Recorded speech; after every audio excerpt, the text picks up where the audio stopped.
How is it going, everybody? It's Riley's Red Zone here, back for the third day in a row, streaming my reactions to the NFL Draft.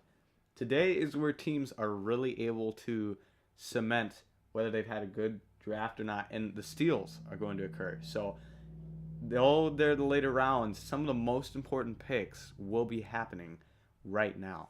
So, I'm very excited to see what is going to happen. Last night was pretty eventful, I would say. The first night was very interesting. But last night, specifically, the lack of QBs until the end was very shocking. And then we had a few go towards the end. But that still leaves two guys that I believe are very solid. Thank you, chat. That are available right now. And so there still are players out there, including Carson Strong and Sam Howell are the two I would point to that are, for some reason, still out there. I can kind of understand it on Carson Strong. He has kind of an injury concern. I have him as my number one quarterback, and he is still on the board. I actually, from a pure grading standpoint, have those two as my top two quarterbacks.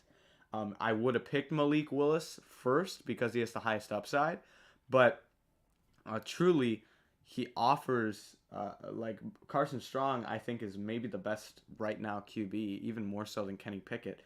And he's available right now. Now, unfortunately for those guys, I think both, given an opportunity, could have done something.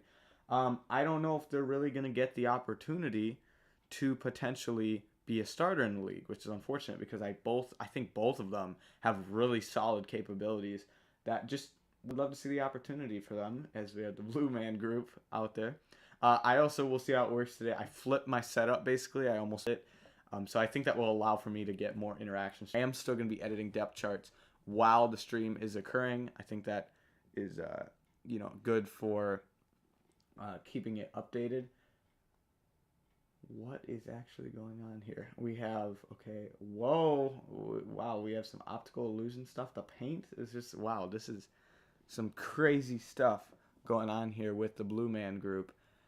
Love to see it. So, so I think the Bucks have the first choice. So, looks like the announcement's about to start. And at that point, I think the picks are going to start to go pretty fast. So, let's take a look at the Bucks right now. Let's take a look at their depth chart and go to the Tampa Bay Bucks. So, when it comes to the Bucks, they picked a tackle. They picked a running back, which was interesting. And then they went with Logan Hall. All fit needs. I still think they could use some linebacker depth. I think that would be solid for them. They could go corner also. Safety, perhaps. You have some older players there besides Winfield. But the guard is also a huge need still, and maybe some center depth. I think their starters now are cemented. I mean, I think Logan Hall might even get in there a little bit. But otherwise, I think their starters are solid. So it's going to come down to your defense getting some depth to me is what it looks like. Or even like, I guess, no, receiver, they have a ton of young guys that I just feel bad for guys like Tyler Johnson and Jalen Darden that just haven't gotten the opportunity because they can be really, really good in the league. So, yeah, let's take a look at the best available players. I think they just really need some depth, is really what it comes down to. So, looking at who's out there, there's plenty of options defensively, whether we're looking at the defensive line, linebacker, or corner, which I'd say are their needs. They just need somebody to get in the rotation to me on this team, some extra depth. So these are all guys that I think offer that depth that they need and would be solid choices. So the Bucks, I am surprised by actually how much they kind of do actually need. They need quite a bit of depth on the defense specifically. But I think they're going to be ready to make another Super Bowl run for sure. I think Tom Brady coming back, crazy once again, the whole retirement situation, but I think that he gives them the opportunity to be a really successful team. And I think they're going to compete for a Super Bowl again. So I thought their picks yesterday for the Bucks were a little interesting. Overall, not like really shocking, but I think specifically the Rachaad White pick I thought was a little surprising. But besides that, the Logan Hall made sense. They needed a D-line. They could have gone Travis Jones, but those are similar players in the same tier. So I didn't really have a big preference between those two. So I think they made a solid choice there. The Luke Goedeke pick, also, I think he went before Raymond, which is interesting for the Central Michigan tackles. That was a little bit of a confusing pick to me because they just picked Robert Hainsey last year in the third round. So I guess to me, guard is still a massive need, and center. Is the depth there, though, on the interior offensive line? Not really. There's a center out of Arizona State available that's towards the top of the top guys, but otherwise, you might be reaching here. But you might need to fill that need. I think they'd be best to go with a linebacker. So I'm potentially saying if you go with Brandon Smith or Darian Beavers here, would both be solid options. They just need a third one behind Devin White and Levante David. So the pick is in. We'll see. So the Bucks, honestly, tight end, I kind of didn't think about because they haven't re-signed Gronk. I didn't count him as a loss yet because, he's not officially off the table for them. They did lose O.J. Howard. Tight end could very well be in consideration here. But that might also kind of be a reach. There isn't really a top tight end available. So the Bucks, really, I'm not gonna be too picky about what they do here. They just need a lot of depth, and anybody for them. They've been kind of just playing the draft with trading and stuff like that. So, wow, that's a lot of fans up there to make this selection. Okay. Wow. I wonder. I'm interested to see if they're all custom jerseys, or for example, I saw the 22 McCaffrey jersey. Whether they could or just reuse a McCaffrey jersey, or whether they made a new jersey. So pick is in for the Bucks. Then I think the whole draft is about to just start rolling really, really fast. So, okay, what are they zooming in here? Are we going to Germany for the pick? Is that what's happening here? Yep, we are. Okay, well, so that's what's about to occur. And let's take a look here at the Bucks depth chart and who they're going to select.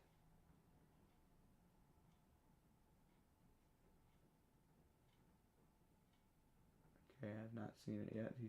He's not looking at the card yet, so I don't think he's making a selection yet. Okay. And it is... Okay, what is the Tampa Bay Buccaneers select? Cade Otton. Okay, so yes, they do go with a tight end, which makes a ton of sense. They needed that very badly, depth on the tight end room. So I'm going to add him in here to the graphic. Great choice, specifically for the need. They definitely, that might have been their biggest need right here is a tight end, because they really just have Cameron Brate, and he's been there for so long. Okay, so we're going to save this. So here we go. We slide him in there. Cade Otton. Well, let me see if I have anything to really discuss about him. Let me just see here. I think this fits a position of need for them.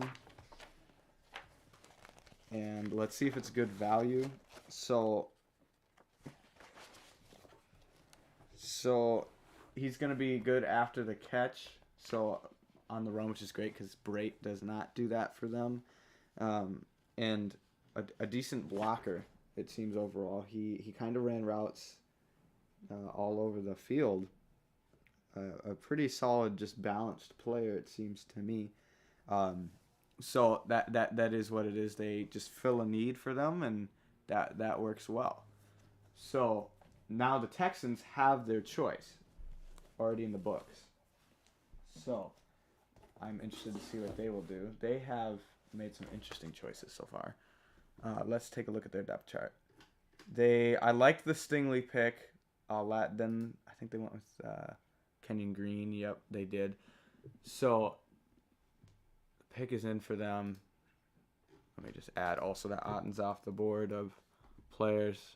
So they came into the draft. The Texans come in with a lot of needs, and they're starting to fill them. And so yesterday, the Petrie pick was interesting because they listed him as a safety. He played exclusively slot corner at Baylor. So I'll be interested to see where they play him, because they need safety depth pretty badly. But they also did get some receiver depth yesterday with John Mechie. So they fill that. I like their running back. I think Marlon Mack was a very underrated signing. Now they could use like a really good one, but I think Marlon Mack's fine. But I could see that on the table. They kind of have veteran players. I could see a running back. A tight end again, but I think the tight end depth just went off the board. An edge rusher, I think, could really be significant for them also. And otherwise, well, I guess we're about to find out here. I think an edge rusher depth would make the most sense for them. And they go with a running back, though. They go Damian Pierce, so they do go running back. I think this makes a lot of sense. They just have Marlon Mack and Rex Burkhead, who are both. So I liked the Marlon Mack signing, but they could use some depth here. So I think this is a solid choice for the Texans.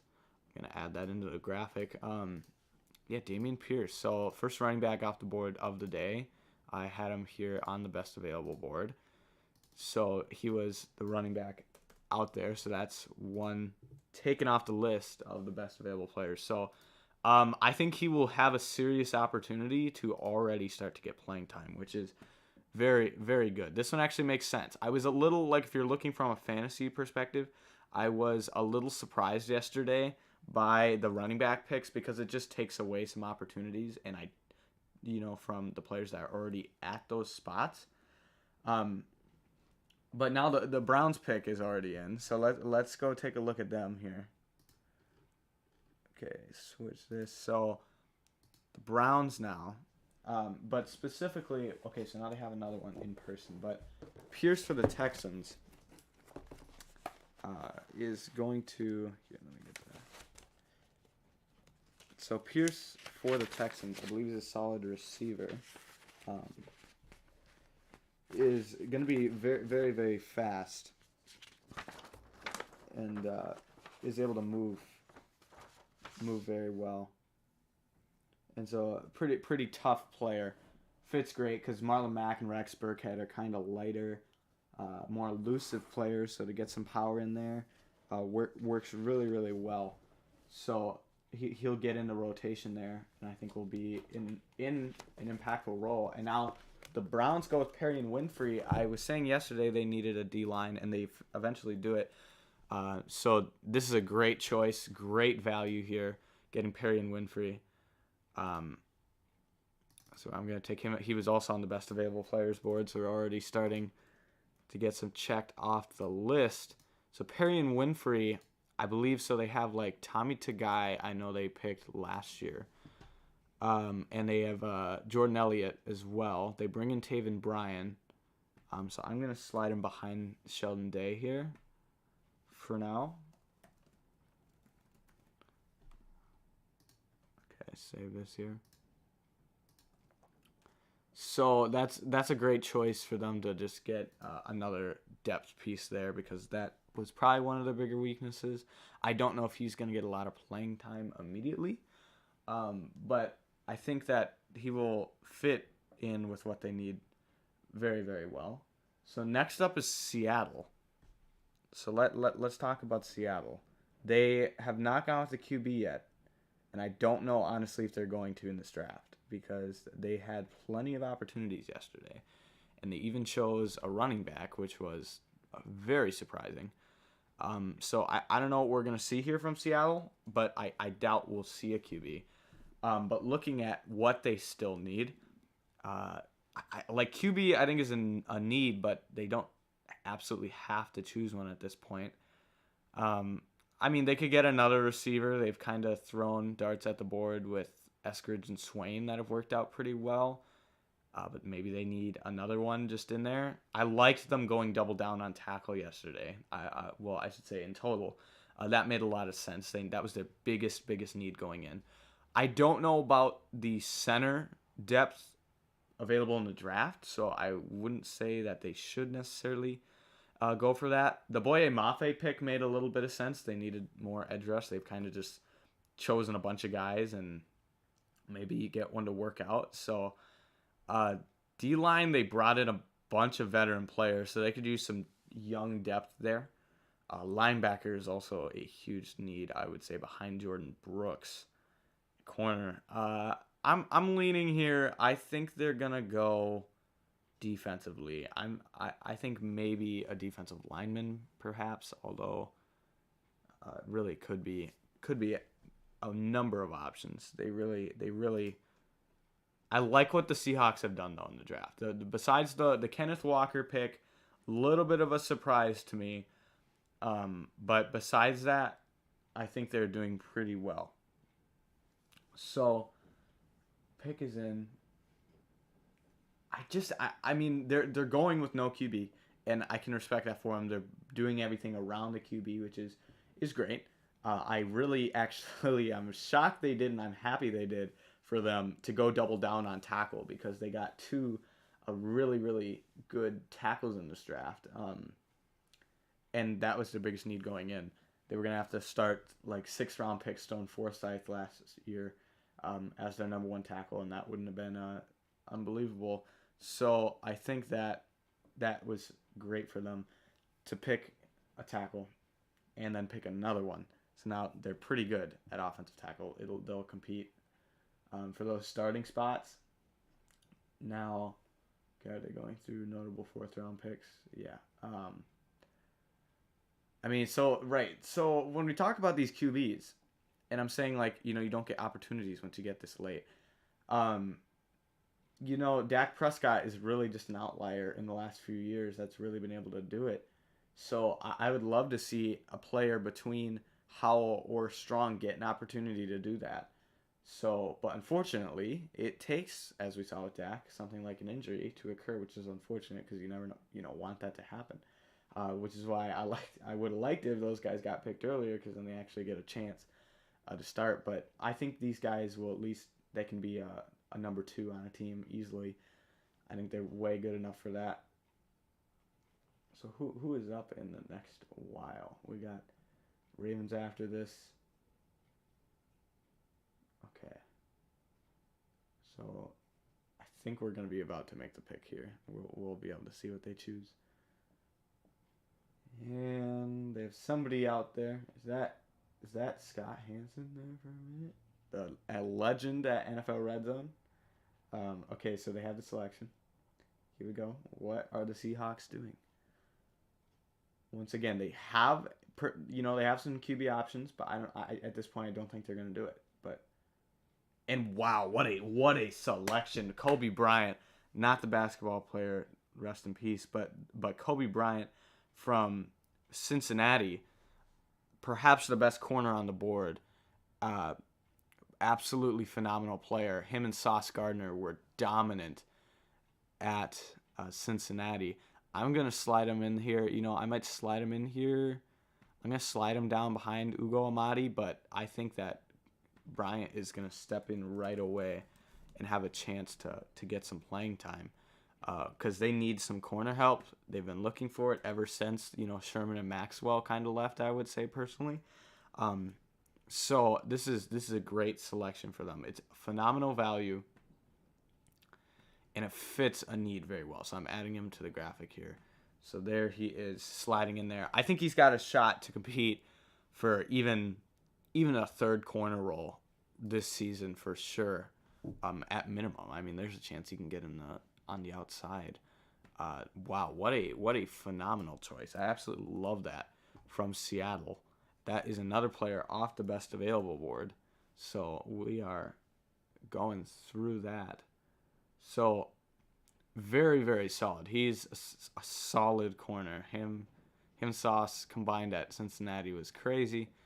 And now Seattle ends up with Bryant, who will, I think, seriously compete for a starting spot immediately at corner. Okay, so I'm going to add him off the board because he's off there. And the Ravens now, let's see what they are looking for in the draft. So the Ravens have absolutely nailed this draft. They always do well, and it's because they let the draft come to them, and they just pick whoever the best player is. And most of the time, ironically, it's fit their needs so far. I mean, just phenomenal picks all around, really. To get Hamilton in the first round, I think he's going to start right away.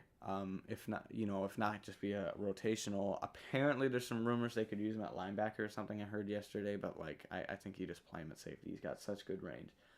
And then they get Linderbaum to fit their biggest need in the draft, and it was phenomenal value at center. And then yesterday, I loved the Ojabo pick because Baltimore can develop pass rushers, and even though he has an injury, that's just great because they can develop him while he's hurt. And then they go with Daniel Fellaille from Minnesota. I love this choice. Wow, they needed some extra tackle depth, and Fellaille is just a monster. I know at one point he was like 6'8", 400. He's maybe down to 385 right now, but this is a absolutely phenomenal choice to get another player there at tackle in that room. He is just a absolute mammoth of size. I don't think he might be like the biggest player to enter the draft in a long time. And so I love, this is a just high upside, low risk pick. You're in the fourth round. And there's a chance Fellaille can eventually be a dominant tackle, with his size. It'd be hard not to almost at certain times. So I absolutely love that pick for the Ravens. That is absolutely a phenomenal fit. And he can play right tackle. Wow, that opposite Ronnie Stanley. I think this is a great pick. The Ravens, they do it again. And now the Jets, another team that has been winning the draft so far, I would say, has their pick. So let's go ahead and take a look at what they've done. They have absolutely, at least in the first round, they did phenomenal. Yesterday, they picked Rucker at the end, and they got Breece Hall too. I was confused by the Breece Hall pick, but he's a solid player. So what do they also need here? They filled a tight end. I think a tackle makes sense. But maybe defensively, linebacker is by far their biggest need. That is right. I think they're going to go with a linebacker is what I would do. Is that Nick Mangold here? Yeah. Oh, he's in London. Okay. Alrighty. I think a linebacker here for the Jets. That's what I'm predicting. And the pick is Max Mitchell from Louisiana. They do go tackle.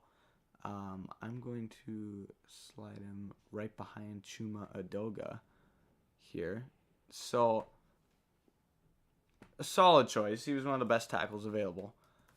So he goes off the best available board.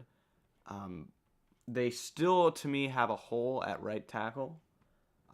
So they're perhaps, maybe they'll do some switching around and stuff and try to figure this out. But Max Mitchell fits a position of need.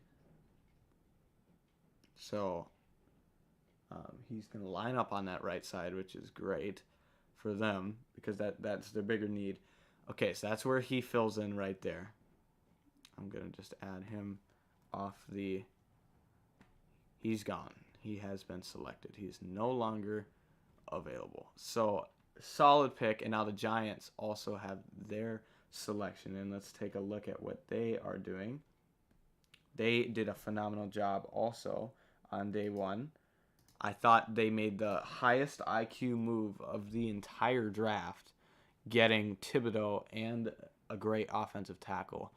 To get both was just phenomenal. I'm going to take Max Mitchell off the available list also.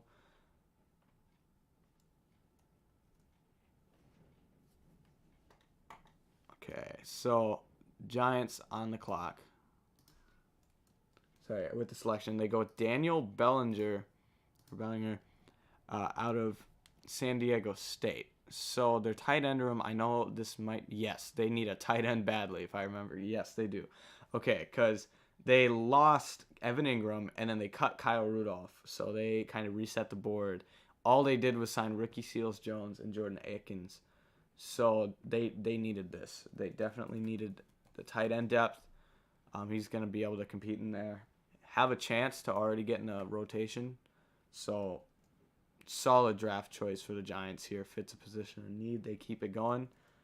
Solid draft so far for the Giants. Here, okay, here we go. And save. So now we have Bellinger in there. So next is Washington. The Washington Commanders. Okay, if I can get there. Here we are. Okay, so the Washington Commanders now on the clock. They, so far, have made a few interesting decisions. So they went 2 Bama players and then Jahan Dotson.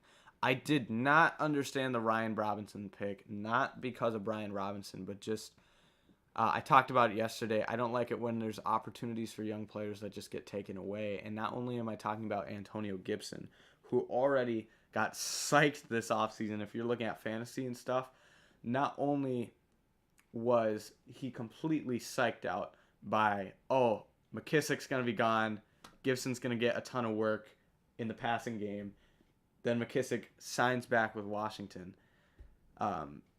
instead of going to Buffalo. And then I really like Jarrett Patterson. I was shocked he went undrafted last year, and you saw he did well in the opportunities. And I had him as like a mini Adrian Peterson, and then they decide here to go with Brian Robinson. So it just takes away opportunities. But he's a good player. The Fedarian Mathis one makes sense. They needed just another rotational player in there. He's not gonna play right away, but yeah, they needed depth. They need guys to get in there. Wow, so Commanders have not had QB starting every season since Kirk Cousins. We'll see if that can happen with Carson Wentz. I don't know if that's the most likely. But let's talk about what the Commanders could do here. They honestly could look at QB. You've got receiver filled, tight end. John Bates they took last year. Tackle, they've got some depth. That guard depth behind Wes Schweitzer could probably be better. I'm also going to fix Ted Larson. Here on the right side, same as center depth, I guess, maybe. But defensively, edge rush, to me, we need a rotational player there. Or a linebacker. Yeah, I don't know how I feel about this roster, honestly. This is not looking, in my opinion, like a top tier team. Really. So... we got advertisements on the screen. I think they should go with an edge rusher here. I really think they need some rotation in there behind Young and Sweat.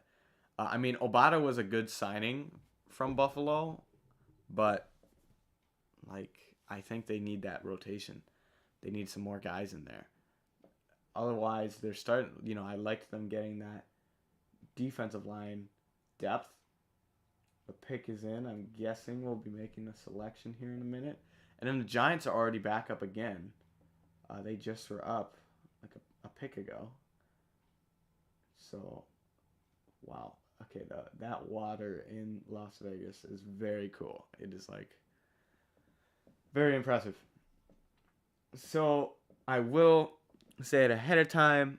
In about an hour, I will be taking a brief lunch break, and we'll be right back to the draft. So, okay. Washington Commanders select Percy Butler, safety, out of Louisiana. Let's add him in here. I think that's another position in need, actually. Behind Cameron Curl and Bobby McCain, they really didn't have much. So Percy Butler is the selection, and that makes sense. That makes sense for their depth here. Once again, they just need depth overall on this team. They are lacking quite a lot of depth. I honestly am shocked. I thought that roster was better than it was. I don't think it looks like a playoff team roster. But so Percy Butler coming here at pick 113 is apparently able to switch to safety if needed. To corner, but it looks to me he played actually quite a bit of slot. Yes, that's right. He played a lot of slot corner also. Oh my goodness, the Giants are already up on the board. This is absolutely nuts. And they go with the safety. They go with Dane Belton from Iowa. So the Giants already getting their guy at safety now too. Oh yeah, they needed that. They only had 2 safeties on the roster. Wow, he's gonna already be like in the rotation. Yeah, the Giants had 2 safeties on the roster. You cannot have that happening. So, that's a great choice for the Giants. One of the top players available. Let's look at it now for the Giants. Getting him in there. Because, as you can see before that, they only had 2 safeties on the roster. And you don't want that happening. So, good choice overall. We're going to take him off the best available list, too. And now the Broncos are already selecting. Wow, this is starting to get fast. It's going to be a speed run. When I take a lunch break, it is going to take a minute to catch up, I think, if I want to keep the graphics going. And they go with Demarion Mathis here. Okay, so we have... So I have to add that Belton's gone. And then now we have Demarion Mathis, who was also on the top available list out of Pitt. The Broncos, I do believe, needed a corner. Because, well, kinda. They've brought in like a few guys in the past week, even with Blasson Austin and Daniel Lewis. So Demarion Mathis will go in there. Right now, he'll probably be like their 5th or 6th best corner, but that's a relative position of need. That's a decent choice. It's a good value for them for sure. Okay, so I'm going to say that. So now let's see how he fits in for the Broncos on the screen here. As I was saying, they brought in a few guys this week even to try to kind of fill that out. I love the Surtain pick last year. He's a phenomenal player. So we're going to cross off Mathis too. So you're starting to get at corner, we've had whether it was Kobe Bryant or Demarion Mathis go. Now you're starting to see some top corners go. In fact, if we look back at the best available now, already both sides were filled when we started this morning. So you're starting to see some players go off the board. More so on the defensive side right now. Wow, and they had back-to-back picks too. Okay, well, so that's interesting for them. So what could they do now? They have less than a minute to make this second choice for the Broncos. They potentially, let's see here. They really have, I think, a pretty good roster. I could see a D-line depth here. They have their pick. Let's go back to the Broncos. I think that they have some potential need at the D-line depth. The linebacker, I mean, Baron Browning actually performed really well last year. I don't know, like linebacker maybe.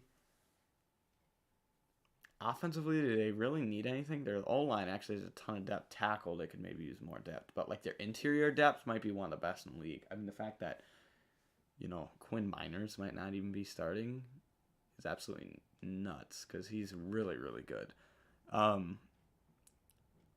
Yeah, I just don't know. They have QB. They have...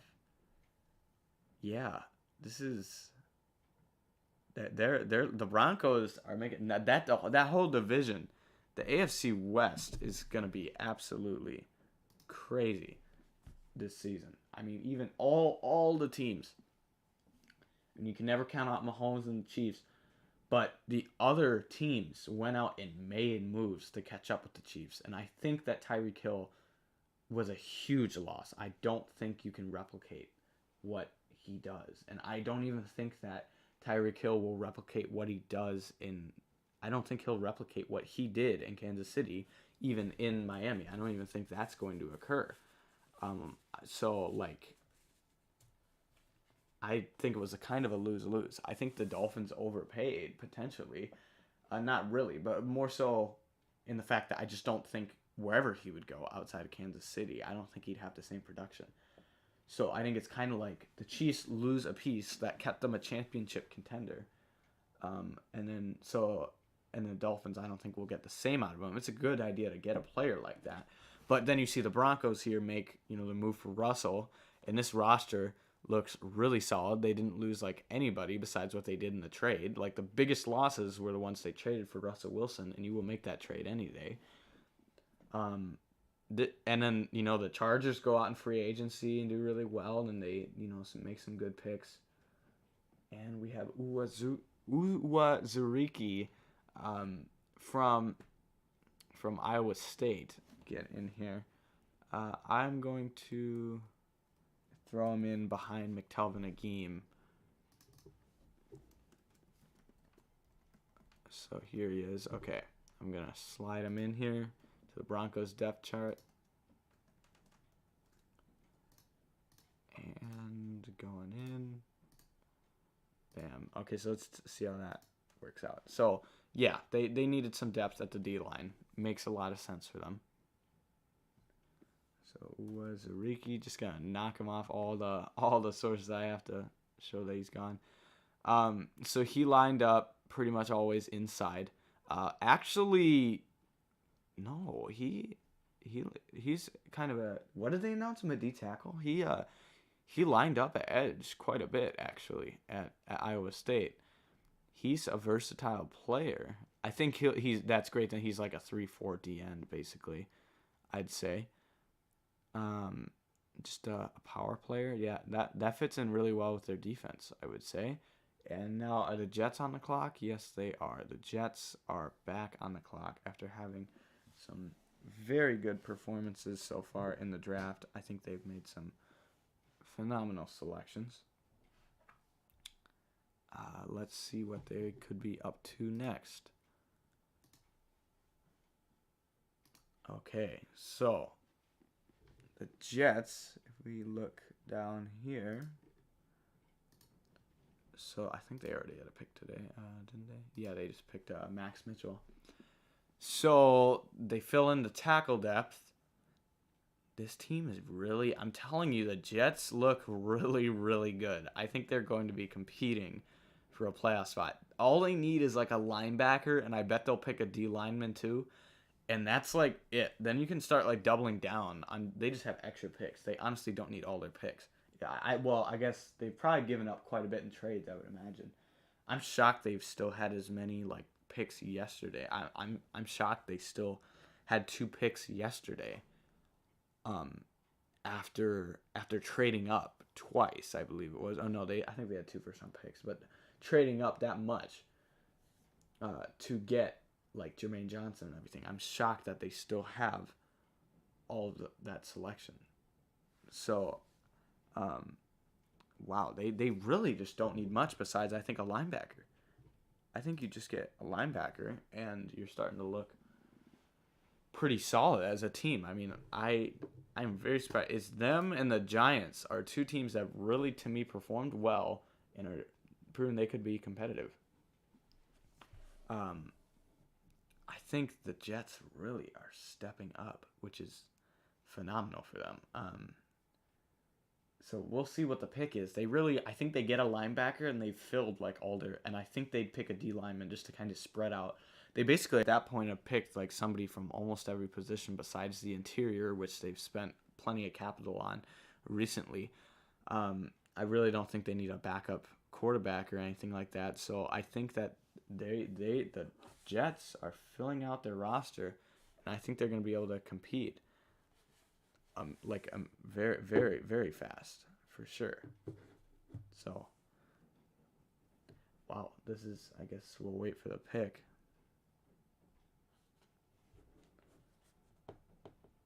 Okay, I do not want the pay-per-view thing. Okay. What do we have here? Waiting for the selection. And the Vikings are on the clock also. They have, so last 5 picks. So 4 of the last 5 picks have been made from only 2 teams. So the Giants and the Broncos just getting some good depth overall. They're just filling out their rosters. So here comes the Jets. Here we go. See what they're gonna do. And the selection for the New York Jets. They once again they have done what they needed to in the draft. I think a linebacker though would greatly even further improve. And they get Michael. I think it's still Michael, but I've not seen it spelled like that. Clemens from Texas A&M is the pick. So they doubled down at edge. So I think honestly I'm gonna slide him ahead of Bryce Huff, I guess. Okay. So that I personally am a little. Once again, they filled what they needed to. I still think it would have been better for them just to get a linebacker and really complete their draft, but not a bad selection at all. Get more depth. I also just think that might be the position they have the most depth at, but it is all behind. I think they have some young and veteran depth there. I'm a little surprised by that one, not overly. And we have another trade. The Vikings are apparently he loves to do business. Kwesi is already making moves consistently. Wait, no, did we trade up? Confuzzled here. Was it that we traded up for this pick? Or do we have? Or did they Did they have 2 picks? Do we have a situation where they moved up and didn't give up their 4th-round pick, perhaps? But so Clemens, let me just make sure. Yeah, lined up outside the tackle. He's going to be a edge rusher consistently. So the Vikings are on the clock, and it looks like they're actually going to have another pick very soon also, which is intriguing, to say the least, because they do quite a... Kwesi has already started to do quite a lot of trading. So, okay, switch that with this. Let's take a look at what they need. I guess they still have that other pick. I don't know whether they traded back or what it was. But right now, I'm saying they could go a center. I don't think the depth's there. They could go tight end. I don't know what they really have to do. I think like a tight end, and they go with another corner, a Caleb Evans. So they double down at corner. So they are just, and I think that was their biggest need. You know, they've kind of swung and missed at corner many times over the last while. You look at not only how many you see here between Chris Boyd, Cam Dantzler, Harrison Hand. None of them have really done anything phenomenal. And then that's not even counting the misses over the past few years. Between Mike Hughes and Jeff Gladney, that was a big need for them. But wow, I'm surprised they did not have to. So how does this? Yeah, I'm surprised they didn't give up that other 4th round pick to get to where they are. Very, very interesting. Now he lines up outside, so it's just gonna be another guy that is gonna compete for a spot out there. So I see them going double down there. I think Andrew Booth is a much better player, but okay, that's fine going double.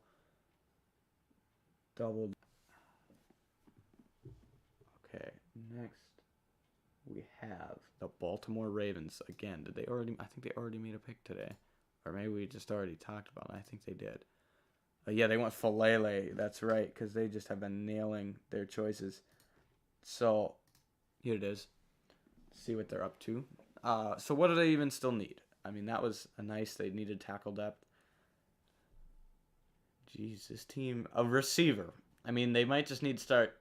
I'd be good with them, honestly, starting to just double down on, or linebacker depth they need to in corner. They're getting close here. I think between wide receiver, linebacker, and corner, they could even double down at receiver. I wouldn't be opposed to that. They've spent a lot of capital, though, in the past few years on receiver. But so if they like the guys they have, they're good to just do that. Yeah, I think who's available. I'm looking at linebacker, corner. I think they could go with a corner here. That's where the depth is at the players available. Like if we go to this, that is where the depth is. Okay. Sleep number setting. Okay, are those like real stats? The sleep number settings of draft prospects? What is this? Wow, that's next level. Apparently you got to watch out maybe on your board when you're looking at who you're looking to choose. Apparently your sleep number setting, that rating is coming into play as to who teams are selecting. But for the Ravens, what are they looking to do?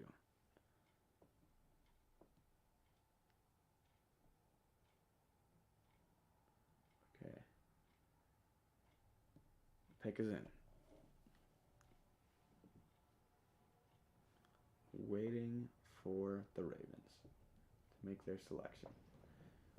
They really have just nailed this draft. I mean, I don't know what else to say about the Ravens here. They have been one of the biggest winners of the entire draft, for sure, without a doubt. Patriots already on the clock? Okay, so at some point, I think you start seeing picks during commercial break and stuff. But also, I know, but if you guys know, like, is ESPN, I think, actually shows the picks, though, while commercial break happens. I don't know if that happens for... no, I think it still does. Okay. Who are they going to continue? And they go with the corner, and they go with Jalen Armour Davis. They do it again. One of the best players available. And, wow. The Ravens just absolutely know how to draft. This is absolutely nuts. I am absolutely shocked. Okay, I'm going to add him in here. Wow. This team just continues to impress with their drafting ability. This team right now is an A+, and there's no way they can mess it up at this point. It's already secured. Like, you have nailed the draft. Let's take a look at that Wow. So you fill in Jalen Armour Davis there. He might even play above even Marshall and maybe even Kayvon Seymour. So I'm saying you have absolutely just nailed the draft so far. This is wow. I mean, my goodness. And so he's gonna play. He played a little bit of slot first 2 years, but he's gonna play outside.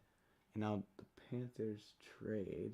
Okay, so that's a trade for them. But yeah, so Armour Davis goes off the board. And now the Panthers pick is in. Go back to here. So if we were to look at, yeah, let me resave it without. So Armour Davis is gone on the best available. The Panthers are up right now. Okay, what did we just? Okay, here we go. Okay, I just somehow clicked the button. I didn't know it's possible. Like reset it to something. Okay. So looking at the best available again now it's updated with Armour Davis gone. Defense definitely dominating so far. I would say on the best available. Yet see QB. What about the Panthers? I'm saying this is a bold strategy, but you could maybe potentially. I'm saying see a double down at QB would be bold. I don't think it's gonna happen at this point, but like. If you have nothing to lose, like, what if you seriously did that? I would not be. I don't think the Panthers would do it, but like, I wonder if we'll ever see that again. Maybe just for some reason Howell and Corral aren't rated as highly, but like, if I'm a GM, I'd think about doing it. And they go with Brandon Smith, a linebacker from Penn State, one of the best players available. I'm gonna add him in here. Yeah, they kind of needed some linebacker depth behind Damian Wilson, I would say. I'll put him above Kamal Martin. So here is the updated version with Brandon Smith sliding in there. And let me update that he is selected.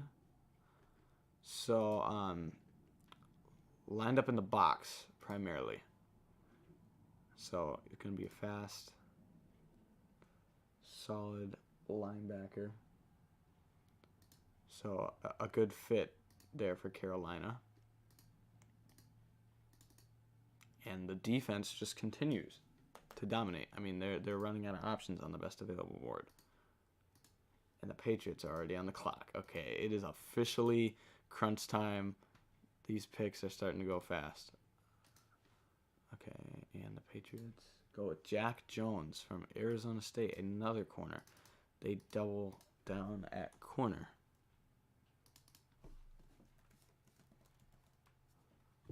Okay, so Jack Jones from Arizona State. Save this here. Okay, so saving this for the Patriots. So let's take a look at this Patriots depth chart now. And as you can see, they doubled down at corner. It's interesting because they traded for Shaun Wade last year after the draft. And so I guess they don't really believe in him there. Still an outside corner.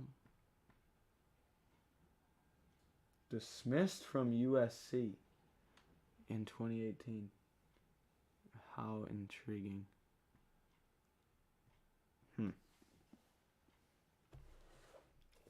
I'm going to see if I can get any information on this, if I had anything. I forget what. Is there a reason that he got dismissed? I mean, it really doesn't matter at this point. It's in the past. So, let's see if I can find anything. So this is interesting. Interesting fit. I'm interested about the double corner strat. I think that's just intriguing. Going double corner when they have. I mean, so I guess you have to think they're considering Juwan Johnson a miss at this point, 'cause he's starting to get pushed down. Okay, so then the Raiders now on the clock.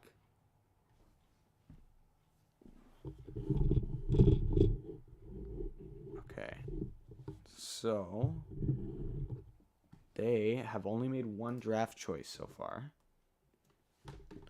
So that is interesting. What could they use?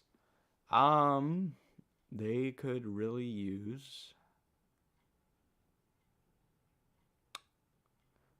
Jeez, what is this? Is this team actually pretty good actually now? I mean, I wouldn't be surprised if they took a running back, honestly, for more depth, but I think they're pretty good there. A receiver, just swing for the fences, because I think tackle depth. Honestly, this team is starting to look pretty good, believe it or not. Maybe a D-line to get some youth in there. Yeah, the Raiders, depth-wise, are very, very good. I don't think they seem phenomenal at like the actual like starting positions. But okay, I'm just gonna move the mic here.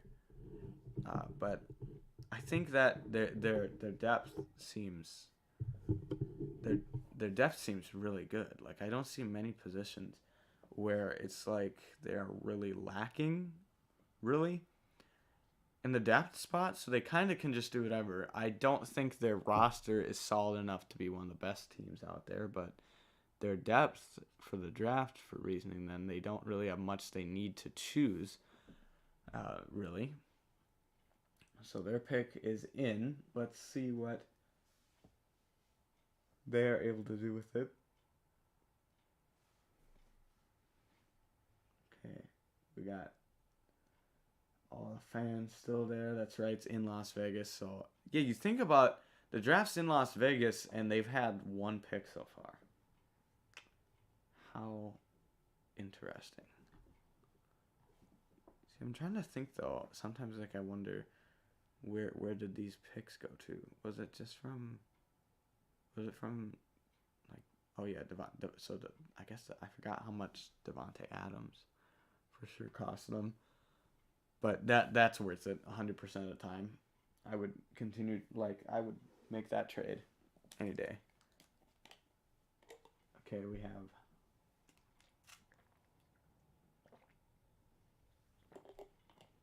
let's see here.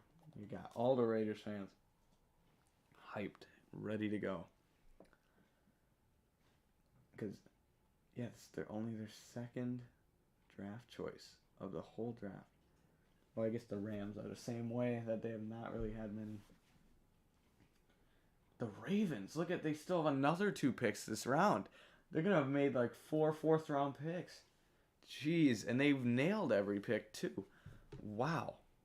The Ravens are really actually doing a very impressive job. I mean, they can basically call it quits after the 4th round, in my opinion. Like they have almost filled up completely what they need.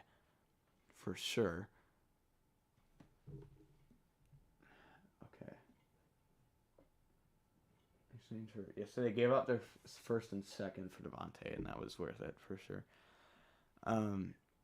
Yeah, but I'm saying jumping to the Ravens. I know I don't want to take too much spotlight away from other teams, but like the Ravens are really, I think they pick a linebacker and maybe a receiver, and you're like good at that point. You can basically call it quits, and just maybe even keep trading for future picks or something, but unless you have players you like, because I mean, like they just don't need that many selections. They've already. Okay, now the Raiders. Here, let's go to the depth chart. The selection is going to be Zamir White. They do go running back. I threw that as a possibility. It's good value. One of the best running backs available. I don't think he's going to get in much right away because of Josh Jacobs and Kenyon Drake. But let's add him in there. Explosive player. A solid back at Georgia. Him and James Cook. So, really, really, really explosive. Kind of burst onto the scene. Um, Let me get some data on. So, if he's gonna be their third guy, can he get in the passing game? Perhaps. I think maybe is the best chance he has at really getting some playing time. So his measurables, I was gonna look at. So he's 6', 217. So I think he'll mix in there because they brought in Bolden and Abdullah to be lighter, like receiving backs, which is why I think he's gonna be more of a power player and get in.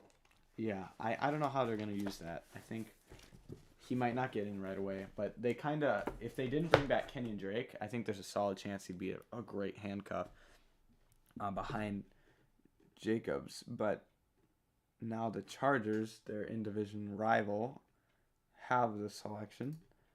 And what if they, I think they had a good pick. Well, so Zion Johnson, very reminiscent of the Rashawn Slater choice last year. So let's see what they're going to do now. They've made moves in free agency like getting J.C. Jackson and Khalil Mack and Gerald Everett. They're making moves. So what did they need? I think they could use more tight end depth or tackle. This is similar to a team, I forget which one it was, but it's like their starters are good, but they have tons of depth needs. I mean, they could use depth at many positions. Corner, I think specifically. So they could use it. Okay, we'll find out what the selection is. I think corner, though, makes the most sense. And it is going to be select Isaiah Spiller. They go running back against the running backs. Starting to go off the board. He's going to be right in the middle there. I remember Isaiah Spiller really actually standing out to me watching Kellen Mond last year is when he kind of in my brain was like, wait a second, this guy is a pretty good running back. He was catching the ball really well. I think that's great because we'll see he'll compete with Joshua Kelly. Solid fit there for Isaiah Spiller. So, okay. Yeah, he's pretty I would say all over the board as to where people view him, but I really liked his receiving ability when watching with Kellen Mond. So I really like that pick for the Chargers. They'll be able to maximize his potential like they did with Eckler. And now you have the Browns pick is in, and let's see what it's going to be. We have the selection. I'm pulling up the Browns. And on this one, get the Browns up here. What do they need? So they finally filled their D-line with Winfrey. And what are they going to... And they go with a kicker. Cade York. We got a kicker. Wow. Okay, I'm going to edit their slide thing. Wow. We have a kicker, everybody, in the 4th round. Cade York from LSU. I do know that for kickers, he is one of the best. I remember seeing him at LSU quite a bit. But wow. Okay, a kicker off the board for everyone at home if you had kicker selected in the 4th round on your bingo card, there you go. Wow. I don't even know if I can put him in I can't even put him in the simulator to cross him off the board for just players. So I'm going to put the lowest. I'm just going to put the lowest QB in there for now. Yeah, okay. Well, wow. Intriguing. And now the Dolphins pick is in. Let's jump to the Dolphins. Okay, there we go. Okay, and it's the Dolphins. And so the Dolphins, first pick today, and they already are on selection. Okay, it's starting to... Oh, that's cool. Where is this selection taking place from? It's fun on the third day. It goes really fast, but like where the people select.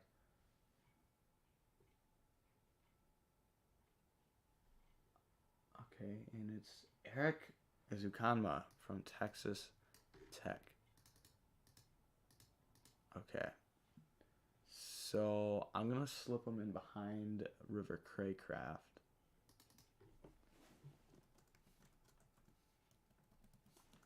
So that's an interesting selection. They kind of just have a ton of receivers. Waddle ended up performing well for them last year.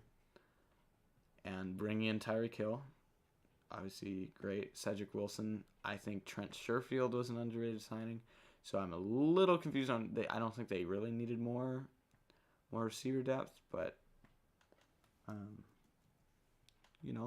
okay, that's what they're going for.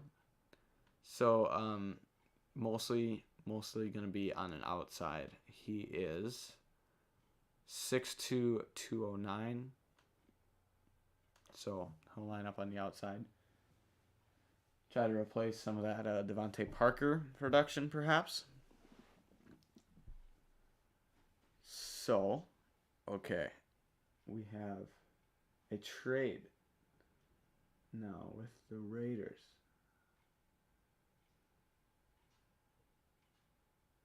Okay, so the Raiders are going to be back on the clock. Let's see what the pick is in for them. So they have somebody, I think, that they're looking to look at here. So who could that be?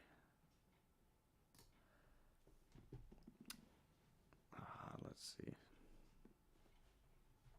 Okay, I'm going to make a strategy here. Let me know if you can hear, but I'm going to move. Okay, I might switch this back up. Hold up. We're going to, originally I was thinking I might move this here. Just figuring out, no, I'm going to figure out the best way. I want the mic to be in a good spot, but also we don't want the clicking of the mouse just to be crazy. I'm gonna be bold here. I'm gonna try using the mouse as my left hand. I am left-handed, but the mouse is very often used with the right hand.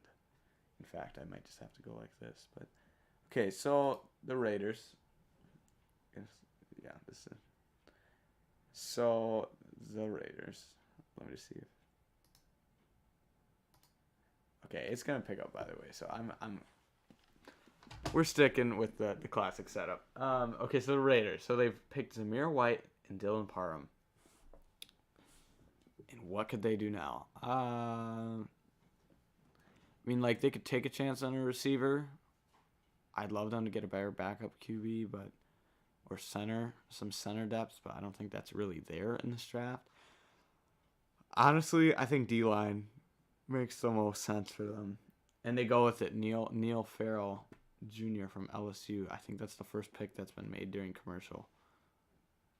Okay, so it's officially starting. The commercial. Gotta just always keep an eye out on the screen. Okay, so Neil Farrell Jr. out of LSU is the selection. And we're going to update that so you can see the depth chart. Slide down to there.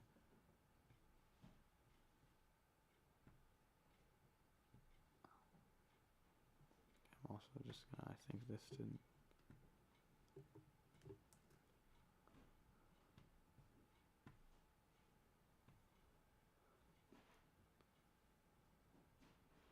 Okay, we're just going to switch this. Save this here. I think I didn't say the Patriots one correctly, so I'm just going to do that. Okay, so let's see how he fits in there. So I think this is a good choice of a position of need for the Raiders to get Neil Farrell. Let me add him off the the board as a player available because he's gone. Let's see here. He is 6'4", 330. So he is going to take up space in the middle because now we have the Patriots on the clock.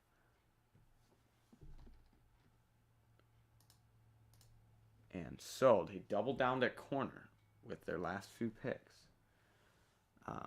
since last night.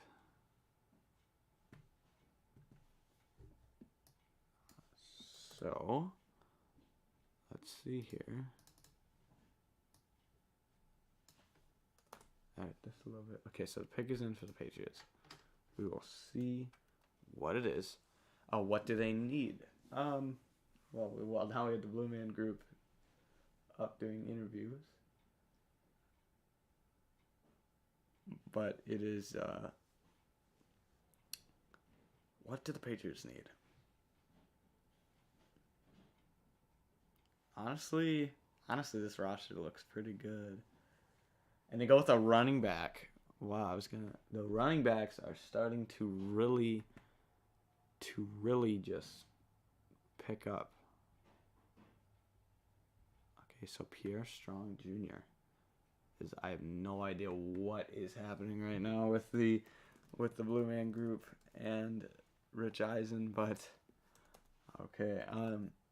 So Pierre Strong Jr., South Dakota State, so another small school player. This is Bill Belichick's bread and butter, is small school players, and he obviously loves his committees of running backs. So he says, why not throw another one just in the mix there?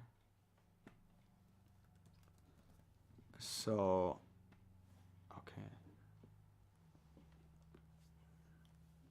So, very quick player, Strong is. So, okay, here we go. Alrighty. So, that's going to be the move. I wonder if they just got Ramondre Stevenson last year. Why are all the running backs getting picked like duplicate players? I don't understand that, but I just like it. I like seeing players given opportunities. And that seems to not be occurring. So let's go back to the Ravens now, they have their pick. Yeah, but the Patriots thing is just to pick small school guys. I guess because they went Cole Strange and they went Pierre Strong. And they go Charlie. Oh, my goodness. This is a nice choice for the Ravens. Charlie Kolar, a very underrated tight end in this class. They really just are kind of cleaning house out here. They are just destroying the value of these players. So add this in here so you can see. So I think he'll compete right away with Josh Oliver. For sure. What are they? Okay. So we're going to add that in here. Charlie Kolar. I think this means Josh Oliver might be out in Baltimore. Is what I would suspect with this. But very, very solid choice there. And now the Cowboys are on the clock. So we get the Cowboys. Not a QB yet. See, I just don't know where we're gonna see a QB go. And honestly, it could be right here, but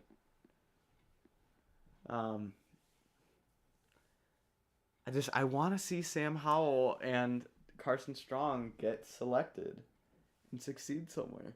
But it's just looking like that's not gonna happen, which is very unfortunate.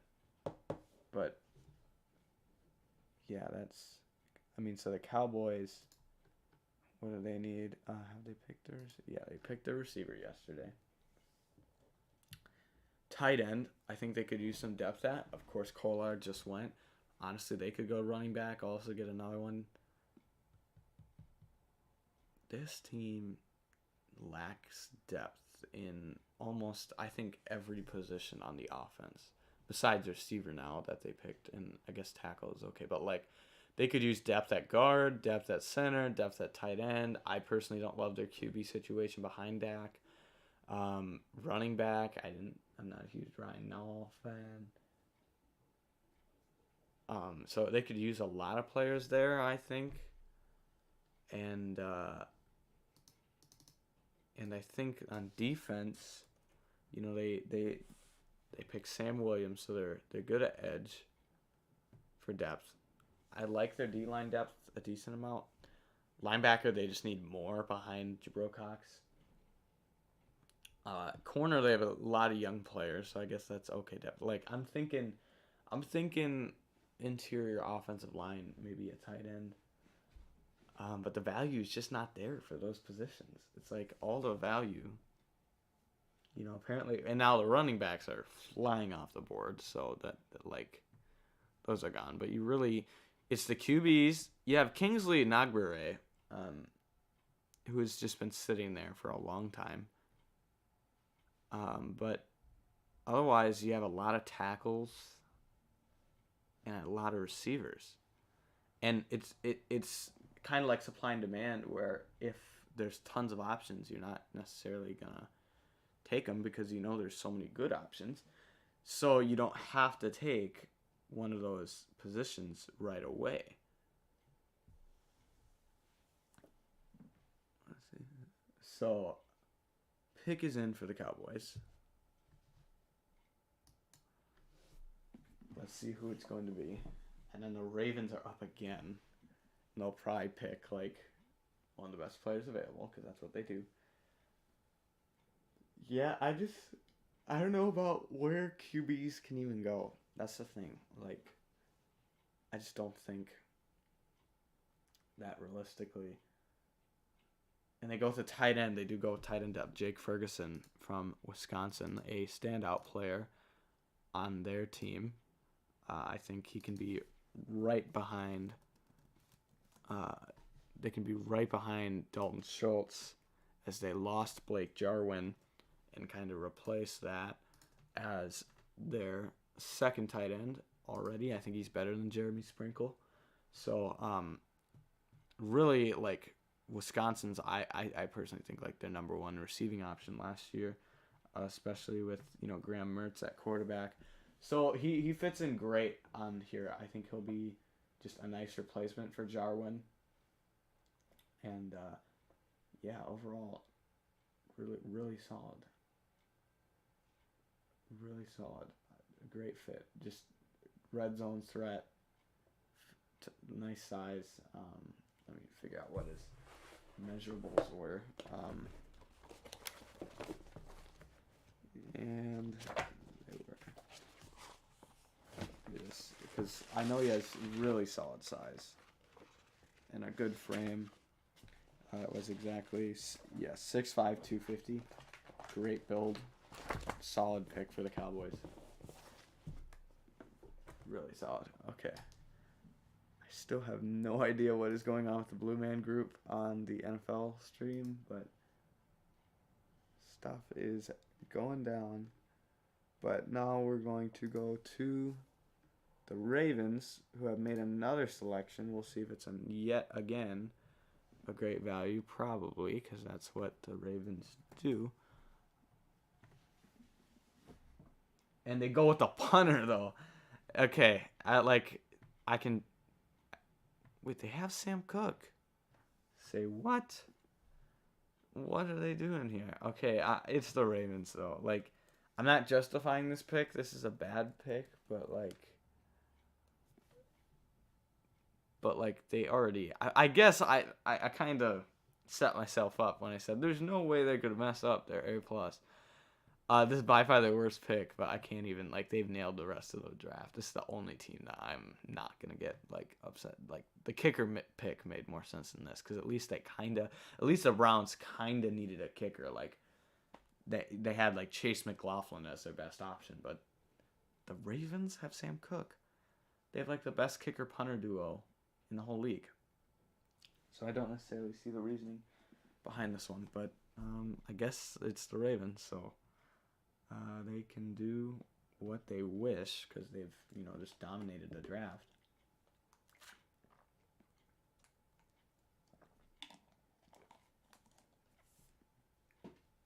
So now Titans are back on the clock, obviously known last night for the Malik Willis selection. And that was a great choice just based on value. The punter pick is very confusing, but it is whatever. Wait, field goal. Hold up. Well, I don't know what to get information on the punter, but did he play kicker? We got him in the database. Do we have anything? No, I think they just added him because he got picked. Huh. Intriguing. Yeah, it said apparently he made a field goal, so I'm thinking that he potentially maybe played some kicker too there. And now I have Hassan Haskins, the Michigan running back, is going to go to Tennessee. Great choice. I think he will immediately be the backup behind Derrick Henry. I'm adding him right there right now. This is a solid choice for Tennessee. The running backs start to go off the board. They get one. I'm not a Trenton Cannon fan, so for them to get here, Hassan Haskins, very good running back at Michigan. This is a great plan. Let's take a look at it here. As you can see, they were behind Henry, kind of lacking some depth on the offensive, like at the running back position. So this makes a lot of sense. So solid choice for them. I think he's gonna get in the rotation right away and be the backup. And now the Packers on the clock. What could they do? They have started, I would say, to recover their controversial first night of the draft. The Christian Watson pick yesterday was one of my favorites, but besides that, okay, so I'm trying to see. So he was a punter. I want to see. They said something about a field goal. I guess they're not going to show it, but they're showing the punter highlights, so let's go.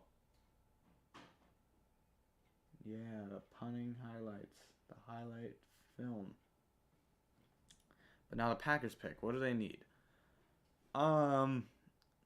They could swing at the board at tight end again. Guard, they need badly. I don't know if the value is there, but they need guard badly. And they go with a receiver again, Romeo Dubes. Okay, that is solid value. One of the best receivers out there. They said, okay, we might not get a first one, but we're gonna get two in the later rounds.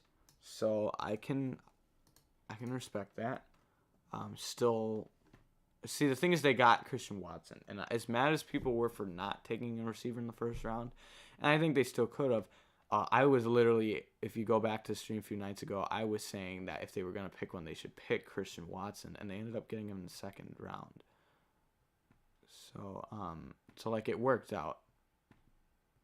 So I can respect it. Now, here going double down, I think Christian Watson's good enough. You didn't necessarily have to do this, but I think that is totally good. I'm going to take him off the best available board because he was on there.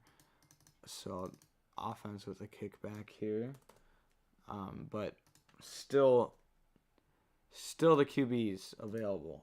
And okay, now the Bucks have their selection in. So okay, update that. And go back here. Gotta check off him off the list. So very good value at this point. He's going to line up at both wide and in the slot. So, you know, pretty versatile. So they double down on it, and now we get the Bucks. Okay, so the Bucks have their choice in. Let's see about what they need. So I feel like they made a pick today. Oh yeah, they made it with Cade Otton. So they still need quite a lot of depth. And, oh my gosh. I say they could need quite a lot of depth, and then they go with a punter. Oh my. You have Bradley Pinion. Like, I didn't like the Browns picking up Hunter, but this is like next level. Why are these two teams with good punters taking them right now? I don't understand. What do they think? There's going to be a punter run? Oh, I mean, so it is nothing against punters. It is, and not against the players. It is when you already have a decent punter. I normally would say don't pick punters till a later round, but like the Browns, yes, it's early, but the Browns at least had like no kicker depth. You know, like McLaughlin is not a top kicker. Sam Cook is like a top. Historically, he's got to be a pretty close top 5 punter of all time. I mean, he's probably for sure a top 5 punter. Like, I can't really justify that. Them selecting a punter in place of him. And then Bradley Pinion isn't terrible. I'm going to have to... Let's see if I can... I've got him now as listed as a kicker.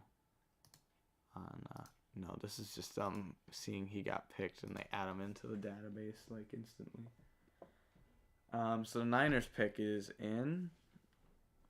I will say I will likely be going on a lunch break pretty soon here. And then we'll be back for the rest of it. It's going to be a lot for me. I think I'll have to catch up on here. But alrighty.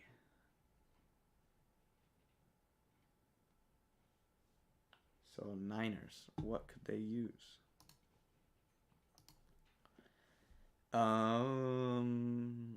Linebacker, corner, safety. Oh goodness, and they go with a tackle. Okay, they go with Spencer Burford, UTSA. Okay, I mean they needed some depth on the offensive line. I think their safety position is like terrible right now. That they probably need to upgrade that, but I guess. So they go with Burford there. Yeah, I guess. Okay, so played a little bit of both tackle spots, but he's just gonna be a rotation player. I think they really needed a safety here. In general, they really need a safety. I guess they like Hufanga. So he played a little bit of both. I've got though that he played all the snaps at left tackle.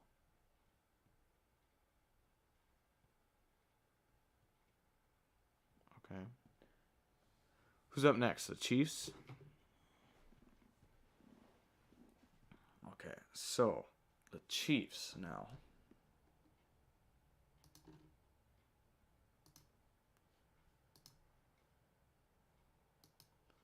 What do they need? Let's go to them. They need, I mean, they could honestly take a chance at running back. They fixed receiver. Like maybe, I mean, they fixed corner. Maybe D-line. I'd say D-line or running back. That's where they should look to go here. So I will be taking a lunch break in a few minutes here.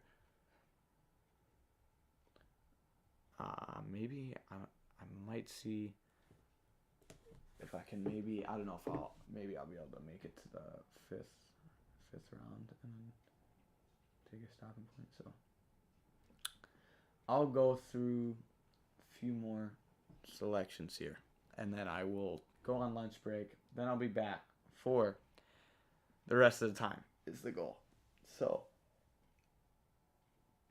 okay, yeah. So I think Camarda, yeah, I think they list him as a punter. Wow, so 2 punters.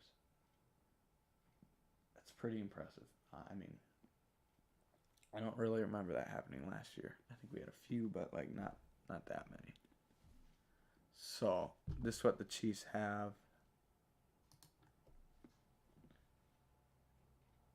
We got Andy Reid watching the big board.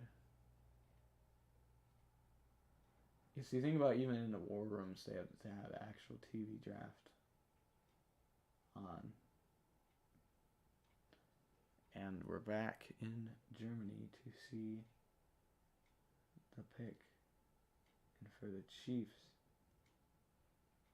it is going to be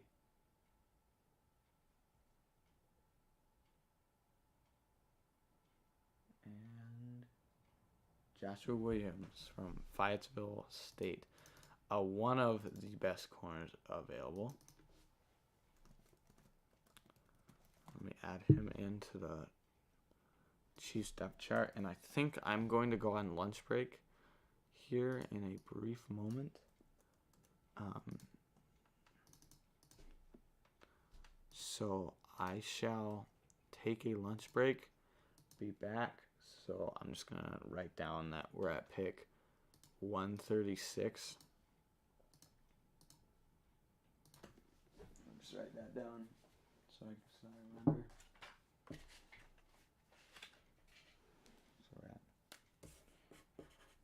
So we're leaving off at pick 136. So I'm going to take a brief lunch break. Put the rhyme in there. When I get back, we're likely going to go into the selections that happened.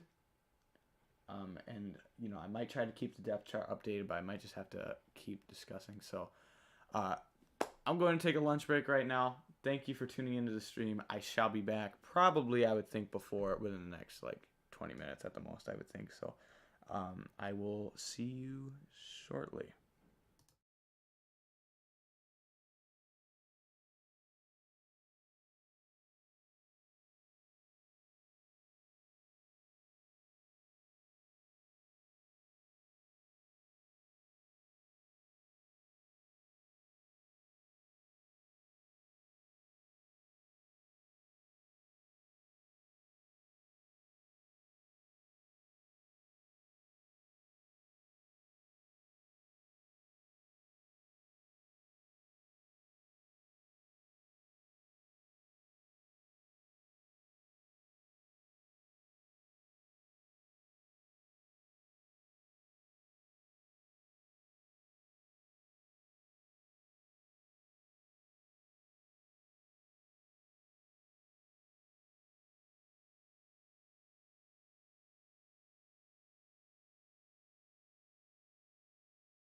Okay, we're back, everybody. Welcome back to the stream.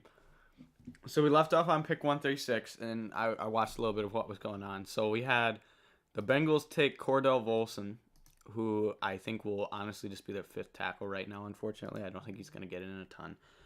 Then we had the crazy turn of events, which is the Patriots selecting Bailey Zapp, out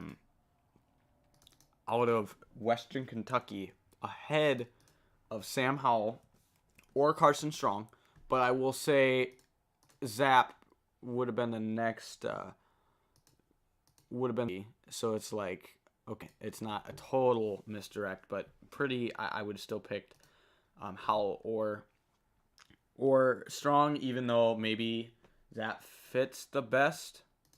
Then it looks like we had Calvin Austin III, a good receiver available, go to the Steelers. So they're going to pair him with George Pickens. So I'm going to slide him behind somebody here. So they add him to that receiver room. Delete this part. Okay, so they double down at receiver. That's what happened there. So the Steelers double down. I'm updating this so that the graphics are accurate. So that's what happened for the Steelers. Had the Ravens take Isaiah Likely, a tight end. So they double downed on tight end. Okay, that is quite intriguing. So we're seeing some doubling up at some positions, and now they're on the clock again as we speak. But between their picks, the Packers just picked Zach Tom, who has been on the board for quite a while at the offensive tackle. So they also choose to double down at the tackle spot. So we're seeing some doubling up occurring here.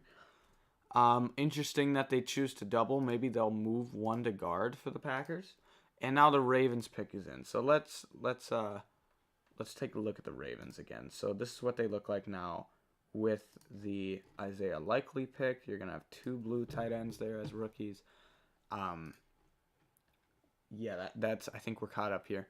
So interesting choice by the Patriots. That's wild out of the blue one, but besides that,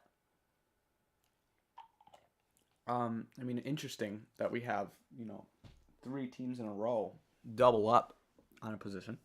And I'm not opposed to that whatsoever. It's actually a very good strategy. I would even be pro to a team trying it at QB because I think that could be valuable. So, I think they can take a chance on that and see what ones work out. For example, with Likely and Kolar. So let me update the best available list to maybe get an idea of who's out there. So we had Zach Tom go, but otherwise, and Calvin Austin III I also had on that list. So I think this is going to be an updated image here. Let me undo.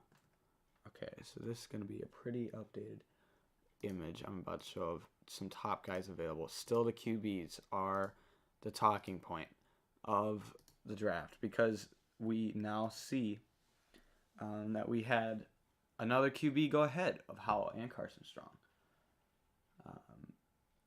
So that's really, I kind of understand, like Zappy's a good player as a baseline, so it's not the worst of all time. But I still think for any team that picks a QB, you might as well pick Howell or Strong.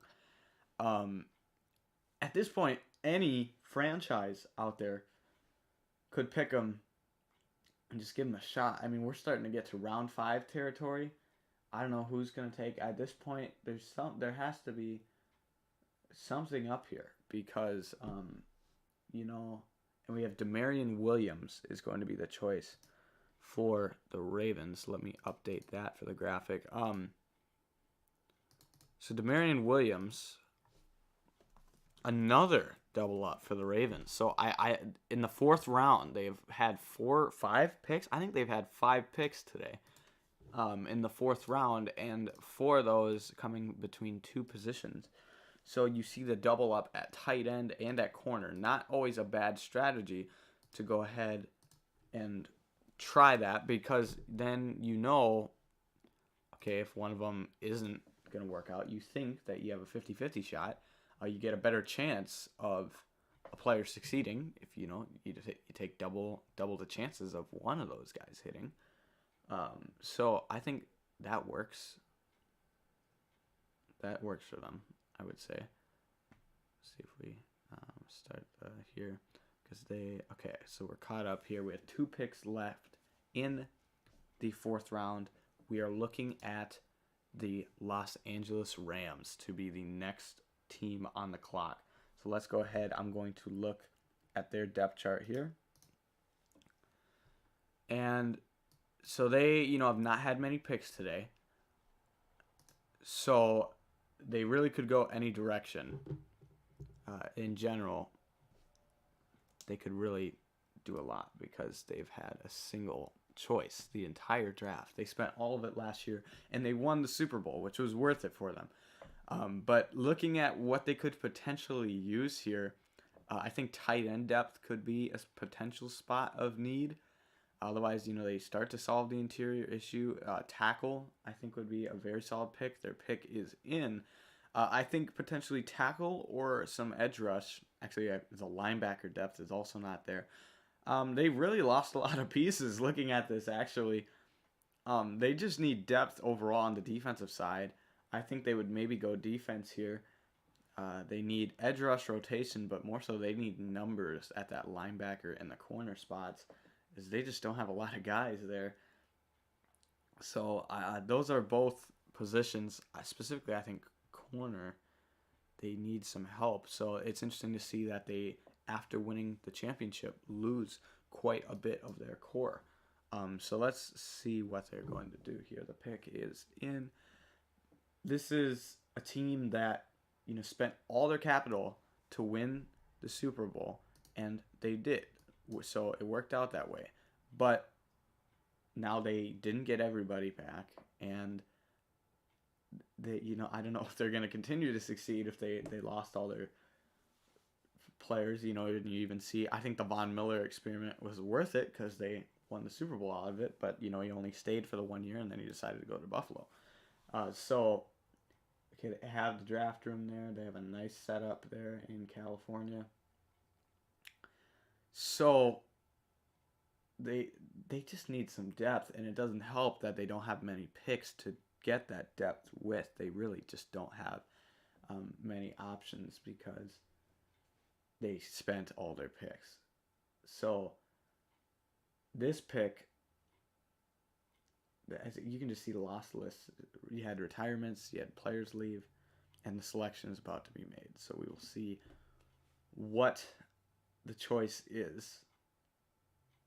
We have a season ticket holder making the pick, and we will analyze what the selection is for the Los Angeles Rams, as the choice is Jacoby Durant. So that is a corner, and that makes a lot of sense. They needed a corner for sure. I'm going to slide him in to, I'm going to put him as their 5th corner on the depth chart right now. Okay, so here. And so I'll update that graphic so you can see it. But Jacoby Durant has a chance to even get playing time this year, but I think he'll get in the rotation immediately. So now if we go back to this depth chart here, you can see him filled in the bottom there. Let's fill in that Jacoby Durant is gone. And so he plays primarily outside, a few slot snaps, and so he's gonna fill in there as probably competing for that rotational outside spot with Grant Haley. And now the Titans pick is also in. So they went with Malik Willis last night. They had a pick earlier today. And what do they still need? So they went with a running back last selection, and that was a position of need for them. I'll put that on the screen here. So they're really filling in those offensive weapons. And so now they kind of have that solved. I think they would look to go defense potentially here. Maybe the linebacker position. Otherwise, more depth at safety could still be very helpful. Even center depth, but I just don't think the center depth in the draft is there this year. So they have Mike Vrabel on the call. I did like the Hassan Haskins pick for them. So that was great, filling a need. And now we wait for this selection. The Titans have been quite, a star of the show the past few nights as they traded away A.J. Brown, and then they immediately picked his replacement with Treylon Burks. That was very intriguing to see. And then they end up getting Malik Willis, of all teams, and he's not going to play over Tannehill. I actually am interested to see. I would like to go to this and see how many years Tannehill has left on the contract, because Malik Willis has the highest upside of any quarterback in the draft. And so he, in the end, could end up being the best. So he should play at some point. But wow, how does this work? Okay. Do they have a potential out here? So he signed a 4-year extension last year. They have a potential out in 2023 if they view that need to move on, but I doubt that would happen immediately. I think that the Titans would stick with Tannehill for a little bit of time and then eventually transition. But that will be intriguing to see, and they go with a tight end here. They complete, they've picked every position on the skill positions, and they go with Okonkwo from Maryland, and so he is going to fill in there. I think compete for that third tight end spot with Ryan Izzo. And they lost Anthony Ferkser, which really opened the spot. They filled that with Austin Hooper. But a position of kind of need. I mean, I think that he will make the roster for sure and probably compete for some playing time.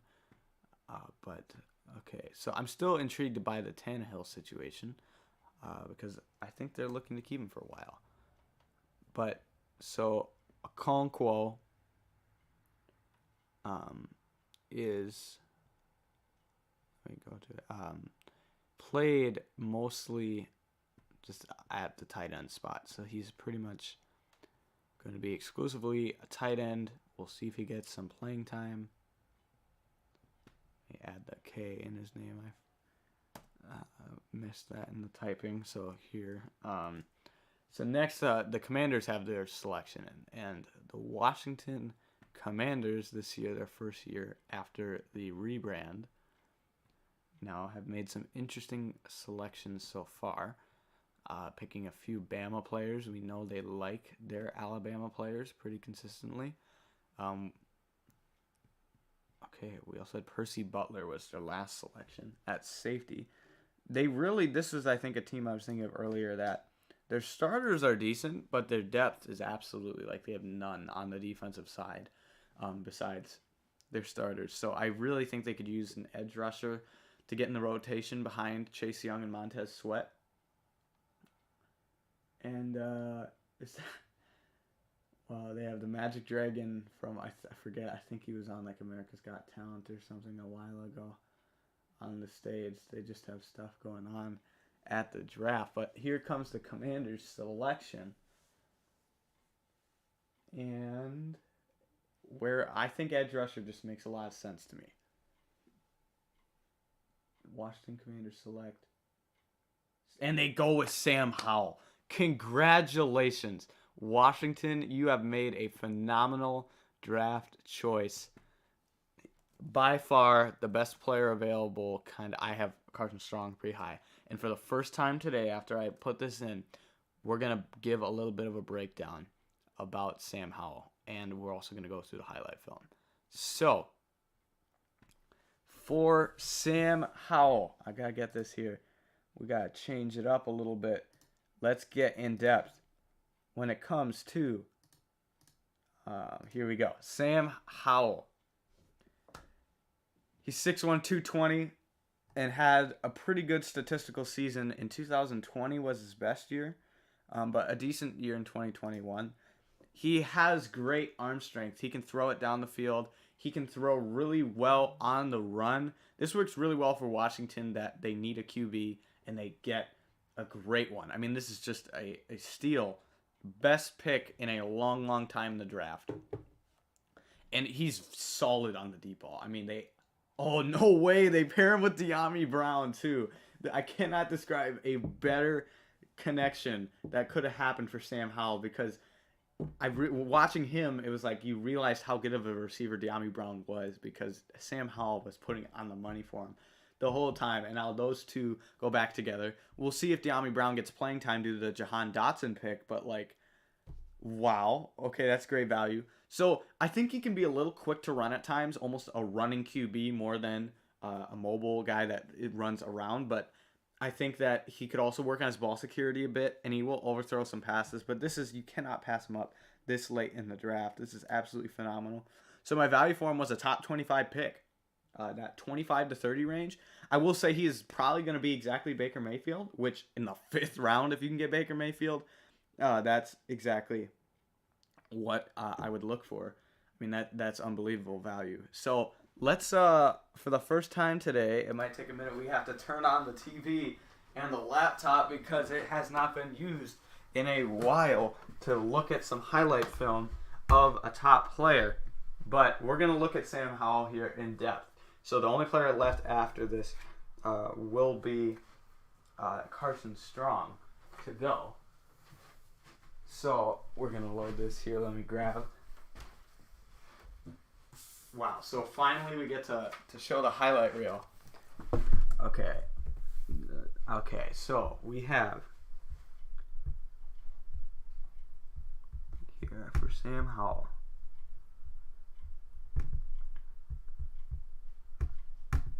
I have Gunslinger as his profile because he is going to be able to chuck it down the field. You're going to see him here against Notre Dame, roll it down to the side and absolutely throw this thing deep. Now, I think this did get called back for a penalty, but this throw is phenomenal, and he does it on the run. Just a great skill set to see here. You'll see it again here off the play action. And Darian Kinnard goes from Kentucky for the Chiefs, but flag on the play. I forget whether it was on his team or not, but just the throw is phenomenal. Here we have one against Texas A&M in the bowl game last year. On the run. Beautiful throw down the field on the money. And that's a touchdown. So, phenomenal play. Phenomenal play. Here we're going to see it again here from this angle. Really able to move around the pocket and make a throw on the run. That was one of his biggest strengths. And then you're going to see here in this last one, it's going to be a wide open play for a touchdown, but still he's able to deliver it on the money. Here he gets the play, switches it up, gets the lineup. He's going to be wide open on the right side, but he's able to make the call at the line, get it to his line, run the play action. He's wide open, and it's right on the money, and they get a touchdown out of it. So what a pick for Washington. I cannot describe the phenomenal choice that they just made. This is, the best choice of the draft in the last, long while. I can't think of a better recent one. So Sam Howell finally goes off the board with the first pick in the 5th round. And then Darian Kinnard, one of the best players available, goes to the Chiefs also here at tackle. They needed some extra depth, so that's nice for them. He will be a right tackle for the Chiefs. So, okay, we're going to save this here. Okay, so the Chiefs get that, and now the Giants have their pick. Let's go to the New York Giants. We have a lot to catch up on here. So,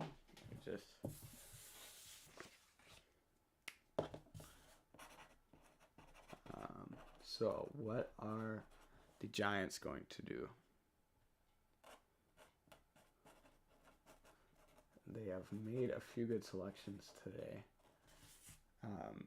The first day they dominated in the first round.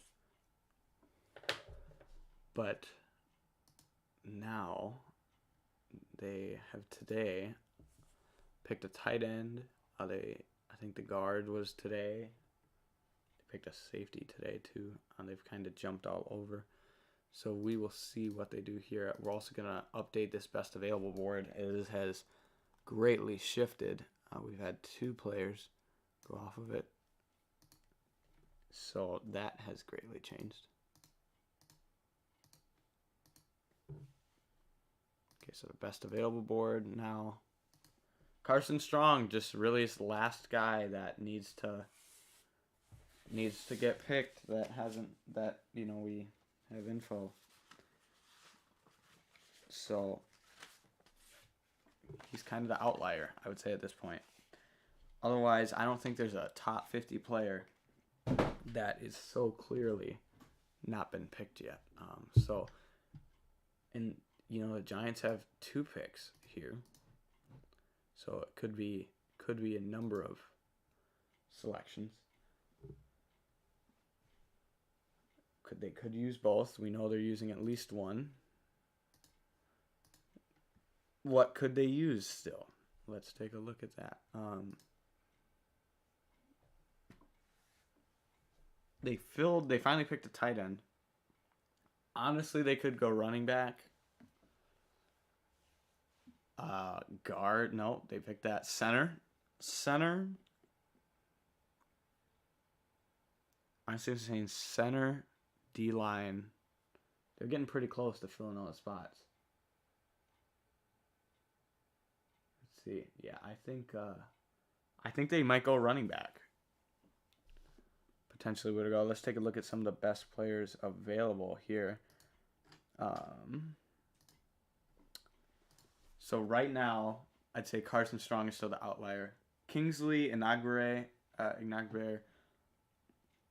has been there also the whole time. He's been there since yesterday.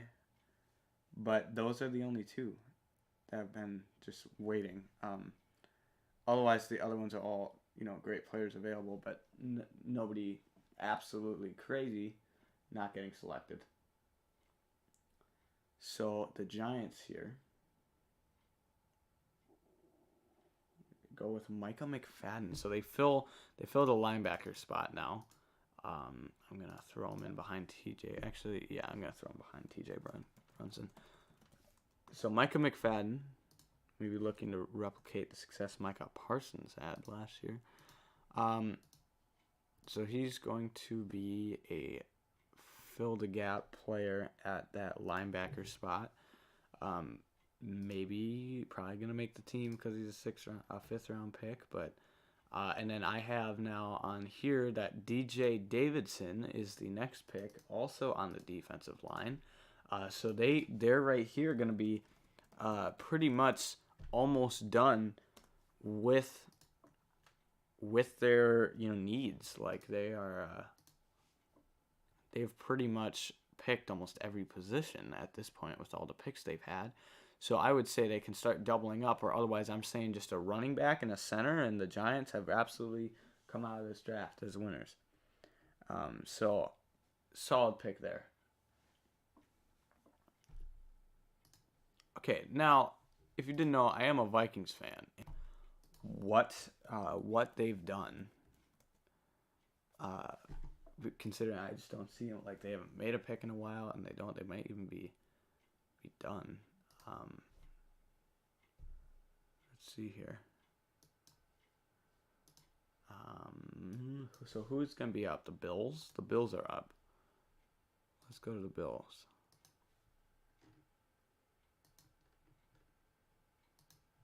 Okay, so the Bills have a very complete roster. I think they could take a chance on a D lineman.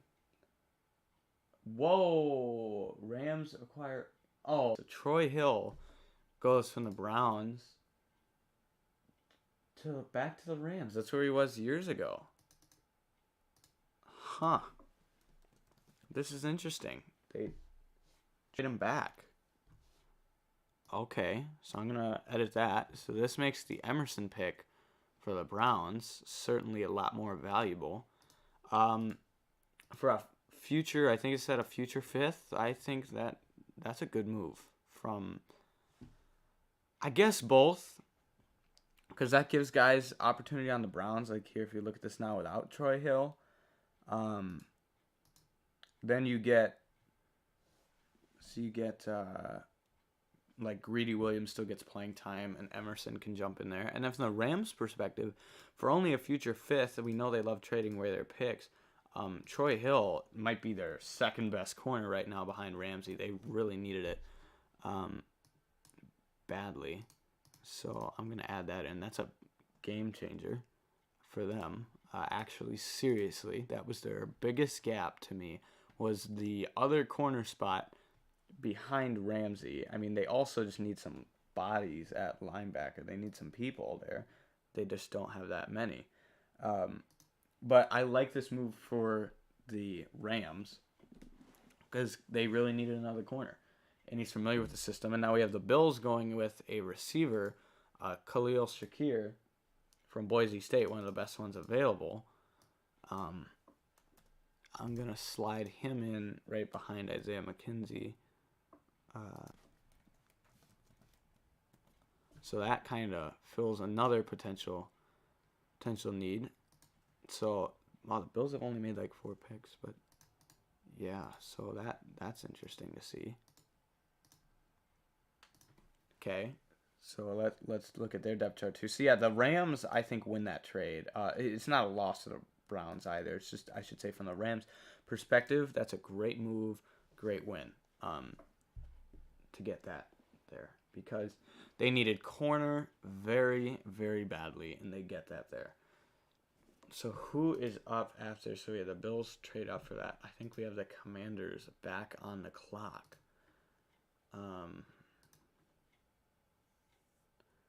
let's take a look at the Commanders again. They just recently went with Sam Howell, which was the best pick today, by far. I will say whoever gets Carson Strong at a later value is getting even better value. And I know this may look like a crazy take years down the line, but like you look back at my QB rankings, my top two were available there rankings. But this is like when I graded the players what they came out as. I would have taken Malik Willis as my first quarterback off the board. That's what I would have done. In the order I would select them, I'd select, because I'd be going for upside. In my board, I would have, if I was drafting, I would have selected Willis, Strong, Howell, Corral, Pickett, Ritter. Ironically, Pickett and Ritter were the first two taken. So I think years down the line, their upside is not as high as any of the other players, which then, you know, that kind of makes sense why they got picked first. But personally, I think that all these teams, if you put them in the right situation, like I think Sam Howell could be this team's future starting quarterback, especially because they can use Wentz just as a little bit of a rental. And here they go with Cole Turner to add to the tight end depth for Washington. I think right away he will be like their third tight end. Okay, but yeah, so I love the Sam Howell pick, and I think that he is a high upside quarterback. That to get him in the 5th round is just beyond crazy. And then Cole Turner here will be a nice red zone threat. And once again, I can't tell you enough. Yes, he might not get as much playing time as we would hope, but the Dyami Brown pairing is just phenomenal. With Sam Howell, their chemistry was phenomenal. I mean, I don't know what else to say. Like it was so good at North Carolina that those two had the chemistry to just Howell would throw it up deep and they'd make the catch. So who's on the clock next? We got the Texans. Texans are on the clock. They have traded, I'm assuming, for this pick. Yes, that is indeed the case. So let's see. And they have their choice. The Texans needed quite a bit going into this draft and have really filled, I would say, a lot of those positions. I still think an edge rusher and a D lineman, and otherwise they're starting a tight end maybe. I guess they still need quite a bit, but so they have, yeah, not selected this yet. So who are the Texans going to take? We shall see here. So Carson Strong is really the only guy out there that I think like shouldn't be here at the moment. But otherwise, you're basically just picking players that you think will fit your team in the positions. Okay, so we have Texans still waiting for the selection. So let's take a look at what I do think they should probably pick an edge or a linebacker next. Is what I would do. I liked them picking the running back. They fill in their receiver issues. Tight end is still a big need. I liked Brevin Jordan, and I really liked that selection last year. But I think that they should probably get some more depth. Farrell Brown is decent too, but they just need more people there. What else tackle, they're okay at tackle depth. Like, they could take a tackle or a center, but I think I would most likely try to get some more pass rush rotation. Just because that's where the value is in this draft, is at the pass rush, I feel like you're kind of reaching at some other spots. And the selection is going to be... Here we go. They select... Houston Texans select Thomas Booker. Yeah, they go with an edge rusher from Stanford. Makes a lot of sense here. I'm going to slide him in above Derek Rivers behind Jordan Jenkins. So Thomas Booker slides right in there as a rotation piece. I like that a lot. I just think they needed somebody else in there. And let me save that to the image so you'll see that here. So Thomas Booker, most of the edge rushers available today are speed guys. And, wow, he had 2 block kicks in 2020 for that. That's an interesting stat, so it might be a special teamer. And it's just like the other guys here, that they're quick, they're fast, that they're going to win with speed. That's what most of the edge rushers available, even starting yesterday, are. For whatever reason, I'd say there's a lot more twitch and speed pass rushers in this draft than the power ones. So the Falcons have their pick, and they're about to make it on the selection. So let's get their depth chart up here. The Falcons, I guess we're just going to find out what they do because they're picking right now. And they go with a running back, Tyler Algier. Okay, so I think the Quadri Olesen experiment then is basically over at this point. Okay, here we go. I'm adding him. So I say he's their 4th running back, makes the team. They brought in Damian Williams this year. If they didn't, I'd say he'd have a real good shot at getting in there quite a bit. He will at least be in the preseason rotation. Has some upside here. So, I like them going for a running back. They've been kind of trying to find that future one. But Cordell Patterson performed really well last year. And, the speed on out is just great here with this choice. Wow, they showed the play against Arizona State when he just came out of nowhere.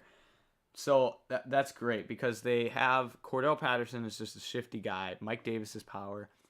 And, this kind of like a Damian Williams, I think would actually be probably a pretty solid comparison for him. So I like that choice for the Falcons. Now the Broncos on the clock. Really, as we looked at it earlier, they have a pretty loaded roster. They really don't need that much. And so pretty much anything here could be beneficial. But I think they could think about a backup quarterback, but they don't necessarily have to do that. I think if they do, Caleb Ellaby would end up being a really good fit for them. Otherwise, they did the tight end position, maybe tackle. Their interior depth is so good on the O line. I'm saying tackle or linebacker, really. That's what I think it comes down to. This team is very, very good. I think Denver has a real chance to be an absolute force in the AFC West next year. That whole division is very, very good, but I think that the Broncos, the Raiders, and they go with the safety actually. I mean that makes sense. That was a borderline I was thinking there, but they picked a few they picked a few last year. But I guess Delaren Turner Yell is the safety they chose. So I will add him into here to the rotation. I just haven't because they picked Caden Stearns and Jamar Johnson last year. I'm just gonna abbreviate the T here for ease of space. But what I think he will compete for a rotational spot at safety. Might have to be special teams at first because I don't think he's really gonna get a ton of playing time initially with that depth chart here. And the pick is in for Seattle. Let's take a look at Seattle.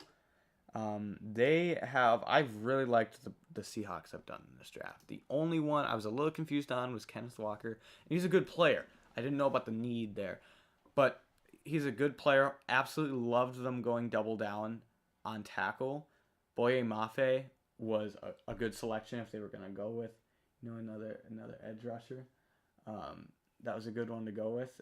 And then Kobe Bryant today to start the draft for them was phenomenal. And they double up here and they go Tariq Woolen, who is like one of the best players available right now.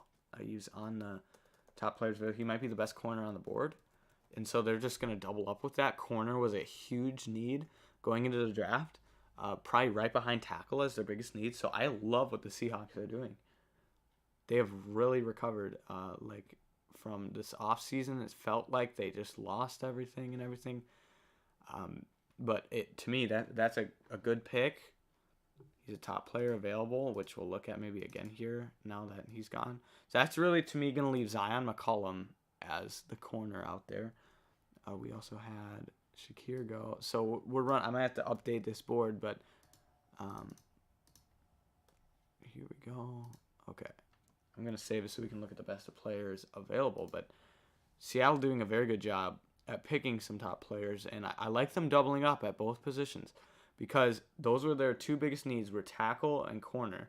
And so you take a chance, like at tackle, you're going to start both of them. But here, you're taking a chance that at least one of them is going to be solid. And if we look at the best available again, now you're looking at, I would say, Carson Strong still out there.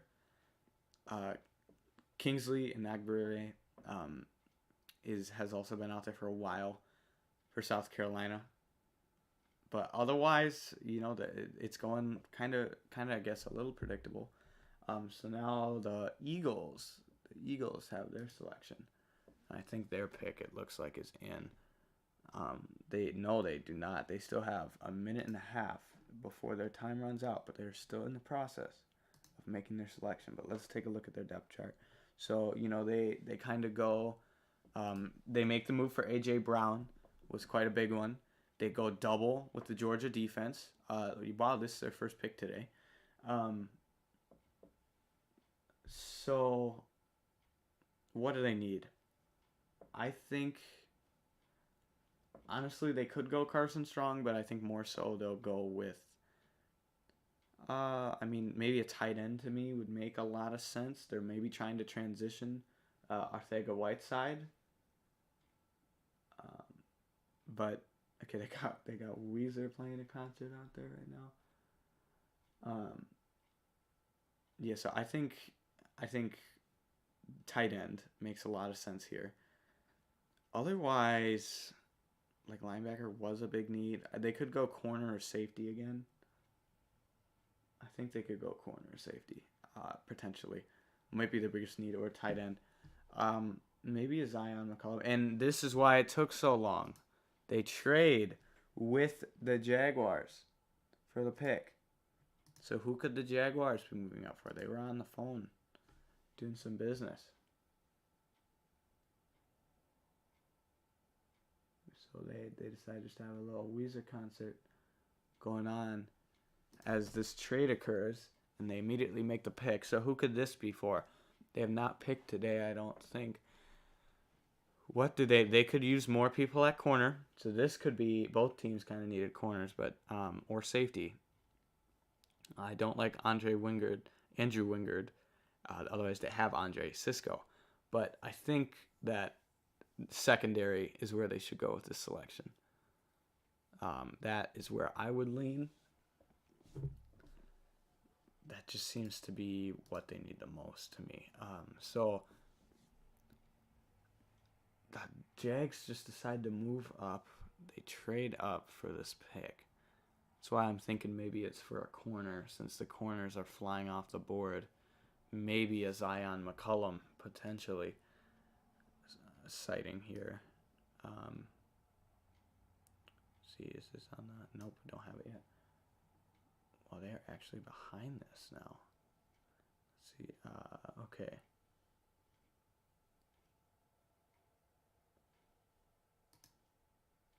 So who is this for the Jags? They trade up. Might have to wait for the Weezer to conclude. We add a few. Keep this updated. I think they are working on. Okay, this is interesting. Who could this be for?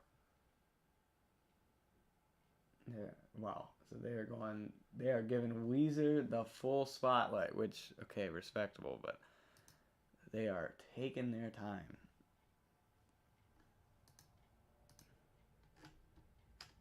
Okay, I'm just going to add this. They are really taking their time. Okay, is this... Okay, thank you, Weezer. Oh, wow, we don't even have the pick yet. This is taking a minute. This is, I think, the longest time it's been for a pick in quite a while. So the Jags went all out in free agency this year. And, we'll see if it pays off for them. Adding a ton of players through free agency. And, they added some players so far through the draft, too. I do think the Walker pick was not the move that I would have made whatsoever. And I don't think it'll work out in the long run, because it's not really... Well, I just was not a fan of Walker personally, as looking as film. Like I said it last night when Nakobe Dean got selected. I actually think Nakobe Dean almost showed more pass rushing ability than Travon Walker did, and that's a hot take, but I think that in the end, Walker is a guy that needs to develop somewhere. And I don't think Jacksonville is the place for that to be. I think when you have the number one pick, you always should just go with the safe bet. There's many times, and it's very likely, that, a player that's in the top 5 becomes better than the number one pick. But most of the time, a majority of the time, I would say number one picks are normally kind of like a guaranteed medium success or higher. That it's like, okay, we at least know you're going to get something from that. And I know you're going to get something from Aiden Hutchinson. I think I would have rather had them have Kayvon Thibodeau or even pick Ike Ekwonu over Travon Walker. Now, I did love their Devin Lloyd pick at the end of the first round. I did like that. But I just think that this is not the situation for Walker to succeed in. And so it's going to look worse for him in, retrospect. Not because of his ability, but just the inability to be put in the correct situation. And they go with a running back. They go with Snoop Connor from Ole Miss. So he is going to probably be that third guy. They get Travis Etienne back. They didn't get him at all last year. So this is going to be the first pick of the day for the Jags. Yeah, so they didn't get to use Travis Etienne at all last year, so it's interesting they go with this decision. They did need depth behind that, for sure. I can see why. But, okay, that's interesting. And now we have Dallas on the clock.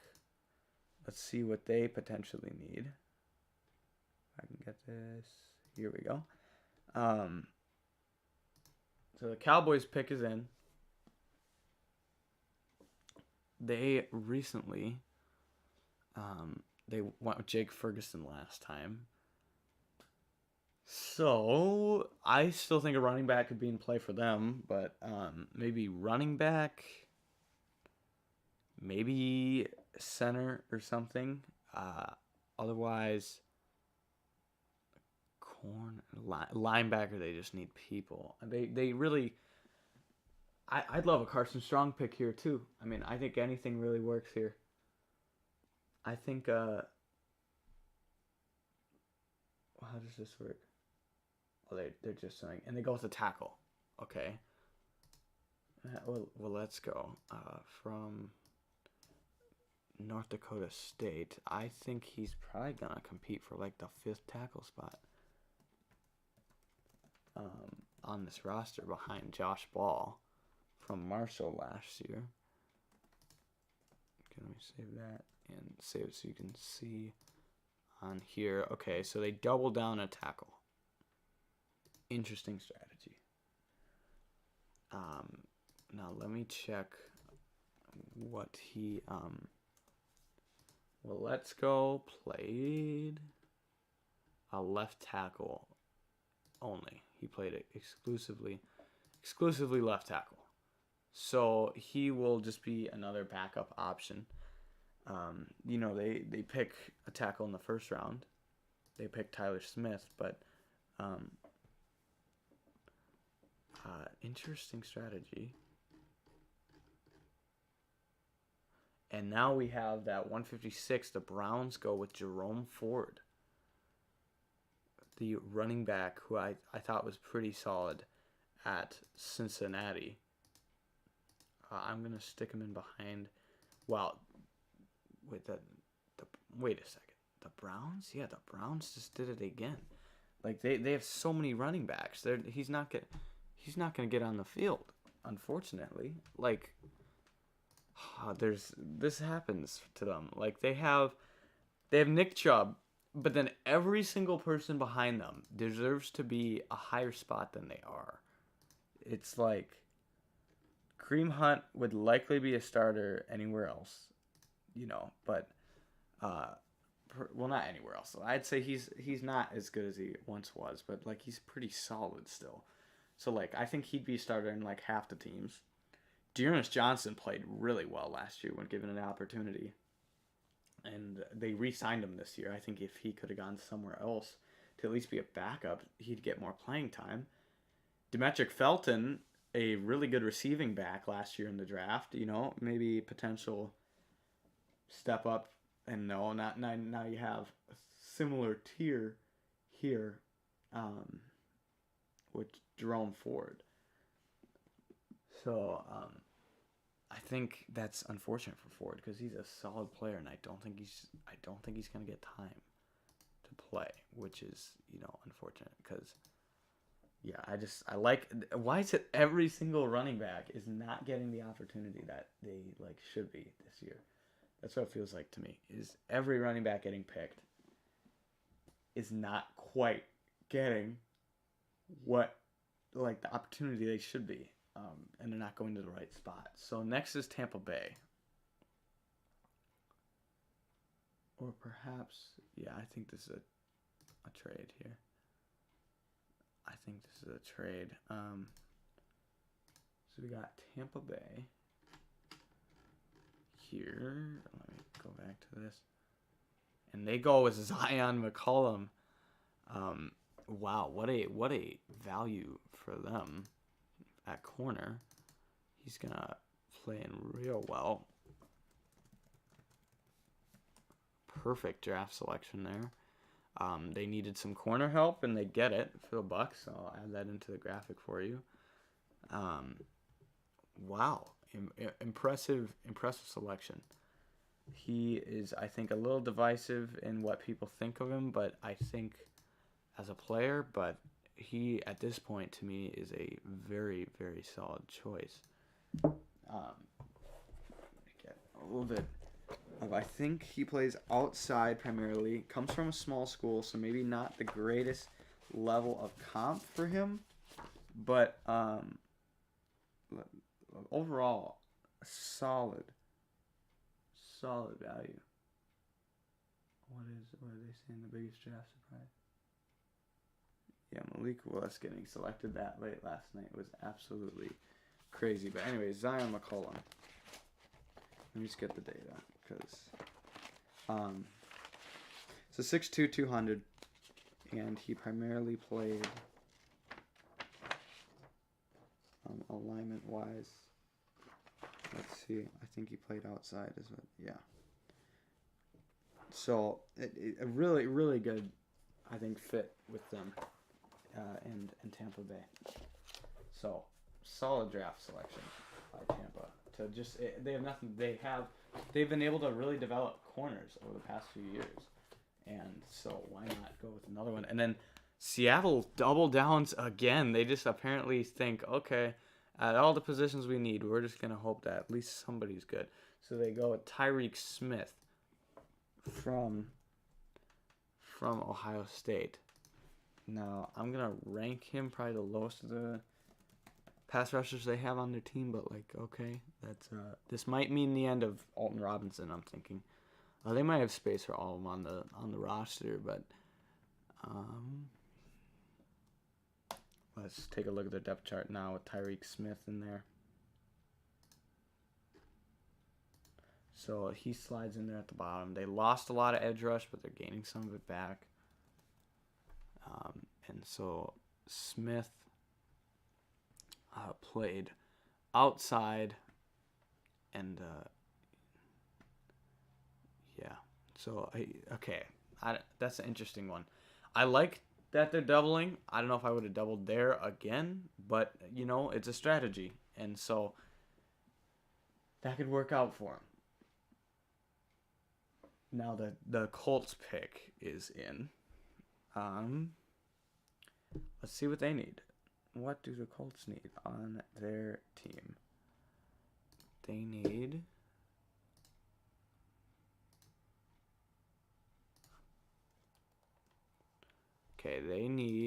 overall, they picked a receiver, but I would not be surprised to see a double down, a running back actually also for depth purposes. I like the Raymond pick. They have people at edge. And they go D tackle. I was about to go there. Okay, so I like this. He likely will be their third D tackle. They go with Eric Johnson from small school Missouri State, but I think this is a solid selection for the Colts. Position of need, their first pick of the day. It's a good one.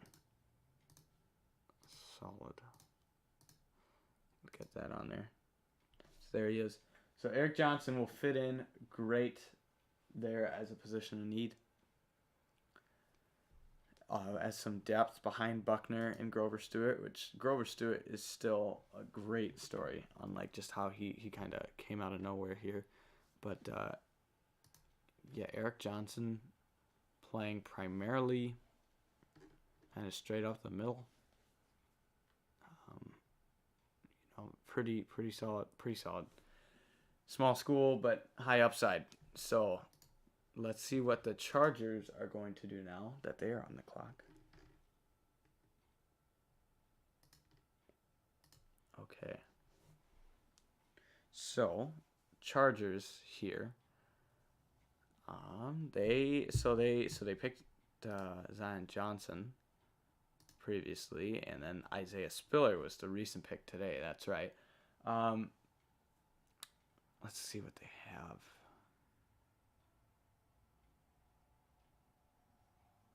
Okay. So wide receiver would be interesting for them. That could be quite interesting. Tight end also, I think they could use some depth. I think tight end, tackle. Really, actually, they need a depth at quite a lot. They need more people at corner. Their starting lineup is phenomenal, but they really need some depth. So I think anywhere would really help. And unfortunately, I would have said running back is one of the places I wouldn't have necessarily spent the draft choice on to do this with. But yeah, the Chargers I think have a good chance. And okay, now they go D line. Does this make sense? Ogbonia from UCLA. I'm gonna stick him behind Covington. No, I'm gonna put him ahead of Covington. I'll put him fourth. So staying in similar colors. Going from UCLA to the Chargers. I think they just showed it. Did they somehow change the pick or something? Or do they have a back-to-back pick? I think they just showed Ogbonia. Yeah, they did. Okay.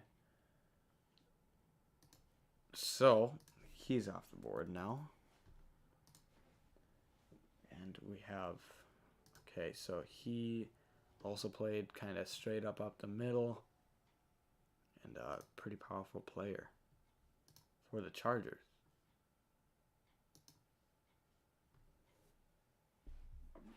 And... Kayvon Thibodeau will apparently buy jersey number 5 from teammate Graham Gano. Okay. Let's see here. Yeah, the Giants have had tons of choices. They have really splashed the draft. And I think I should say their first round selections were my favorite. I think they have really slumped after that. They've kind of fallen down. But their first round, I'm still saying, was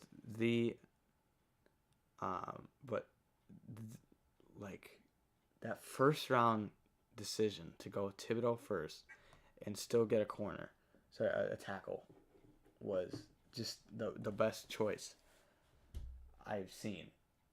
The best strategy that I've seen this year. I think just it was math. It was math. They needed both positions, and you knew, that a team could have gotten Thibodeau. It was more likely you knew you could mathematically get one of the top 2 tackles and Thibodeau.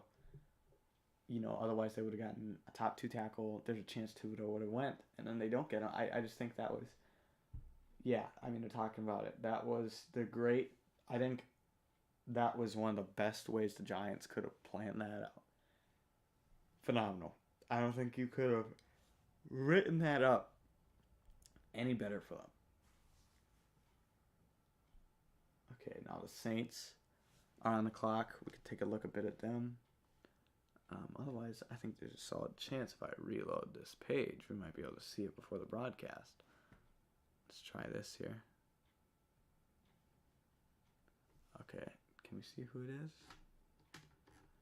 It is... Yeah, see, now we get... So it's DeMarco Jackson, linebacker from Appalachian State. So here we go back to here. So yes, they needed people at linebacker. So this is a fantastic choice.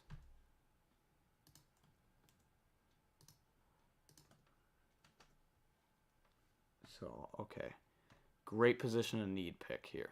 It's really what they needed. Is this their first pick of the day? Or, okay, hold up. We put a comma instead of a period. Fix that. Okay. We shall look at the Saints depth chart here in a second. Yeah, Jets also done a good job. I will say the teams I think that nailed it in the first round I haven't liked their recent picks as much, except for the Ravens. The Ravens did really well, and then they've kind of continued to, in my opinion. I think they've been by far the best team selections in this draft. But the Saints here, getting DeMarco Jackson and he that's a position of need for them that really fits it for them. So good choice there. Next we have the Broncos again. So let's take a look at them. They've been filling up their needs recently. And so, let's go to their depth chart.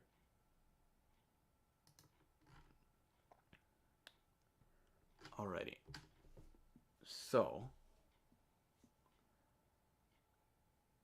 they recently, they went with D-line. They went with a corner last time. Sorry, safety. So linebacker still stands out to me as a potential position of need. Otherwise, tackle, and I think at that point they're pretty good. They could use a better backup QB. I think at the end, Caleb Ellaby, I think would be a very good fit for the Broncos to end up selecting in maybe the 6th or 7th round. I think that would be a solid choice for them. They don't need to do it now. Like, they'll be fine. But I think I would rather them spend their pick right now on a tackle or a linebacker.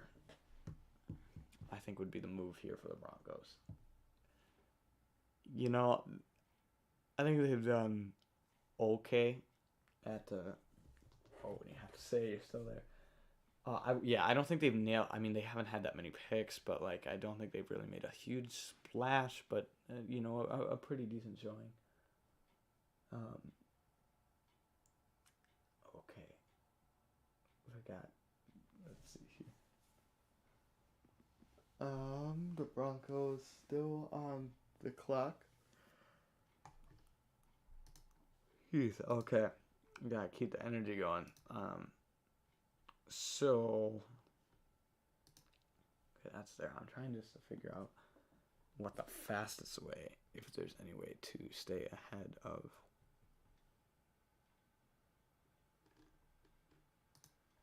Okay, yeah, I'm trying to figure out.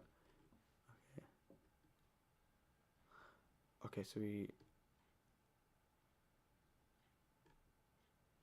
Okay.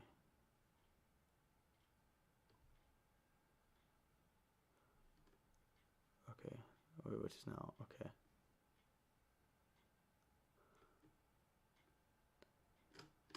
Okay, yeah, I'm just trying to keep track of what the Vikings are doing, because they have.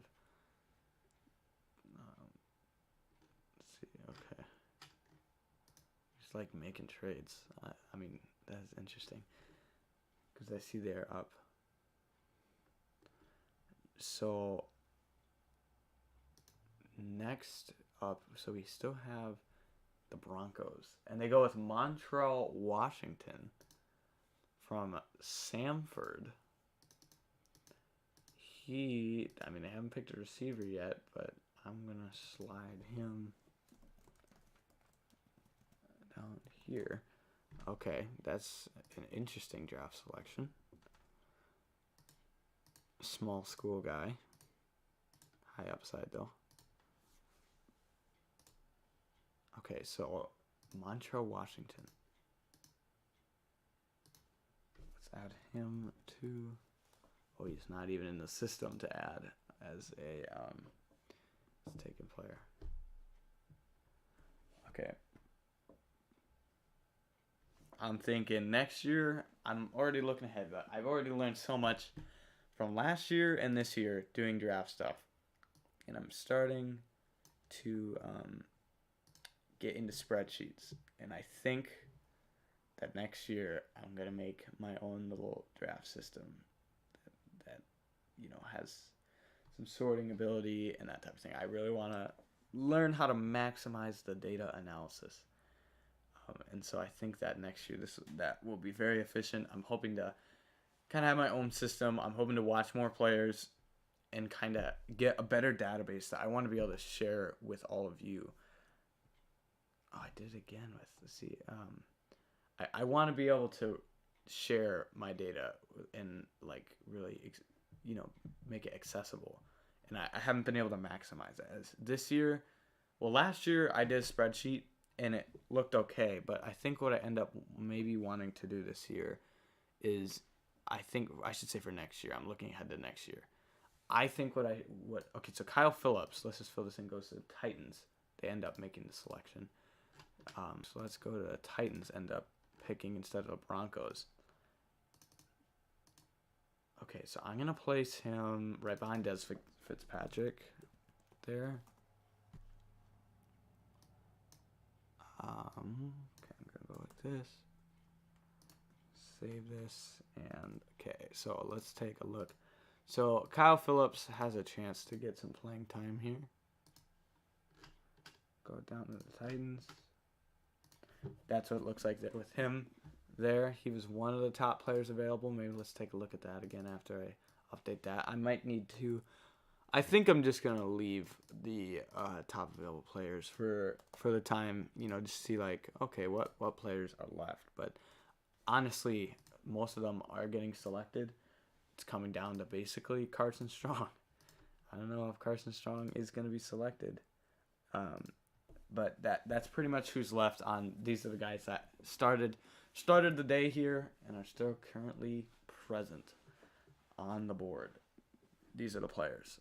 So Raiders still on the clock, taking their time. Let's see what they are up to. Maybe let's see here. Go back to here and go into the Raiders now.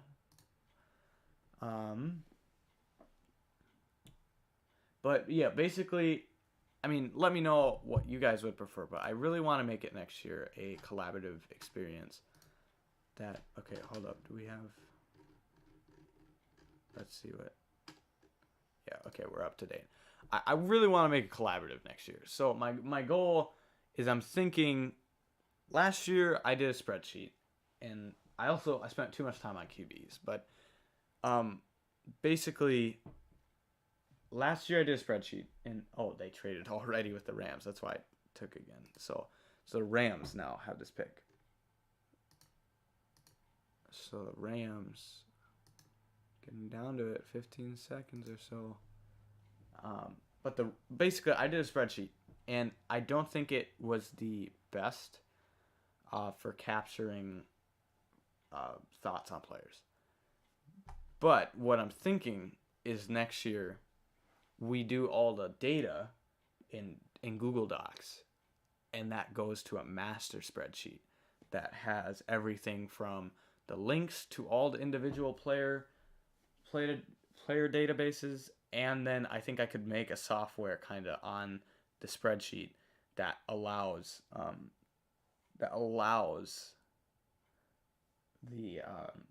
like basically you to input players to teams, and I'm really hoping to do that. This year and other activities I'm in, I'm starting to use spreadsheets, and I think just that there is a potential there that I think I would really like to learn this summer. I'm gonna maybe try to master it, and then I think there's potential. This is my second year really doing, I would say, in-depth draft coverage, and so I keep making advancements, and I think next year will be even better. We'll just keep going, basically. And so the Rams, who are they? So they still haven't picked a linebacker. A little bit surprising to me. I think they could certainly use that.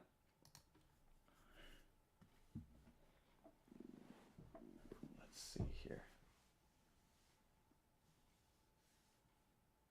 So we gotta think. I think are we in the range that we've already less than 100 picks to go? We're at 260. Yep, we've hit it. Less than 100 picks to go. And they go with Kyron Williams from Notre Dame, a very solid running back. As a Notre Dame fan, I've seen him quite a bit, and I'm gonna place him above Jake Funk. I think that Kyron Williams is very, very good. Great receiving player, great in space, just really explosive. I mean, I think this is a great fit. They always need running backs. Kyron Williams to Rams. Phenomenal draft choice. Love it. Beautiful. Okay, so the Vikings now on the clock. Haven't picked in a minute. They went back-to-back corners. Let's see what they could be up to here.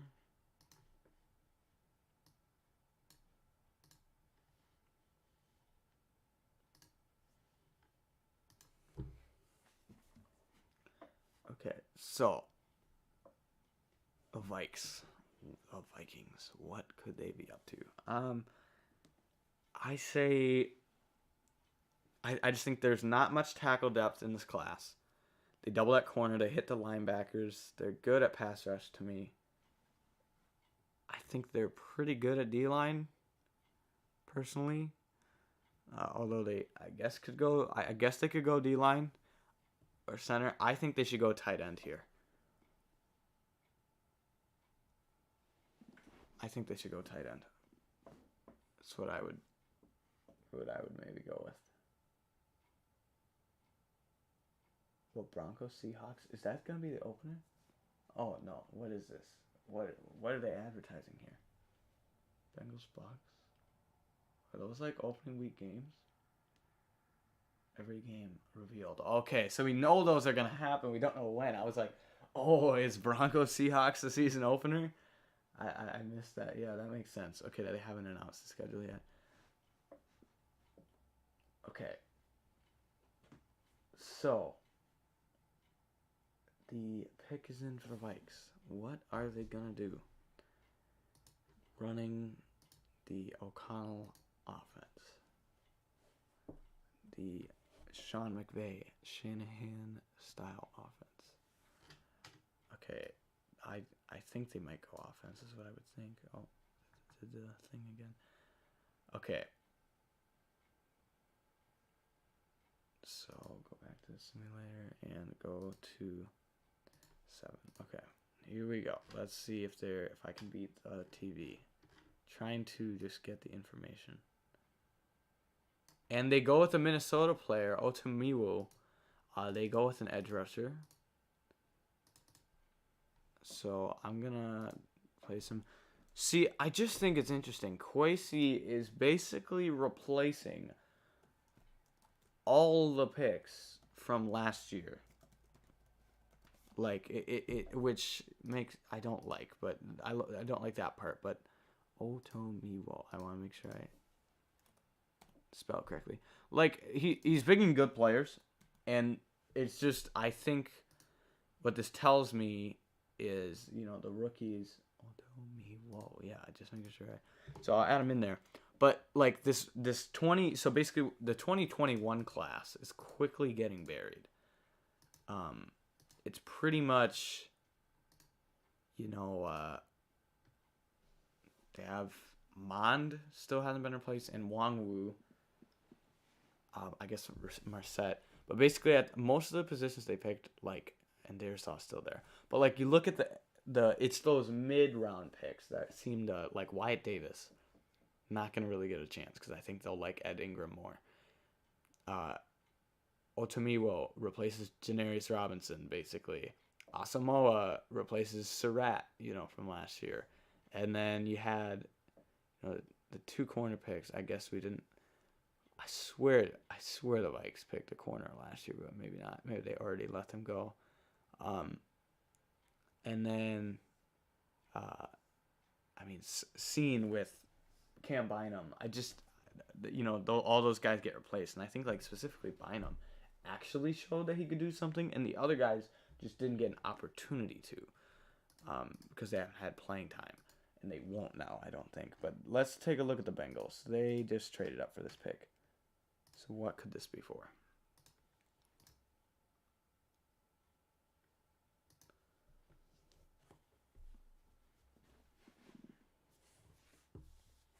Let's see. So they've gotten some secondary picks. What else could they go? They went tackle earlier today.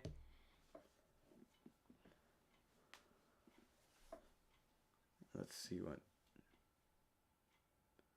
Okay, I think a linebacker could be a potential idea for them. Let's see. I'm trying to see if there's a better way to just get the most updated. If there is a even faster source.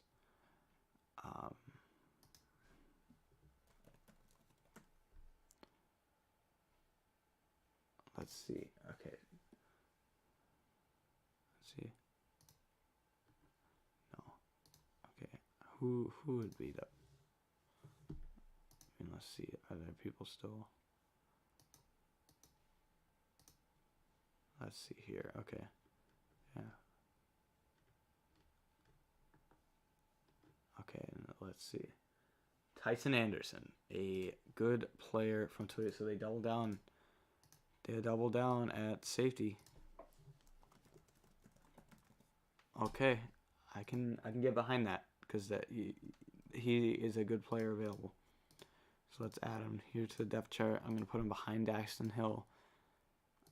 He was one of the top players available. That's gonna leave 8 players left on the best available list from the beginning of today. So the teams, if we go off of that, are picking the top guys. But I really feel bad for Carson Strong because he's my number 1 quarterback, and he is absolutely slipping. We'll see. I hope eventually you have to get to a point where a team has to pick him, of any type of team. But this is who's left on the players available from the beginning of today. So the pick is in for the Cowboys. So let's take a look at what they're up to.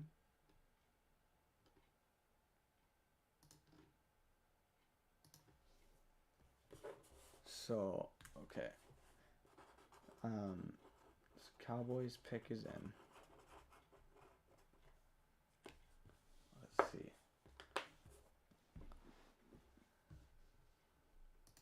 Okay. Wow. Just the water thing there at Las Vegas is so beautiful. That is absolutely phenomenal. It looks awesome. But, okay, the Cowboys. What are they going to need? Let's see here. Okay, the pick's about to be made, but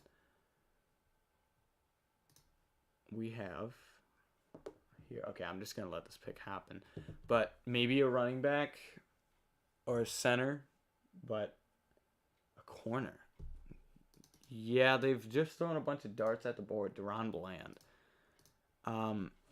They've kind of just thrown a bunch of darts at the board at corner, so I can understand them going for it again. Let me add that here. So, I totally get them going for it. Especially, I thought there was something with Calvin Joseph this offseason. So Minecraft instead.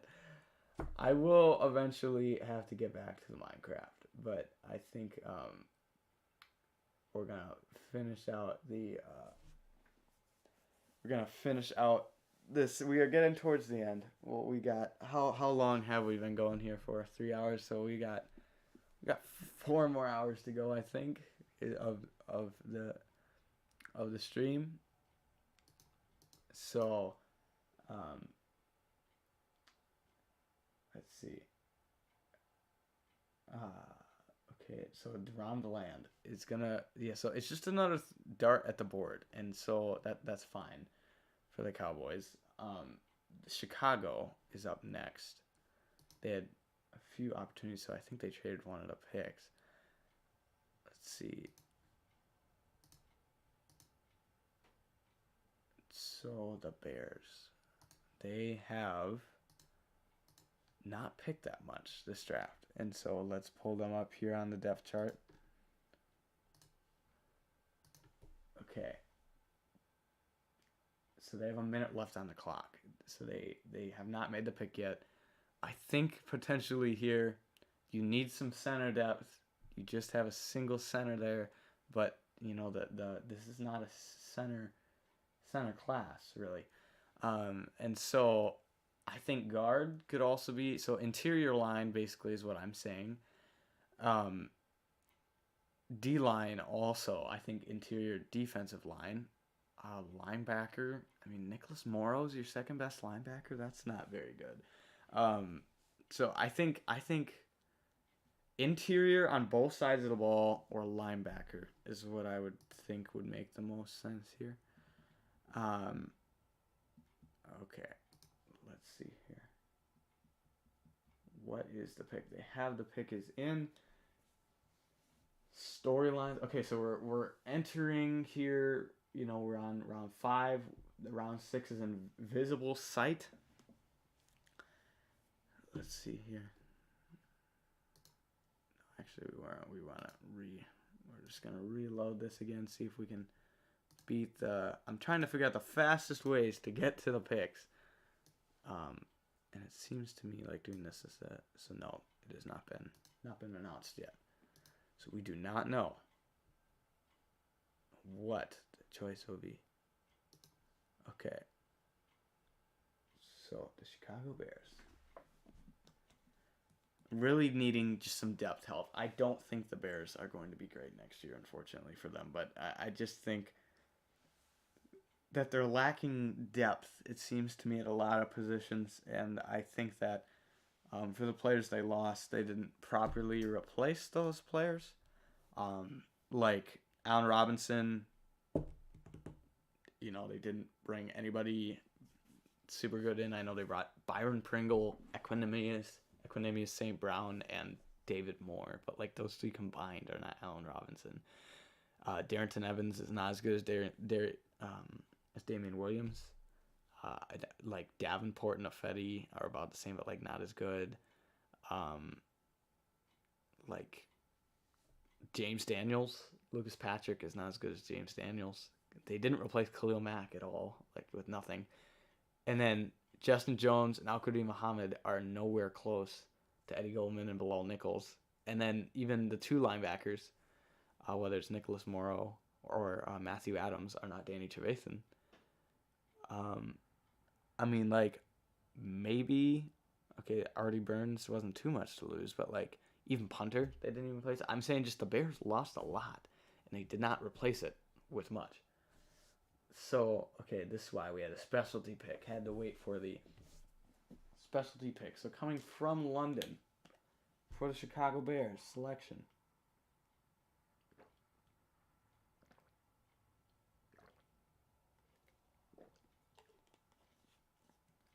Let's see what it's going to be.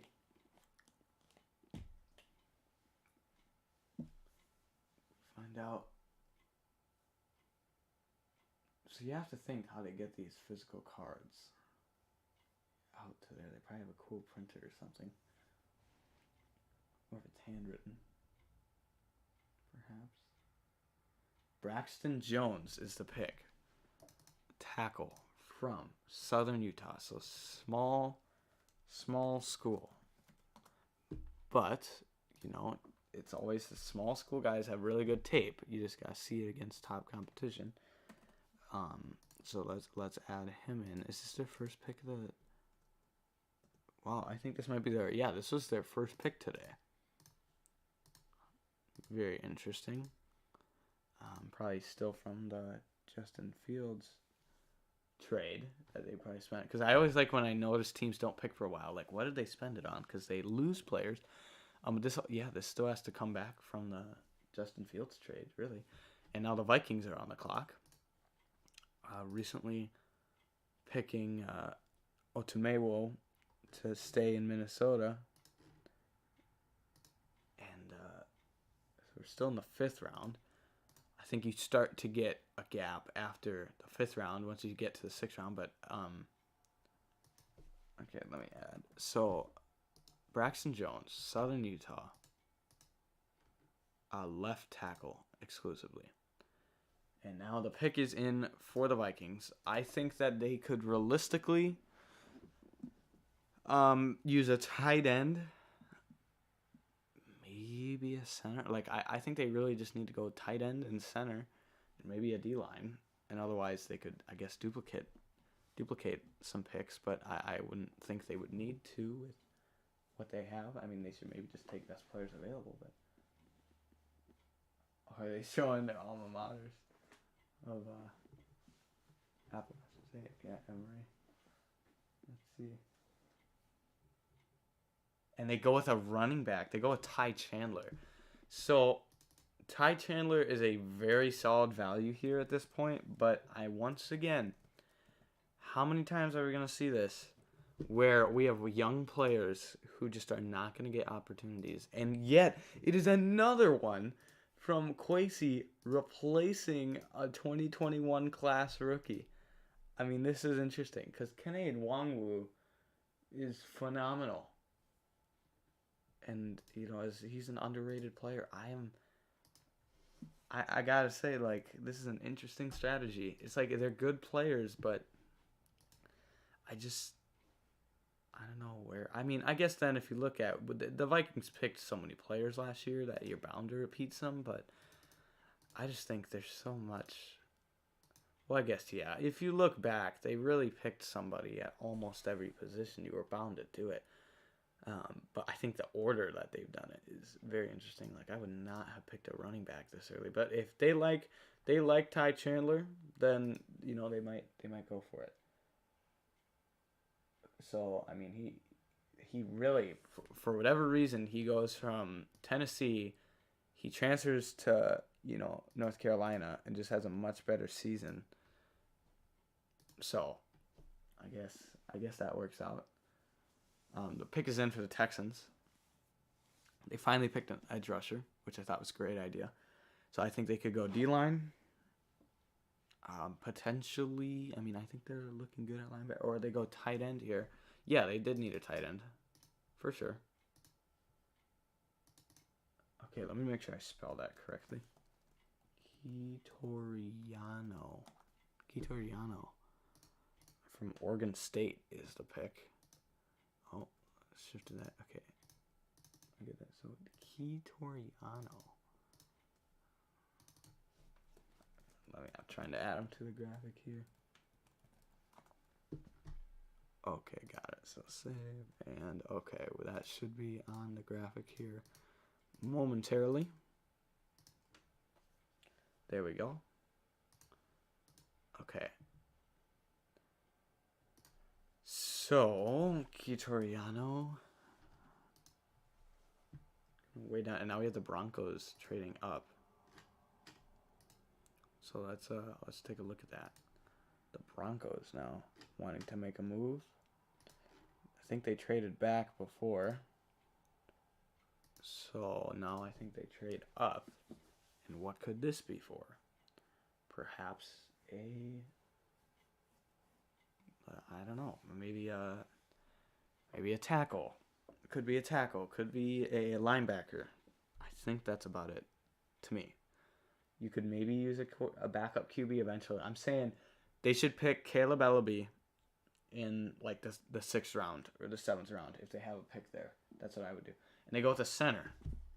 Of course, the one position they like don't need, but okay, if they have like if a team has a good value on a player, I'm gonna understand it. But like here, unless they want to just exclusively use minors at guard, but like Miners is a solid player.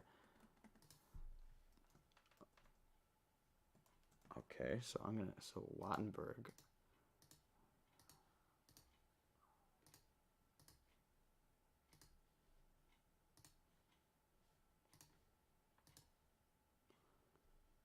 Okay, so they traded up with the Packers to go get him. And he exclusively played center. Actually, no, he didn't. He played left guard in 2019, and then switched to center. So, okay. Now we're gonna be at 172 with the Niners on the clock.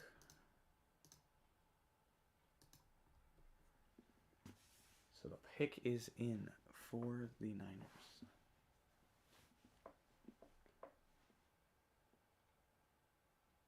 Okay, what could they be up for?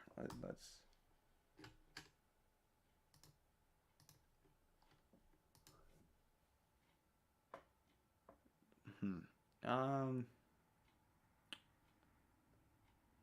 Okay, so I'm saying tight end.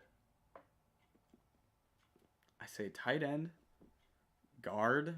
They could go center also. Maybe why the Broncos went up and jumped the Niners.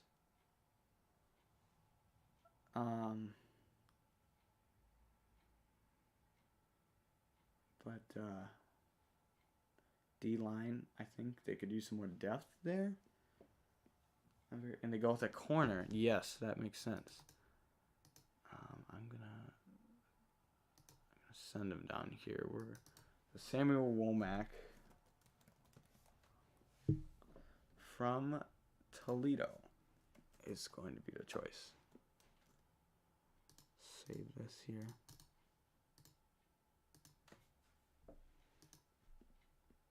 Bam. There we go.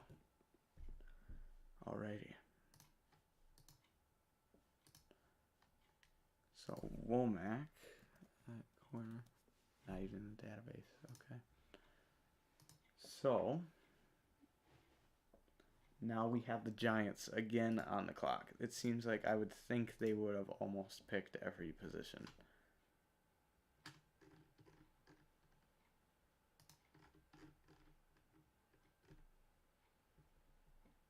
Let's see. Let's confirm that. The pick is in for the Giants. Let's take a look at both who they picked and what they could pick. And so, okay. Pick 173. They picked a guard. I still think they could use a center, and they pick a guard. They go with Marcus McKeithen.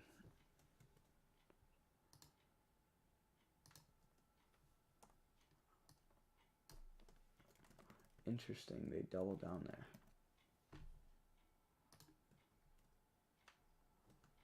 Huh. Let's see. See, I just think they need some more center depth. But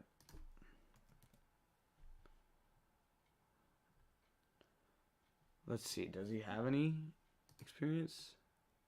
Exclusively right guard. A few snaps at right tackle. So, yeah, okay. So McKeithen, right guard. I don't know about that one. They just have so many. Like, they made that trade for Ben Bredesen even. Like, that was interesting that they did that. And then, like, they have that. They also still have Shane Lemieux. I think a few of these guys, it's just like the running back. Like, I don't think they're going to get an opportunity.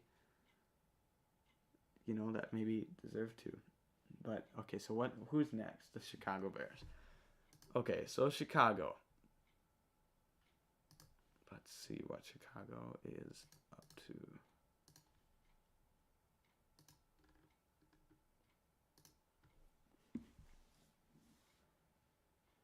Okay, 5 Georgia first round.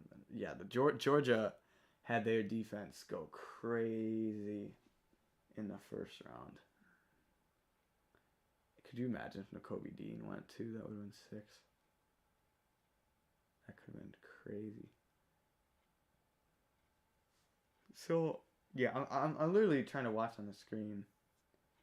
Like, I just don't think Trevon Walker is, like, number 1 pick level. Like, I was even rewatching stuff, and it just he's always tag teamed with his teammates. I don't think he's separated, like, himself personally. But let's look at the Bears. What do they need to do? They really need interior help on the offense. We just talked about this team. Did they trade? Might have been they took the tackle, I think, maybe. But, like, they need interior both sides and linebacker. That's what this team needs. They still need to fill all those during this draft.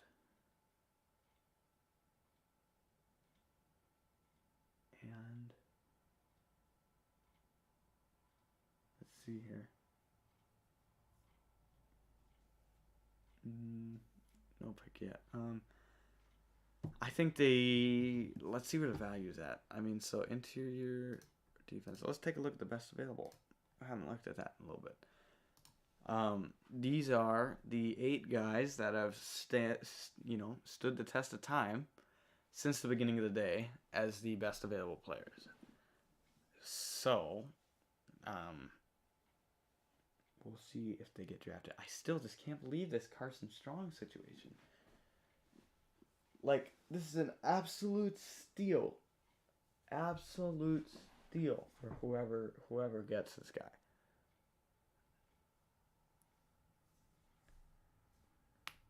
Wow. Okay, so we have here Rappaport discussing So the Bears. I think they go interior on one of the sides or linebacker. But going with that then, so they could go. I think Matthew Butler from Tennessee would be a good choice. That is who I think the Bears should go with. Alrighty.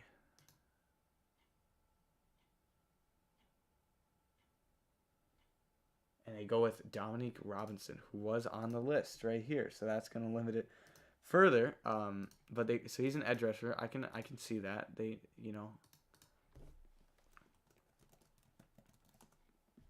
Okay, like that's totally he'll compete with Travis Gibson and a Tauchu for playing time. I can totally see that.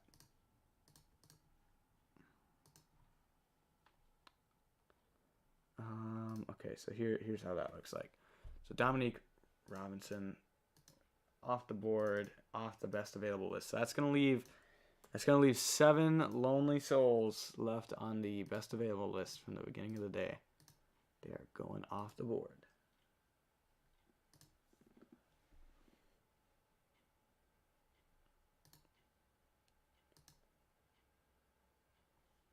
Okay. So let's add him to the drafted list. Speed rusher, and now the Raiders are on the clock. Taking their time, are they?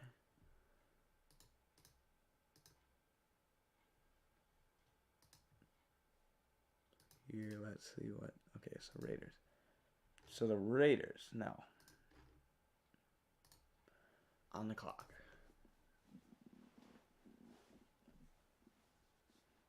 Okay, so minute and 40. What have they? So they went with a running back. I'm telling you, Carson Strong right here could make some sense, actually, believe it or not. Maybe a receiver. I think that's where I would go. I don't know, linebacker. I think I would go Carson Strong or receiver here for the Raiders is what I would do. Man, if Carson Strong falls out of the first 5 rounds, he's gonna need like an injury to happen to even get in the game, which is sad because I just think he's my number 1 QB, and he's not gonna get a chance to play, but maybe he can light it up preseason. I mean, that would be phenomenal to see. Okay, the pick is finally in for the Raiders. Let's see. I also wonder. Okay. Let's see. Okay, so the pick is in for the Raiders. I am trying to figure out if you can grade. Might have to start going through. Okay, is this website faster? Is the NFL? Nope, it's the same speed. Trying to figure out if there's any secret sources to getting the picks as fast as possible. Okay, yeah, I don't see what that would be. Okay.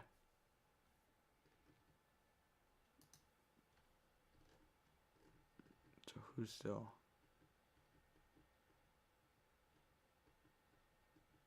still out there right now? Okay. So this is what I'm saying. Like, this is interesting because you look at I was looking at, like, for example, DJ's board. And there just aren't players in the top part of his, the top 100 are gone. This year, more than other years, I think it proves kind of the lack of talent in the draft, considering it's kind of like everyone knows who is even draftable because,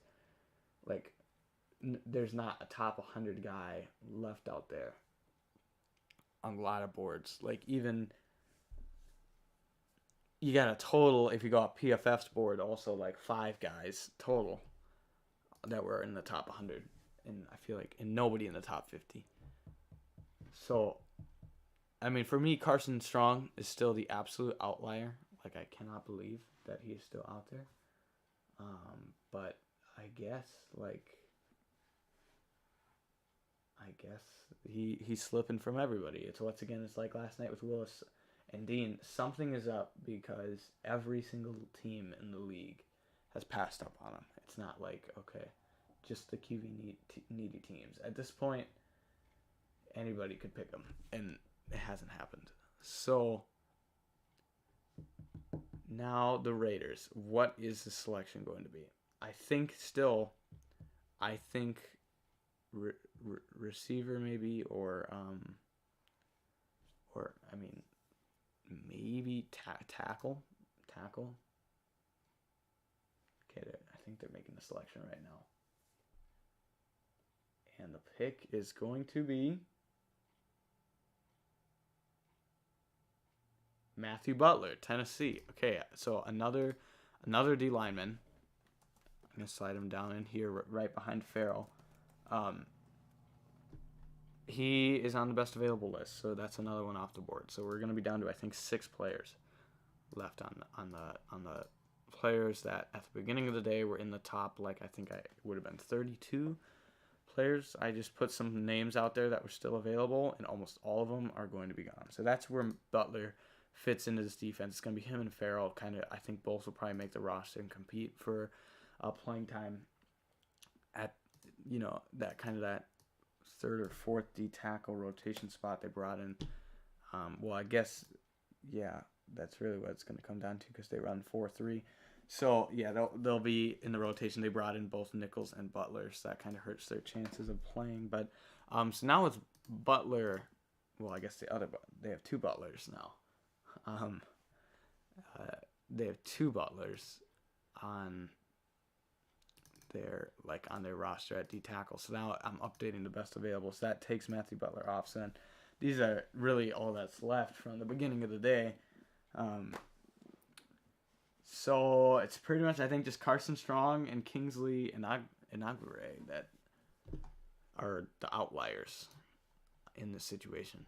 So Cowboys are lowering on their time to pick. Looks like they don't have enough time to make a trade, though. I bet they still are choosing, but in 20 seconds the pick should be made. So let's take a look at what they're working with. The Cowboys. 10 seconds on the clock. Let's see if they get it in there. I would think they would, but the TV's saying they haven't yet. Ran out of time, but I'm going to imagine that the pick is in. I would think so, but yes, it is. So they're going to make the pick. Okay, so running back, I still think makes sense for Dallas. The interior, they still need depth, but I just don't know about the depth of that position in this class, but they still need some interior line depth on the offense. Defensively, I think they're doing pretty good. They could maybe use just more players at linebacker, but so I'm saying running back, interior line, linebacker. I mean, D-line they could also use, but I think I'm getting the feeling I think they'll go interior offensive line, but because they brought in Ryan Nall, they must even though I'm not a huge I don't think he's great, so I think they could use a third back behind Zeke and Pollard. But yeah, I think they go interior here. What is the Cowboys? The Cowboys have had a very, I would say, just decent draft, kind of meh, not bad at all. Tyler Smith, okay, you needed a tackle. It's not a flashy pick, but it's fine. The Jalen Tolbert was interesting because he's a one-trick pony. That he's a deep threat, but a really good one. I feel like you kind of already have that thing with James Washington, where it's a deep threat with contested catch ability. I mean, there's that. I think the Ferguson pick was probably my favorite choice I think they've made, to be honest. So, the pick is in for them now. We'll see what it is. Yeah, I would personally say my favorite pick that they've made yet was the Jake Ferguson choice. So what is this? I'm trying to see this. Is this their big board? Are they leaking the big board? I might have to go up and get a... Like, what is that? Is that... Grant Stewart. Linebacker. Okay, I'm trying to read this. Is Grant Stewart was like last year. Is that last year's board? What's red? Gone? I was trying to read the Cowboys draft there in the back. Like okay, well they take Damone Clark at linebacker, so he's going to okay, I'm gonna set him right above Devontae Bond. So okay, so he'll be in the rotation for linebacker. I am interested. I was looking at. I swear Grant Stewart is already in the league. I think he's on the. He was on the. On the Bucks. I thought. I wonder if that's like players they want to look at for. He's on the Bucks. I don't know what that was. Maybe that wasn't Grant Stewart, but I thought that's what I read on their board. Okay, Ravens have not reached a contract with Lamar Jackson. Okay, but do they really have to do that this year? Yes, probably. Yeah, it's 18. I think Josh Allen got his deal.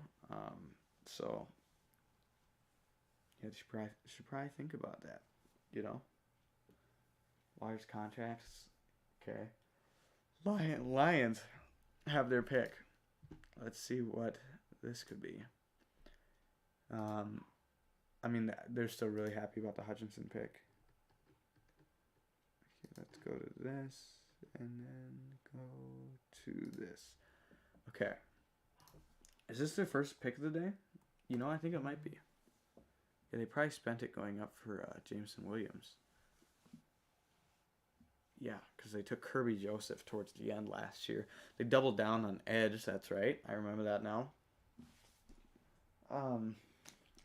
And they go with James Mitchell, Virginia Tech tight end. Okay, that's great. They needed a tight end. I'll stick him ahead of Garrett Griffin. Okay, so James Mitchell, tight end.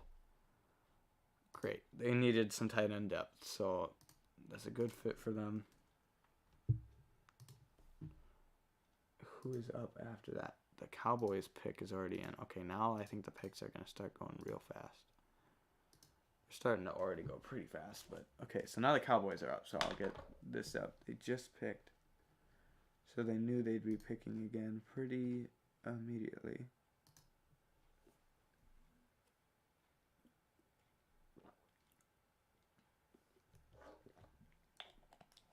So pick 178.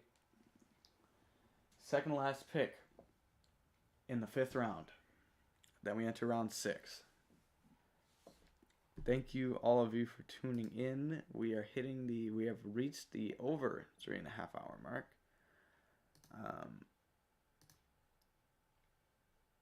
Let's see.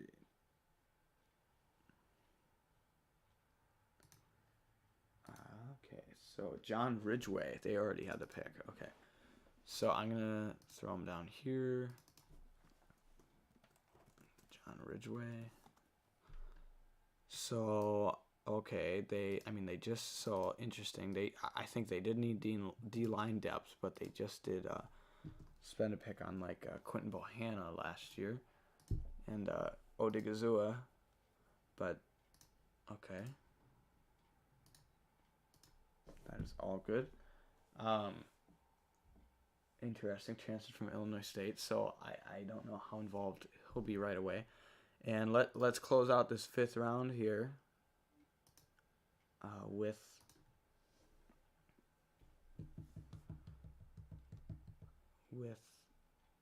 some Packers action. So let's take a look at what they have currently. They, I think, have started to really recover. I like the Zach Tom pick today. Yeah, I think they are kind of recovering from Yeah, now they're showing the whole tweet from Lamar Jackson Thursday night.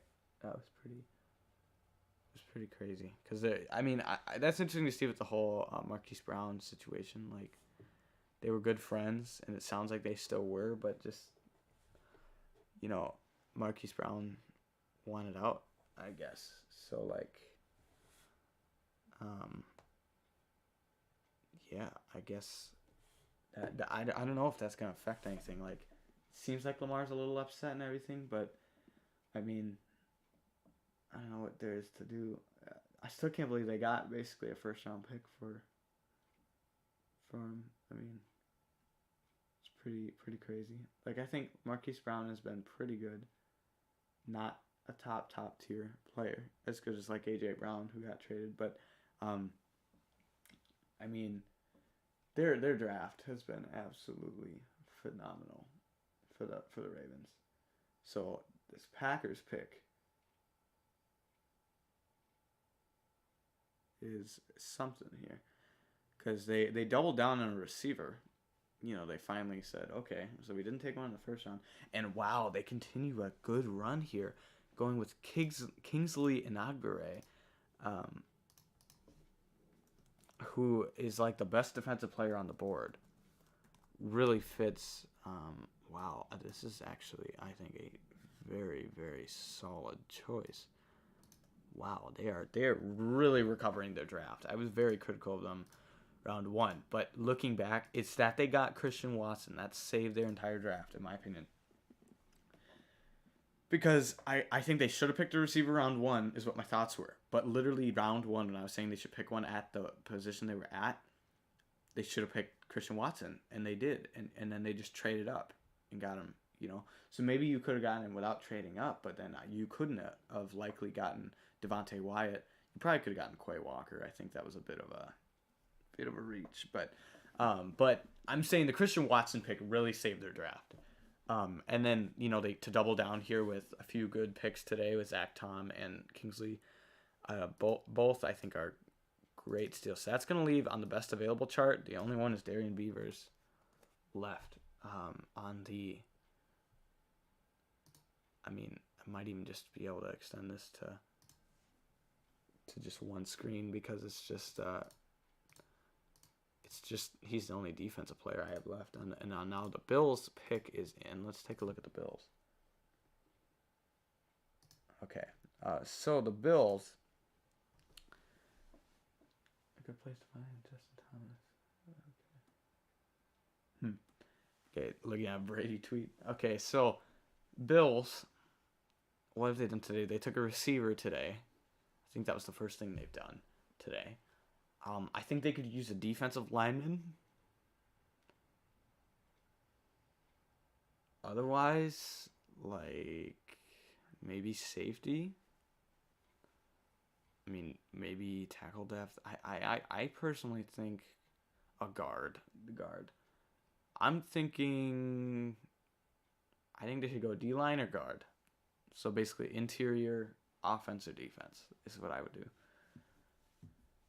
The Bills, like, I keep thinking they just keep getting better. Like, I picked them 2 years in a row, basically, to win the Super Bowl. And they were so close last year, I personally think. Like, I really think that they can take that next step up, make the jump, make the leap. And okay, here comes the selection for the Bills. So we're officially, I think this is our first pick now in the 6th round. So we made it. We are 2 rounds away, and they go with a punter. Potentially, a lot of people saying great punter. I think he's left-footed. While the punters today are actually going crazy here. And so let's add him here. This actually makes sense. You are a Super Bowl contending team. Matt Hawk is not a great punter. I like them just going for it. I normally am not a huge proponent of... I'm not a huge fan of teams just spending high picks on kickers and punters. Like, for example, of today's ones, I wouldn't take one in the fourth round in general, but if you're going to, um, the Cole Tracy pick for Cleveland certainly, in my opinion, made a lot more sense than the punter picks for, I think that was Baltimore and New England. I personally think this is the second best one so far. So sorry, I should say this might be the best pick for a punter and that thing, and he's a lefty too. He's just different, fellow lefty, So, now that I think about it, okay, this is random, but like, now I think about it, yeah, because I'm left-handed, so that goes to my foot. So would he throw left on a fake punt too? I mean, just something to think about. Throw you off a little bit. So I think it sounds like he was maybe the best punter in the draft. So I mean, if you're getting that at that value, that's great. What are they about to show? Like him hitting? Yep. Little tackling action highlight reel. What would it be without showing the punter highlight reel? I mean, they have to have it ready on NFL Network. So who's actually up? So the trade. So is this 2 now? Looks like. Yes, the Eagles are picking. I was making sure they didn't trade that away, and then that was somebody else. But no, that the Eagles are picking now. So let's take a look at their depth chart on the Eagles. The Eagles here. Alrighty. So today, I don't think they've made a pick yet. No, they have not. They've not made a pick. But last night, they got a steal in Nakobe Dean. I liked the Jordan Davis pick before that. They got A.J. Brown, who's a game changer for this offense. And, I guess Cam Jurgens was a good position of need fill for when Kelsey eventually inevitably retires. So what do they still need right now? I personally still think tight end. That's what I was thinking before they traded their last pick. I think they could really use a tight end, maybe a corner or safety, but I think a tight end is a big need here because they're maybe going to try to transition J.J. Arcega-Whiteside there behind Dallas Goedert. And so I think they could get an actual tight end in there. So let's see here.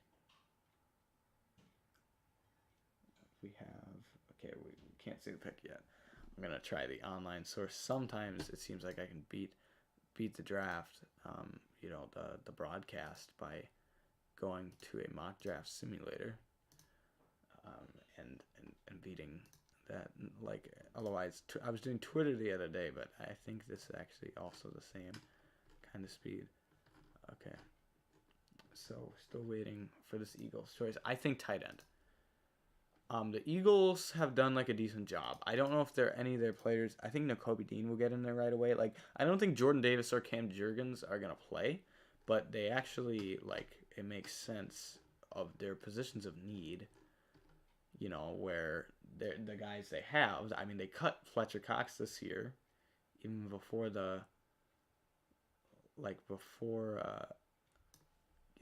before free agency and everything. They cut him and then they signed him back. So I mean, they already proved that they just needed to lower his salary. But I'm saying, okay, can we see what this pick is?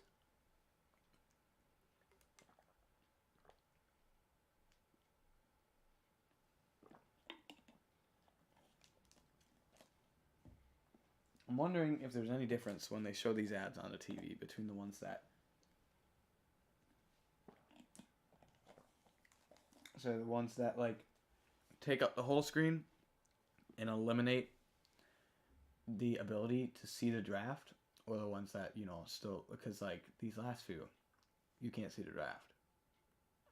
Do they pay more money? I don't know, but then you can't see what the pick is. So, okay, right now I'm seeing a lemur with some hint water instead of who the Eagles are selecting. It's a serious question. Obviously, ads need to happen. So now I just went on here and see it's Kyron Johnson, edge rusher from Kansas. So we'll add that in. So I just think that's an interesting idea. Like, obviously, ads have to happen. So it's not that we're not seeing the draft. I'm wondering whether there's just a difference between the ads or not. Okay, but here's, so Kyron Johnson going to go in there. Another position where I don't think he's going to get in there right away, but you get a future potential option, with Brandon Graham getting up there in age. And you might not have Derek Barnett always. You bring in Hassan Reddick this year. So that's an interesting choice. Next is the Giants, who have been doing great. Now, actually, I should say the first round was great. I have not liked what they've done since, but still, to get Thibodeau and Neal move was still the smartest thing. I said it as they were going. They should pick Thibodeau because you're guaranteed you have control. As long as there's not a big difference and you don't care whether you get Ekwonu or Neal, which I think they were close for everybody, then you should just take Thibodeau to make sure you get him, and then you're guaranteed to get one of the other two. That's much better than if you got one of the other two and then somebody else, because Thibodeau was, to me, the best player available, and it fit a need. So that was a solid idea from them. Today, I don't think they've personally done that great, and yesterday I didn't love their picks either, to be honest, but they're hitting on the positions they need, though, and that's good. They're hitting the positions they need. It's just I don't think they're really. And they go with Darian Beavers, though. Absolutely solid choice. I'm actually gonna put him above McFadden because he is the only defensive player left on our best players available sheet. Like on the graphic that I put at the beginning of the day. So like. Wow, okay, so he finally goes off the board. And so if I go back to that best players available, I think I'm just going to leave it. The top players available, I'm going to shrink it here. Sorry, and then this is, you're going to see here. I might just have to add one more player. I'm going to have to add one more player to it to have that would be a top 5 players available. I think I should do that. That's how I'm going to do quick. I'm going to make sure we have a top 5. So who would that be? The next one would be a guard also.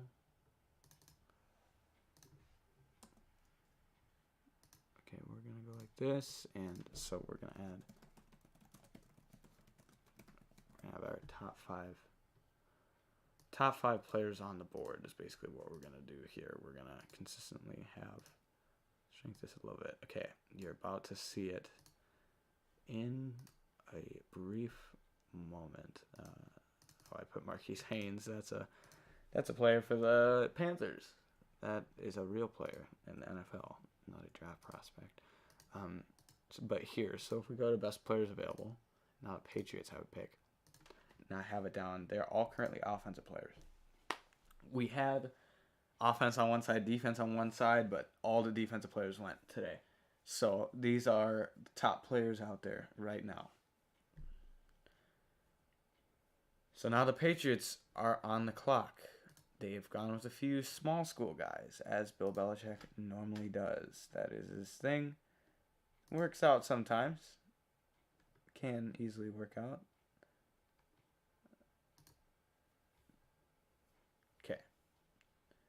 So, I mean, the Bailey Zappi pick was also very interesting because that was certainly unexpected. Okay, so Beavers off the board. Yeah, so mostly some linemen still out there. Yeah, I would say that's a majority of who's available. Let's see. Alrighty. And it's Kevin. They go with another running back? Belichick, what are we doing, buddy? I don't like to doubt you, but Kevin Harris. Another. I mean, just I don't know why they like if you're gonna yes, you can get a star running back at any position, which is why at any draft pick, which is why I don't think you should do this. And spend multiple because you can get like literally an undrafted free agent and have a really, really, really, really good running back. So, like, I don't personally understand this, but to double down on that, and you already have some young players. Like, it's guys like J.J. Taylor, and then I think Ramondre Stevenson is good enough that he'll still get opportunities. But I'm saying it's guys like J.J. Taylor who, spend their time in New England and never get that opportunity, that they're looking for because, they keep picking players. Okay. I'm going to slightly try to adjust the lighting so that the brightness is not, at like 500,000 volume for, level 5,000 for you guys. Okay. I think I might be able to slightly. Might not be able to. Let's see if I can. Okay, I'm going to bring it down as far as possible. Let's see if that helps at all. Might not do anything. I think it slightly helps, but okay. So the Vikings have their pick in. Let's see what they could do. They went with a running back. They went with Ty Chandler, which was solid value last pick, but I think it was like they didn't really need that position. And they go with Vidarian Lowe, a tackle from Illinois. Okay, they did need a tackle. So I can see that.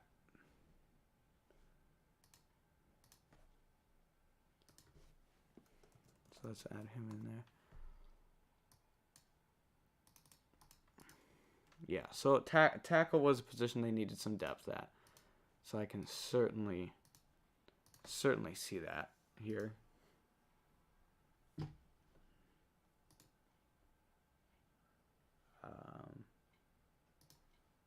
Let's see. Durant Lowe. And he, I believe, exclusively played left tackle. Yes, that is correct. So that's that. The Bills pick is in.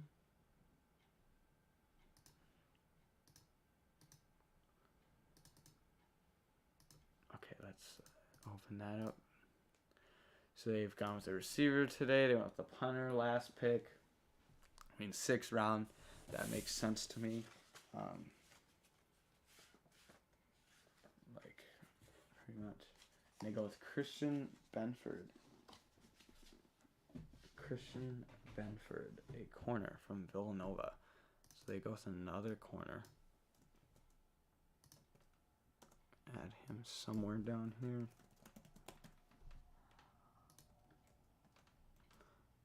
Okay, and I will change that to the Bills here in a second with the updated selection. Here we go. Okay, so they have Christian Benford in there now. Corner from Virginia Tech.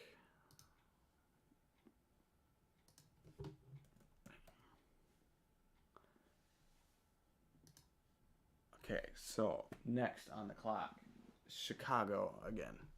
Kind of just, it feels like, getting into the draft mix today.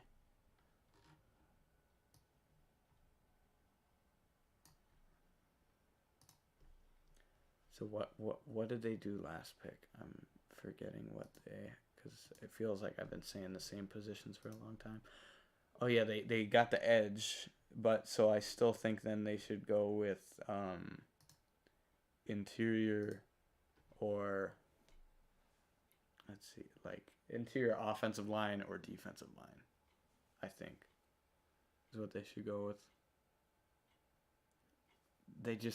You can't go with that at guard. Really, I mean, Luke Patrick can start, but I'm saying the depth with Dakota Dozier and Willie Wright, can't go with that. You only have a single center. That's not going to do it. I think they need better D-line depth, but like it's not the worst. They at least picked Kears Tonga last year. And linebacker, I truly think they need some help also, but like that just isn't going to happen right away, I don't think.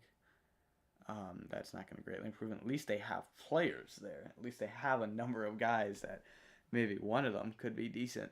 Versus they have literally no options at backup center. And, I don't know. Like, the Giants took a safety, for example, this year where it was like they literally had 2 safeties on the roster. Like, how I wouldn't be letting that happen going into the draft where you only have, unless you know you're going to pick that position.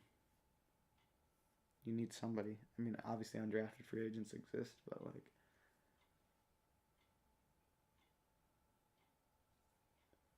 I pick up somebody. Tomlin's got a nice setup. He's actually got the bookcase, got the helmet up there. Solid. Okay. So, let's see here. The Chicago Bears.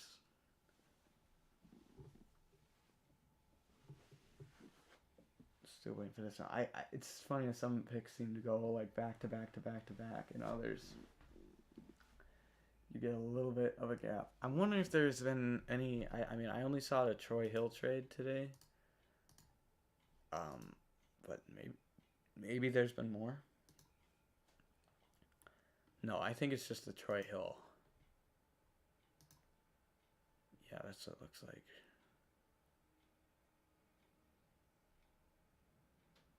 Okay, let's see here. We signed him to 2 year. Yeah, so 2 year. Yes, so Troy Hill just signed for the Browns last year, and then they already traded him back, and they did it for a next year 5th. So that's interesting. They were clearly desperate to get him back, but it seems like that works.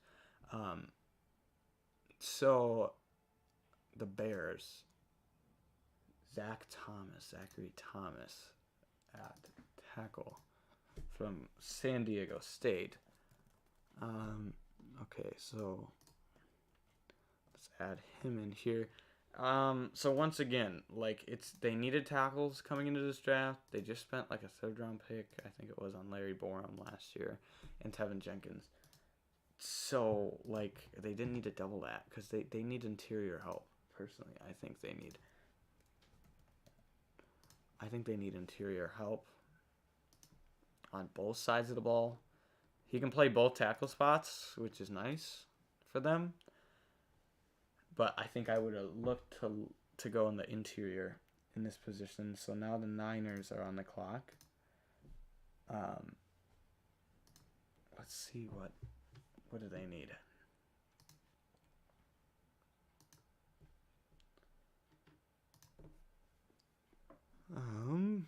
I think maybe some linebacker corner. They just went with safety. I've been waiting for them to take a safety this whole time, and interior line, tight end. They need a safety badly, in my opinion. Although a tight end, I've thought they might be taking for a while. Also, I think a safety though. They need a safety. The pick is in. Because they signed George Odom, who has been like a special teamer, and he might be their second best safety. Hufanga, I think they like, but yeah, I don't know about it. Who else are they? Yeah, this is quite I don't know. Kind of, I think, a little bit of an underwhelming class for the Niners, I would say, overall so far.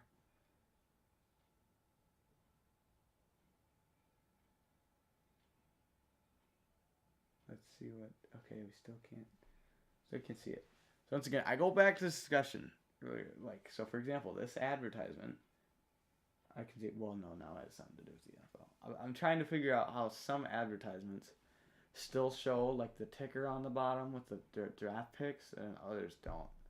And so I'm wondering if there's a difference in how much companies pay for that or what. Because I know ads have to happen, but why do some take up the screen where the draft thing is and others don't? I don't know. Or like here, this one takes off the draft part of the ticker, but leaves the NFL Network ticker. What's the difference here? I don't know. So it's something. But the Niners, I think, should go safety. But tight end or D line could still work very well. So okay, I who's still out here? Well, Justin Ross is still out there with the injury. Kevin Austin at receiver. This is interesting to look at who's still out here. Still a lot of players that are pretty good.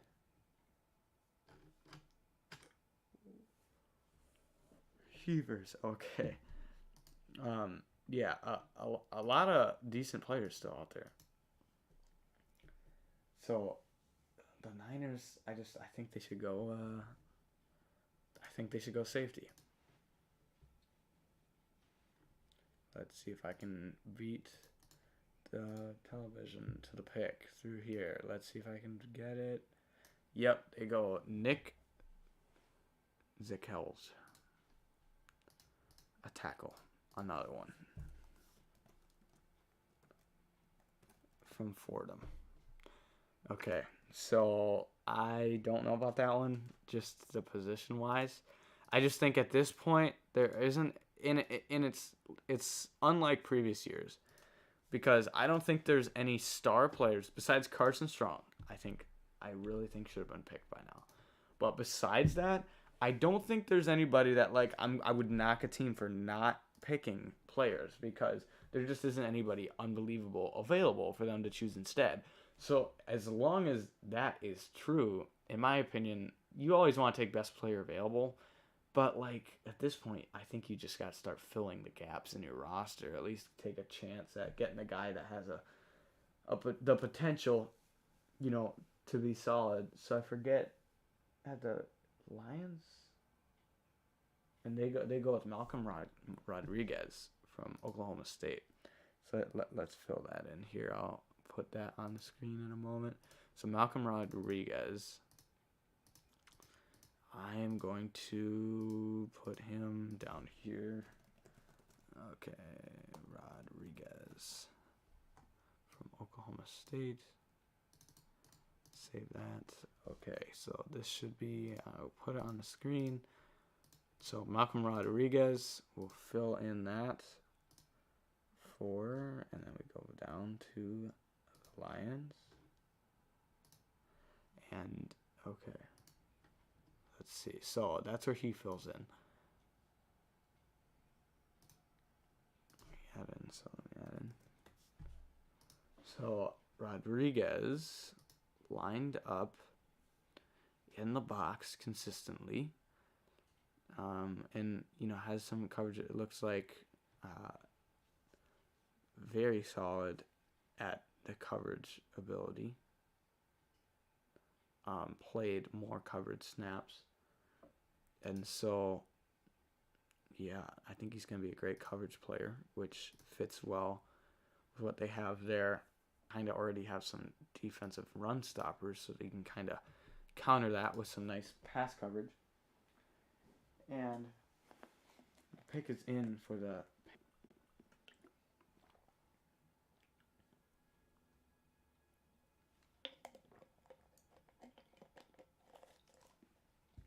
already. So, okay, the Panthers, and they go with Amari Barno from Virginia Tech. Amari Barno with the accent. Okay, let's add him here. Okay, so he'll have a chance to get in the mix there. I'm going to put him below Jacob Tuioti Mariner on their depth chart. So let's take a look at the Panthers now with their new draft pick. He slides in there on spot, their first edge rush choice. Good idea to get some some depth. Some depth there.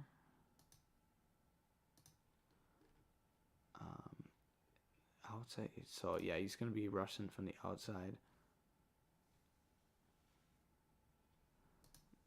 And so, very, very athletic build. We'll get around there on the edge. Kind of like Brian Burns. I mean, Brian Burns is a quick pass rusher that just kind of gets it done with his speed. And okay, so did this switch? Yeah, we're just okay. I mean, yeah. So now we have Atlanta has the choice. And okay, let's get the Falcons up here. So they went with Ritter last night. Pick is in. And okay. A running back, last pick. Here. I think they could go. I mean, they could use a third tight end. Guard, maybe. D-line, they just spent on last year. This team is, I think, safety. Maybe no, they just don't. I don't know what the Falcons are gonna do here. They're great, but they at least have depth and young players. It looks like everywhere. So for the draft purposes, that means they can kind of just go wherever. It's interesting because it's always that way though. The not as good teams always have the best depth because they bring in so many guys that are like average to try to start because they just don't have a star player. But 2 in the end never equals 1. I mean, that might be basic algebra, but mathematically, if you have 2 QBs, you don't have 1. So I think the Falcons at a lot of positions just don't have star players, but they have at least this depth. So honestly, I'd love to see them double down at receiver, and they go with a guard. Okay, Justin Schaffer from Georgia. Keep him in state. Alrighty, I can go with that one. Okay, let me add him in here.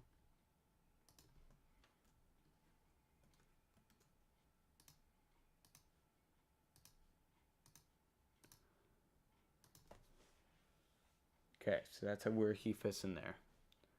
So we get a rookie there. The Vikings have their pick. Let's go to them.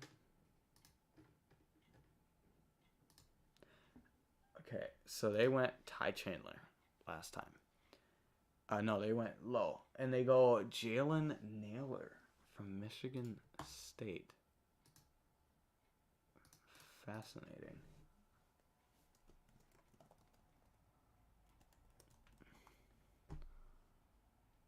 Okay. Let's see here. Save this.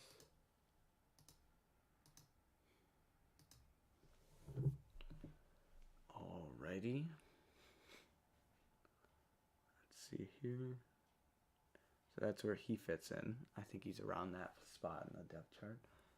So he'll be competing probably for rush spot. Maybe he's good at special teams with Chisna. He could compete with Dan Chisna. Maybe what he's looking at, I'd say, overall. I think that might have to be his role. And then we have Andrew Ogletree go to the Colts. So another tight end. They double down on tight end. Okay, so Andrew Ogletree.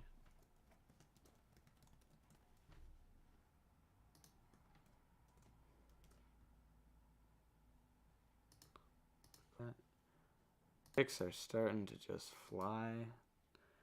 Let's go to the Colts so you can see what that looks like now. I think he slides somewhere in down there. Pick is in for the Cowboys. Goodness. And yes, and outside. Cowboys are in now. I think the picks are starting to go everywhere. Devin Harper. Wow, they're just turning on the speed apparently. So I got it. It's me versus the computer apparently. So it's Devin Harper. Save that so you can see where that fits in. Linebacker from Oklahoma State. For the Cowboys, slides in there. With Clark, who they picked earlier. Alrighty.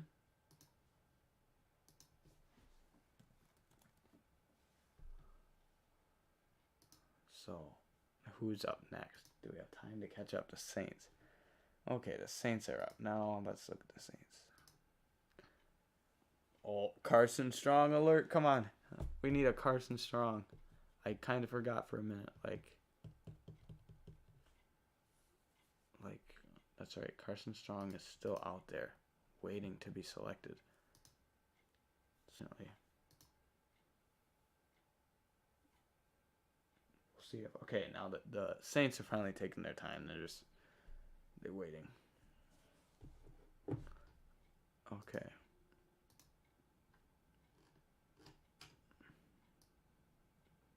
Are they trading? Or did they... Oh, wait, never mind. I did the wrong thing. Nope. Okay. I mean, they could actually be trading, though. Nope, they have their choice. They have their selection.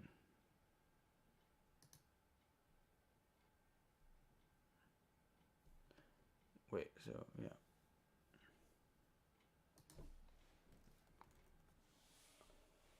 Let's see who it is.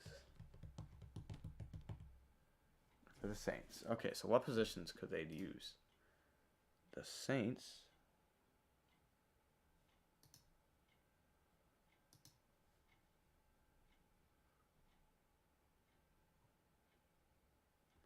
See, the Saints.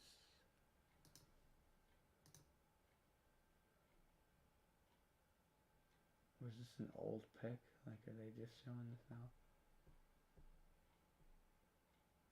I think they're showing.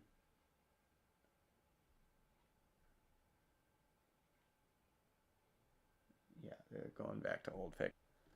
So the Saints, though. I'm serious. Never mind, they picked the in-book last year.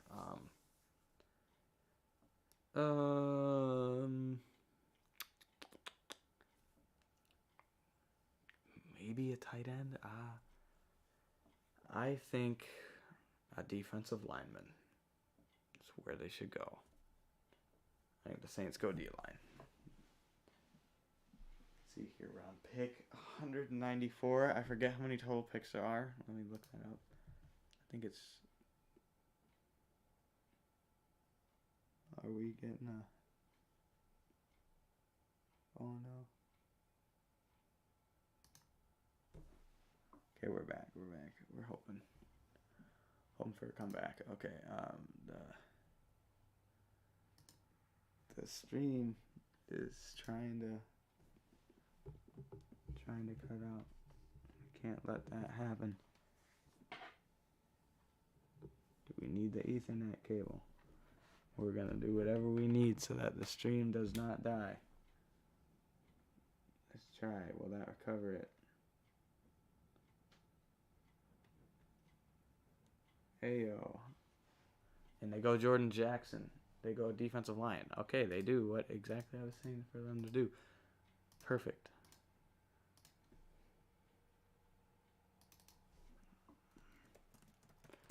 Jordan Jackson from Air Force. Selected, so he will... Okay. He'll fill in right about there, behind like Malcolm Roach, who is a pretty good player. So, alrighty. Yeah, so Matt Corral to the Panthers. It's an interesting fit.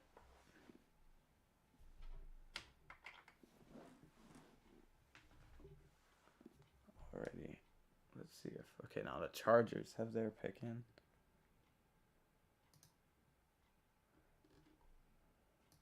Let's see what they are going to do.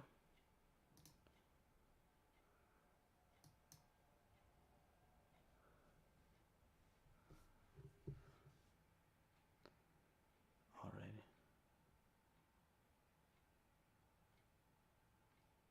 Let's see what the Chargers will do. I'm trying to figure out the stream is. We had a good run today that we were actually getting some solid connection, and now it is starting to, so it might be a bit laggy for you guys. I apologize. We had a good run, then I think the rain hit, took it down a bit, but we're still going. Alrighty. So, okay. I'm hoping we're recovering at this point. I think so. I think we're recovered.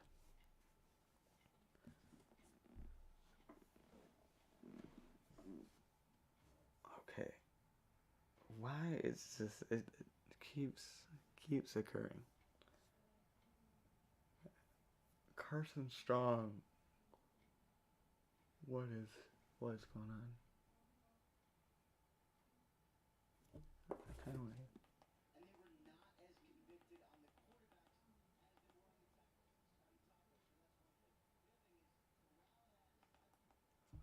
Okay. That's what it was. Okay, they were just talking about why they chose Corral and didn't choose one in the first round. Okay, so I'm hoping the stream recovers here.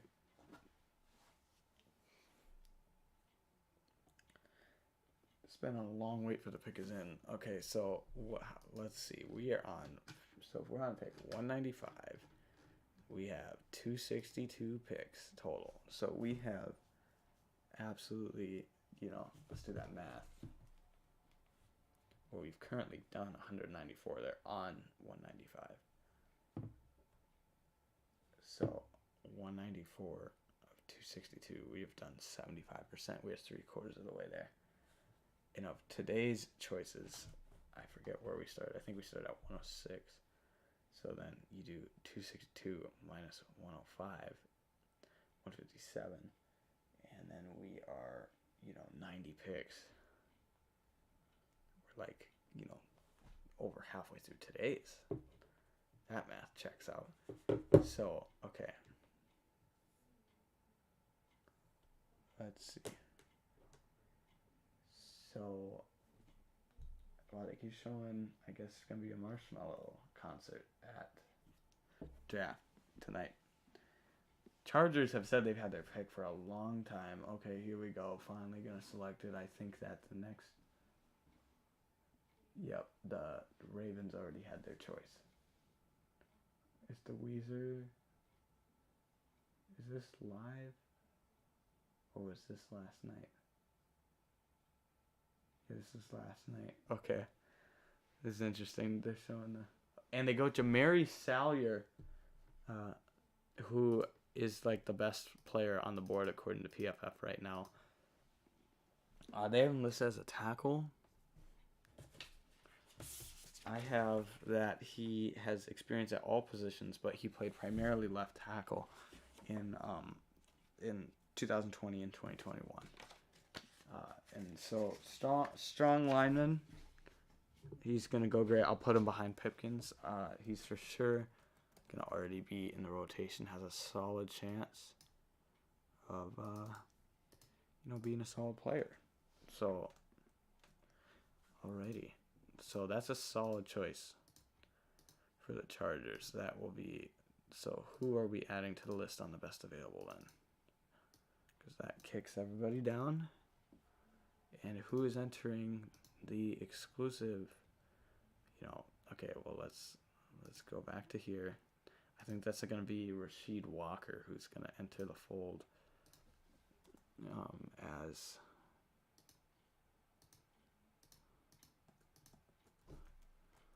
Oh, he's an offensive tackle. I think it goes in this. I'm going to reorder this. Okay, so Rasheed Walker, Penn State. I think it's going to enter now on the best available chart.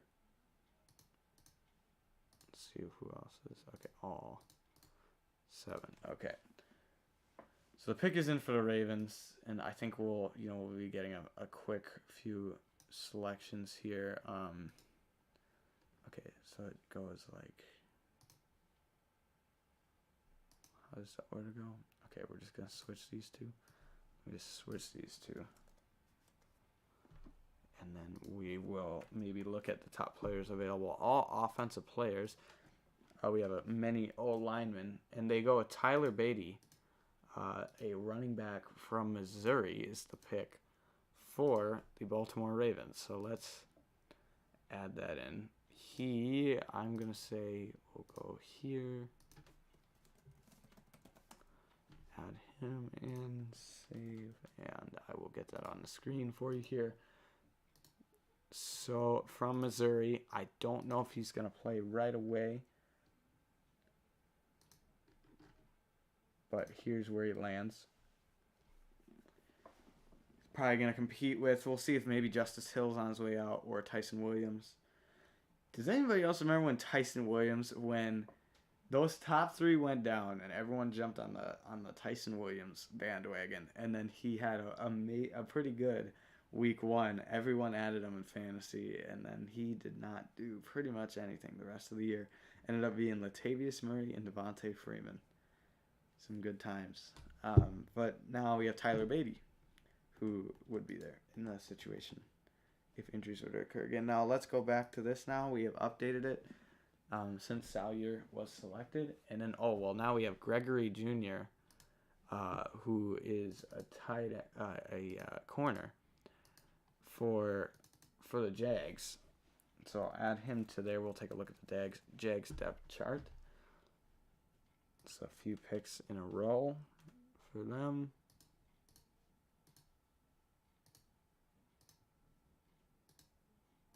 Okay. And go back to here. Let's take a look at the Jaguars, who make a pick at corner. Needed some more corner, just some players there. And they have it. See, I'm still at this sleep number setting is so interesting.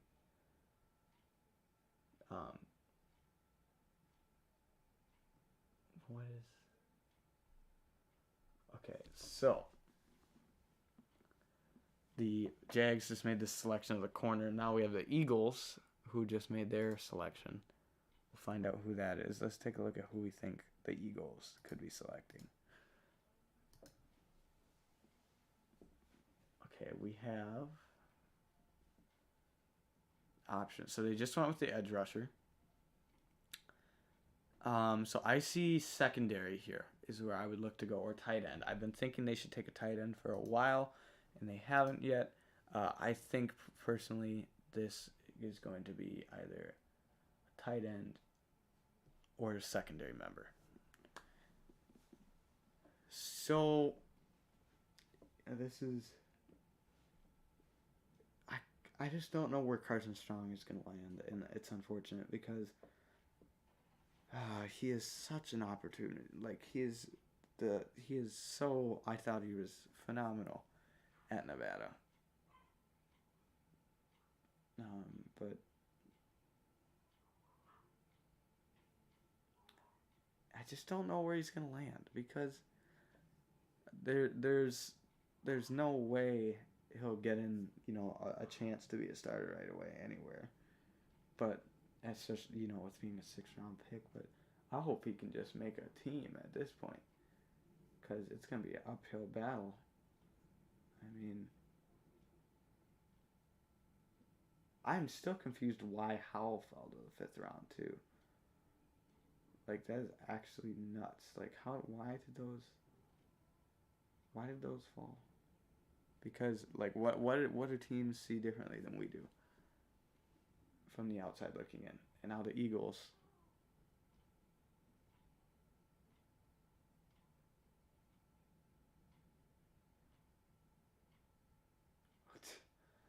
Okay, here we go. Let's see. The Eagles. Who is the pick going to be? What? Oh, they were showing it. Oh, I really thought they were about to announce it, and they showed it from last night. They showed a clip. Okay, but it's Grant Calcaterra. They go with the tight end and a really good one. So, okay, I'm gonna place him all the way up here, because this guy was great at LSU.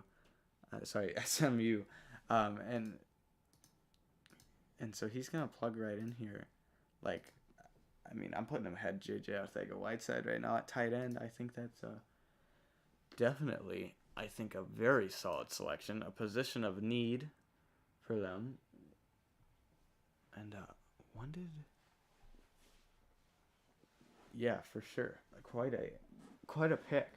They needed a tight end, and I think they're gonna get an impactful player right off the bat with Calcaterra. So let's see here. We're almost at 200.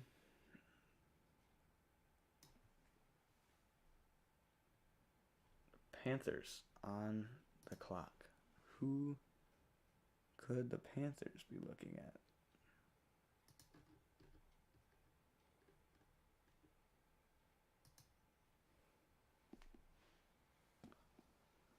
Okay. So, Panthers picked the QB last night with Corral. So how can they surround him? I mean, they could always pick another tight end, but I liked the Tremble pick last year. Could use some interior depth, I would say, primarily on the offensive line. That's where, I think that's where I would be looking.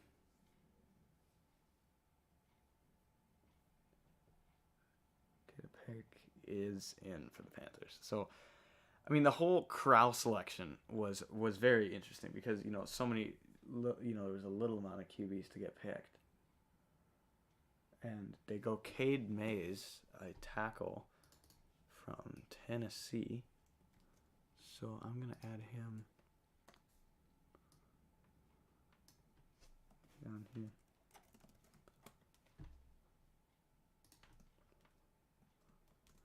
Okay, so Cade Mays from Tennessee. Interesting. They double up on the tackle position here. Let's see about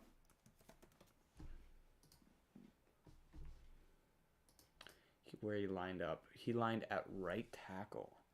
He lined up at right guard, actually, for 19 and 20. And then he played right tackle in 2021.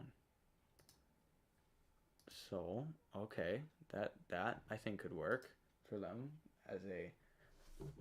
because they have Ekwonu then at left tackle that they picked, and then right tackle. And who's up next? The Patriots are next on the clock. So let's take a look at what they are looking like. And okay, so they went with two running backs. I believe those were their last two picks, and I was pretty confused by going with both. Just don't love the strategy. Like, I'm all for doubling up. I've praised teams for doing that, specifically the Seahawks. I think they've doubled up on 3 positions. I think that's been very solid and a smart idea. But doubling at running back is not the move to me. So what else could they use? Likely, I mean,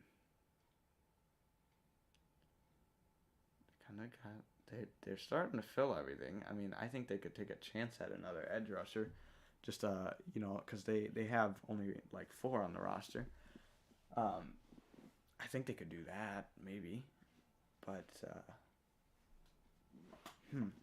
I think this team is actually starting to fill out with their depth. I mean, I wouldn't be opposed to them going with another guard behind Cole Strange. They got 15 seconds. Yeah, I don't know what they need, to be honest here. I mean, I think it's not too bad of depth everywhere. They kind of have options at all the positions. I wouldn't. I don't think they've made any highlight picks personally. I don't think I necessarily would give like an A to any of their picks. But like they've been making. I liked the Marcus Jones pick actually, but I mean they just I don't. They do what the Patriots do. He picks guys that nobody knows really and doesn't expect it to be where they are, I guess. And a lot of times they can work out. You know, we'll see where these guys end up, but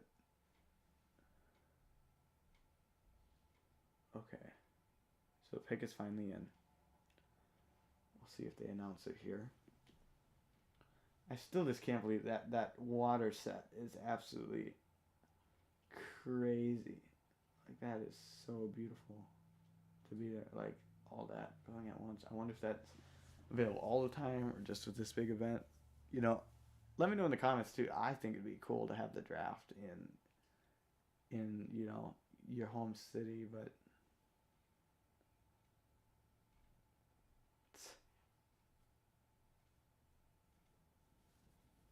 alrighty.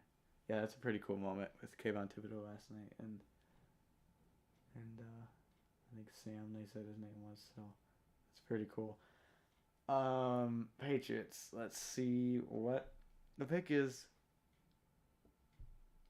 I mean, it's just like this year is so different. Besides Carson Strong, I don't have a player that feels like they should have been like Trey Smith was last year, for example. That was like a what is going on here, or Maurice Hurst that one year that I can remember. Who else has had like historic falls?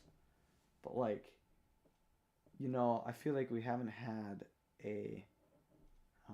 Okay, well they go with Sam Roberts on the defensive line. Okay. I definitely think they could use some D-line help, so that's a position it needs. And that one, you know, that's a player I've actually, you know, seen in mock drafts and everything. That's not a guy that came out of nowhere. Sam Roberts has, you know, actually been a solid player. So, okay. That's where they feel. So who's next? The Cardinals. So this has to be a quick. I would think they've already got their pick in. So let's look at the Cardinals now.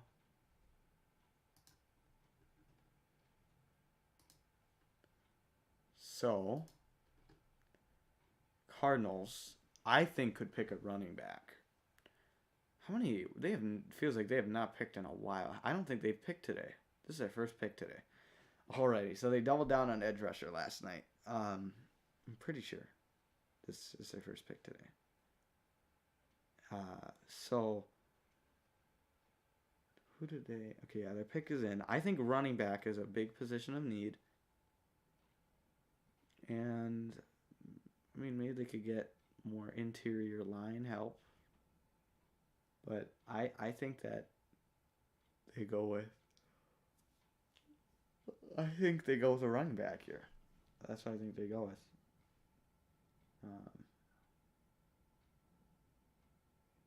I just don't see it. I mean, they could go D-line again. They've kind of swung at the board on that one, but they could go D-line again. Corner they need badly. They could definitely go with that. I think corner or running back. They just need depth behind James Conner. But the worst need is that cornerback. But I don't know whether the value is going to be there or not.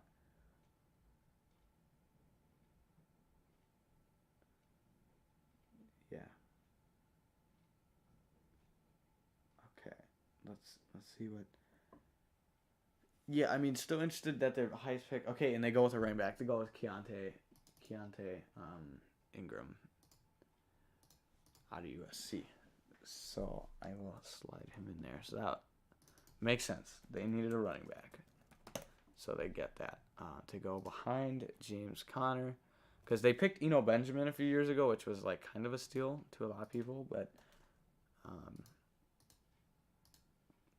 he hasn't done anything yet. And they lost their, two-hand punch with Chase Edmonds and James Conner.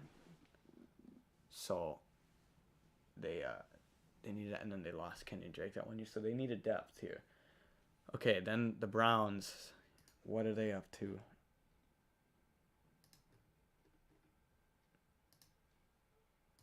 Okay, so they've gone with a running back, a wide receiver. Okay, so they go with another wide receiver. They go with Michael Woods II out of Oklahoma.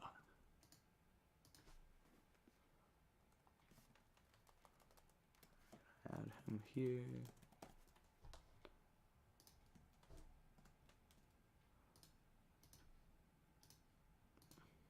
Alrighty. Here we go. There he is. Okay. So he shall fit in there as another receiving piece.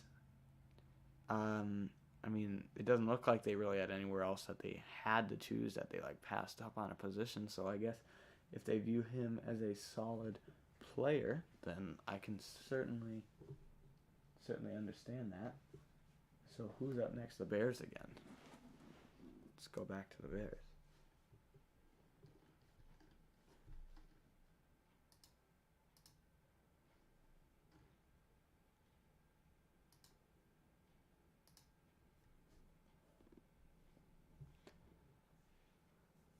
Alrighty.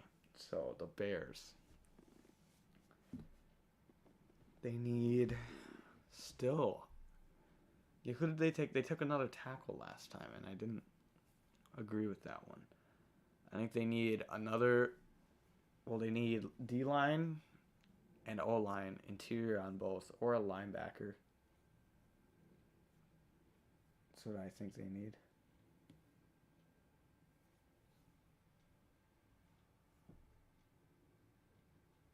Let's see.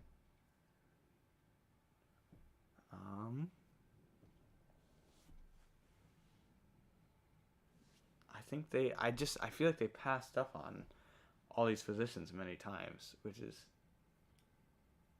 crazy, but okay.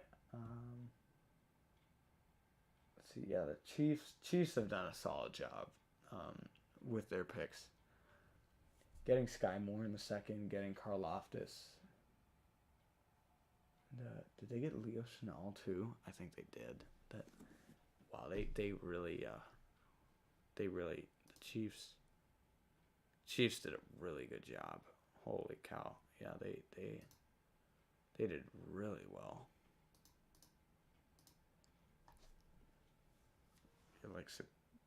Surprisingly well.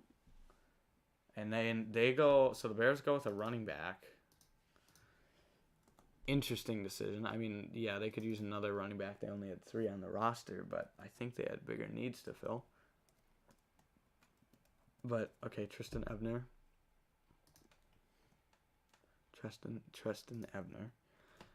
So add him in there. He'll be behind Khalil Herbert.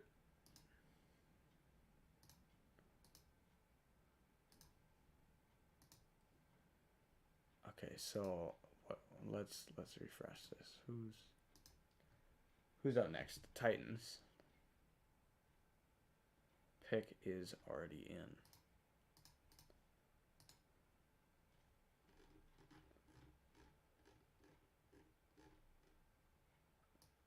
Let's see here. So who could the Titans be looking at? They could be looking at a perhaps interior offensive line. Otherwise, they go safety. Yes, that makes sense. Position of need. Solid idea. And they keep Theo Jackson in Tennessee, coming from the Volunteers to the Titans.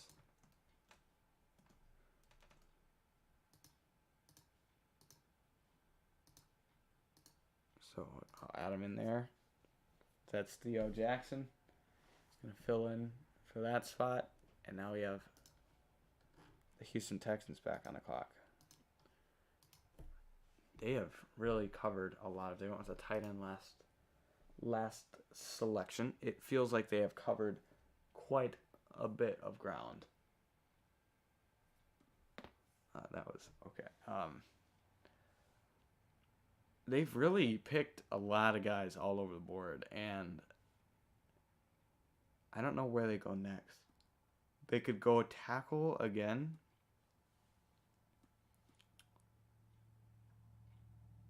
Or D-line, I think maybe, would be a solid choice. Pick is in.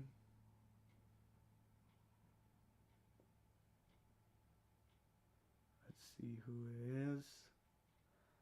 I think they go D-line or tackle.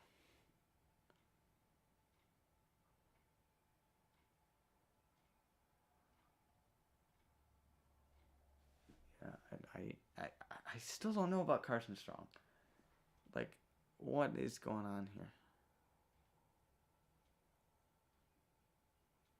Like, there's seriously, there has to be something with the medical concerns. Because they are, like, everybody's passed on him. And I don't know where he goes next. I just don't know. That's going to be the story. If he somehow goes undrafted, I would feel so bad. But because once again, he is my number one QB from pure... One second, let me just go. He's my number one QB from a pure standpoint. And, you know, it's crazy. He might go undrafted. But I think that just kind of proves the lack of quarterbacks in this draft. And I knew, though, that there are serious medical concerns, which is why I was not surprised that, you know, he wasn't taken in the first, you know, that he wasn't the first QB. I wasn't surprised that he wasn't in the top 4 QBs. But I would have thought by this point in the draft, somebody would have seen what I saw on film, which is just a guy with some great ability to throw the football, you know, but just his positioning, his deep throws, just I am still in awe of. And okay, so here's the pick for the Texans. Austin Deculus. Okay, so they do go with the tackle. Makes sense. Austin Deculus out of LSU. He's going to slide right in here. Compete with like Charlie Heck for that kind of roster spot on the tackle room. And that's going to put Denver on the clock.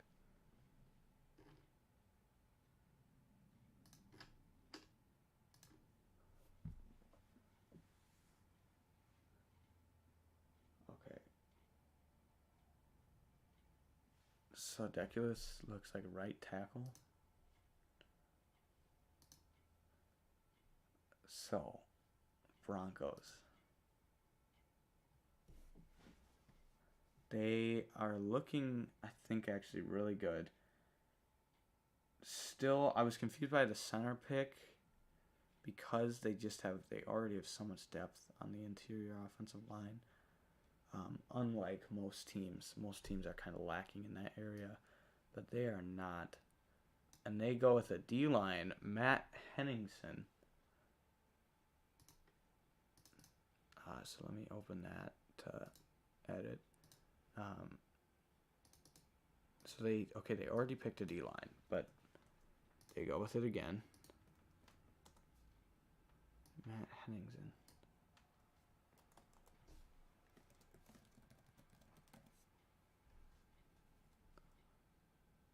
Okay, Okay, so we're going to save it. And then you'll be able to see him update. So they go with 2 defensive linemen in this draft.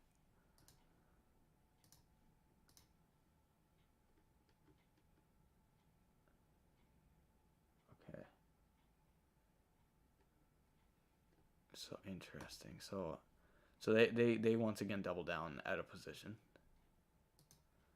And then we have here next the Chicago Bears again. Feels like they have been picking quite a lot recently.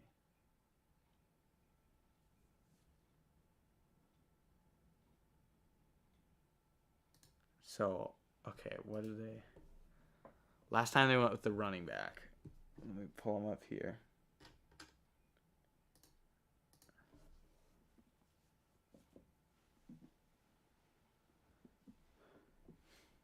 Okay, so last time they went with the running back. The Bears this time, I think...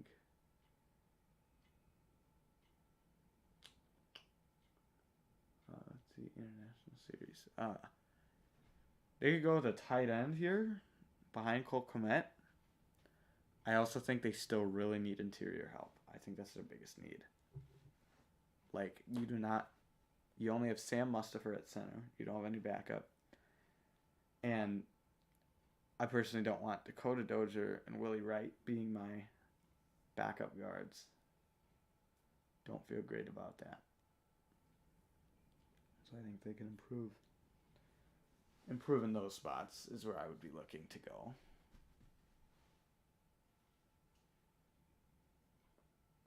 And the pick is in for the Chicago Bears.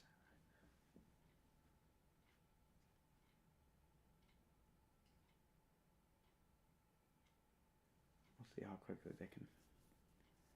So we're at 207. I think it's 262 picks, so we're pretty far along.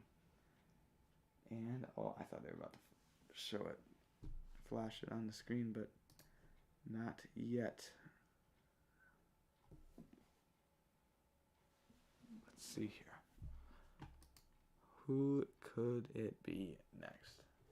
So Bears coming up with the new. I think I might just have to start because these picks are kind of just filling in the gaps. Might just have to start. What is this commercial? Okay. Start just talking about the teams overall. So let's talk about the Bears. Like I don't think they're going to be phenomenal this year. I think that Justin Fields is a solid quarterback, but this surrounding talent is no longer there right now. Like, Darnell Mooney is about all they have at receiver.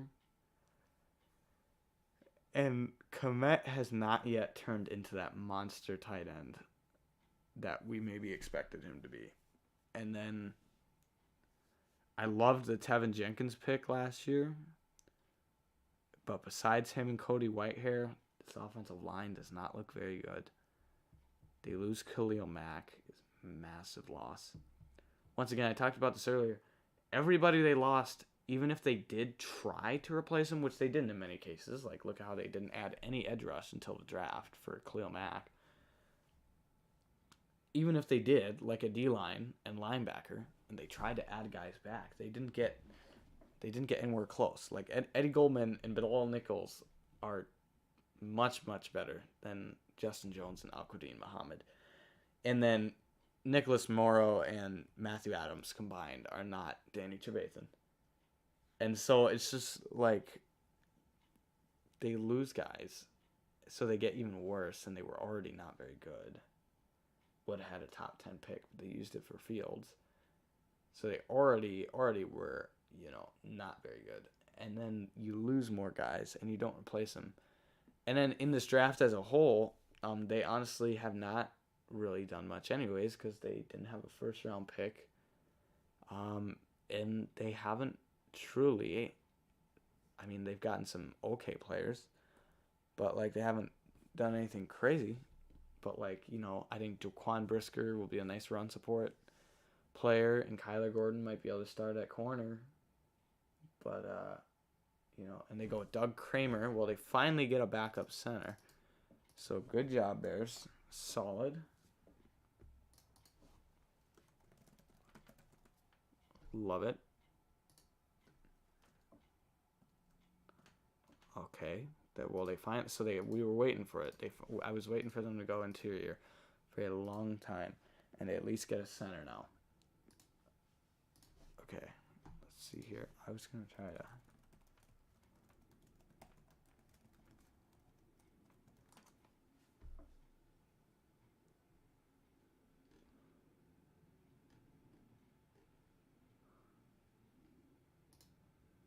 Okay, the Steelers pick is in right now.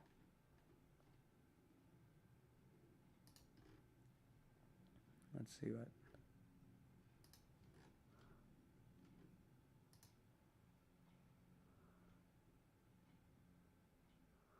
Okay.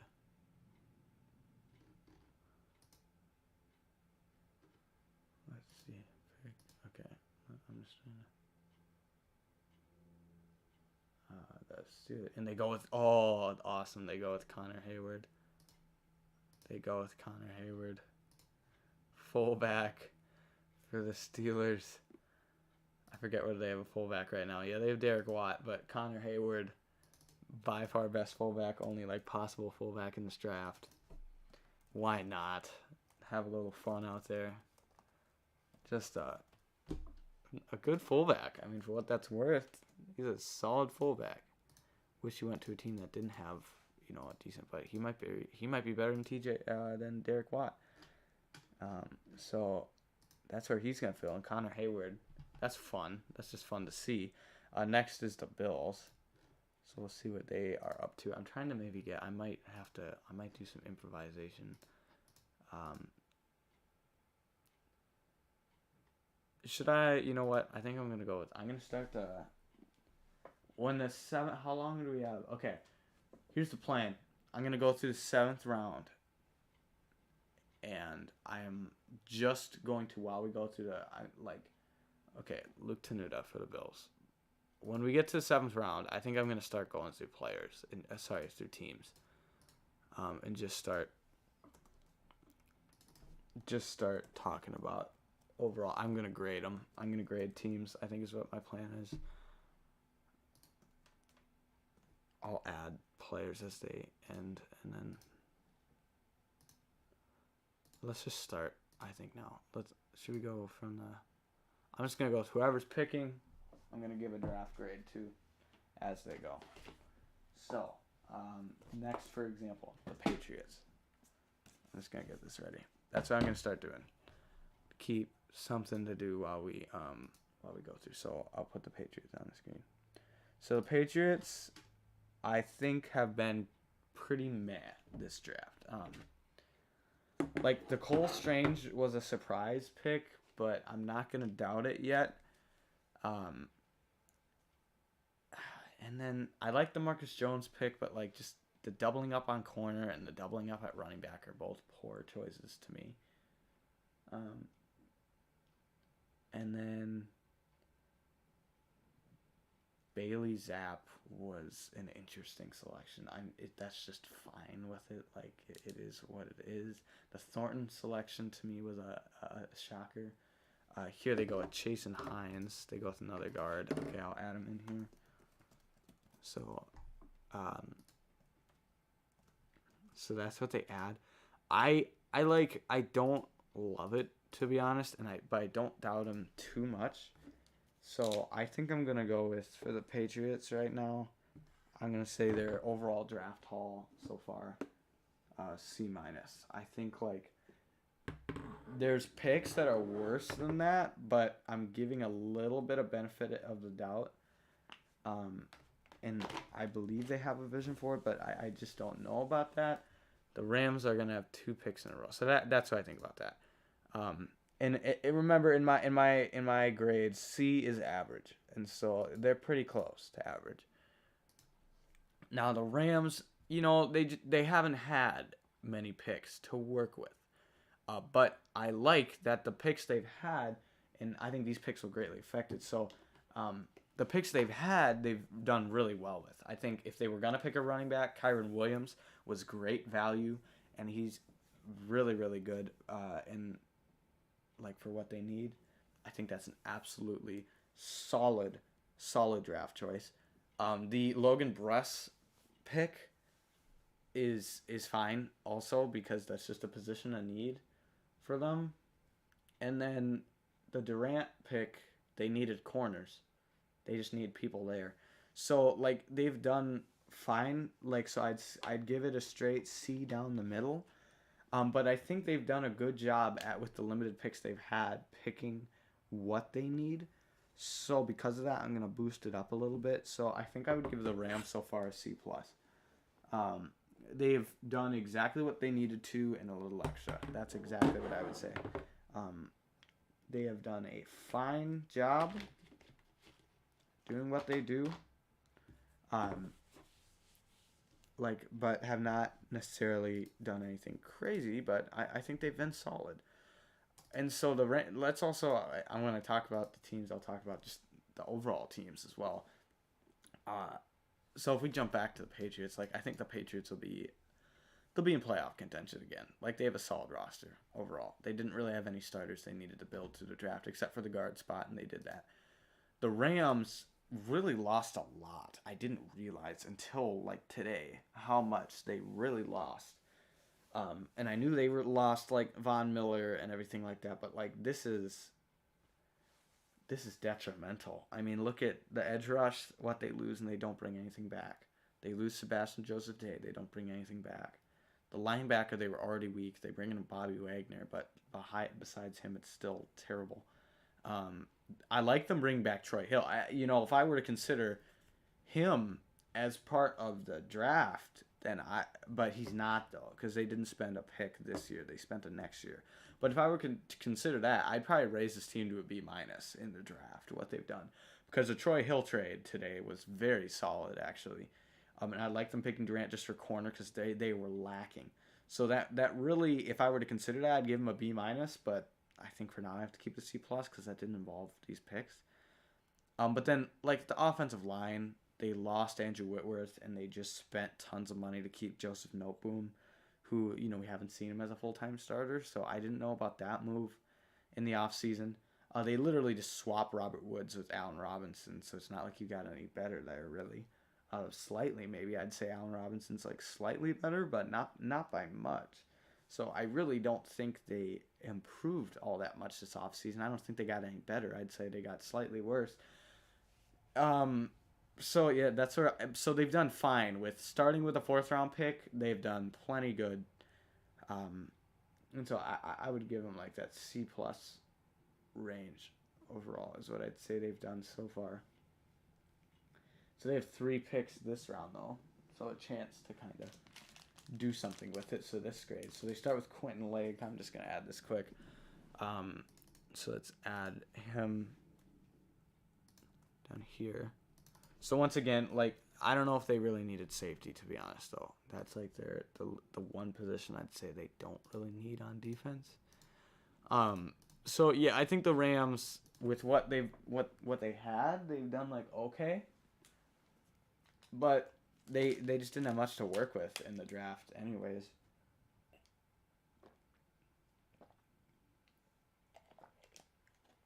So I think, yeah, they're doing... I think what I'm going to do is I think I'm just going to start, let me know, chat. Do you think I should start, like, pick a team and go through all the teams? Or as the teams are picking, talk about those teams and give them grades? I don't know what the better solution is because, let's see.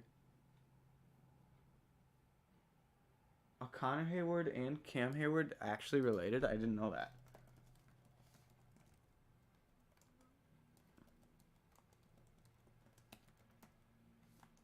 I mean, that's pretty cool, so. Yeah. Wow, they're brothers. That's pretty awesome. Okay, so it's a fullback and you get a little reunion. That's awesome. Love that draft choice. Okay. So what about So the Rams, they're making their second choice. So I think so overall, yeah, the Rams have done like fine with what they've had.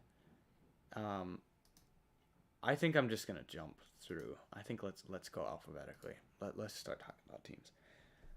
I'm gonna add as players get selected, I'll add that. But basically, let's just start talking about teams. So, um, Niners, they'll be selecting here in a little bit with a few, but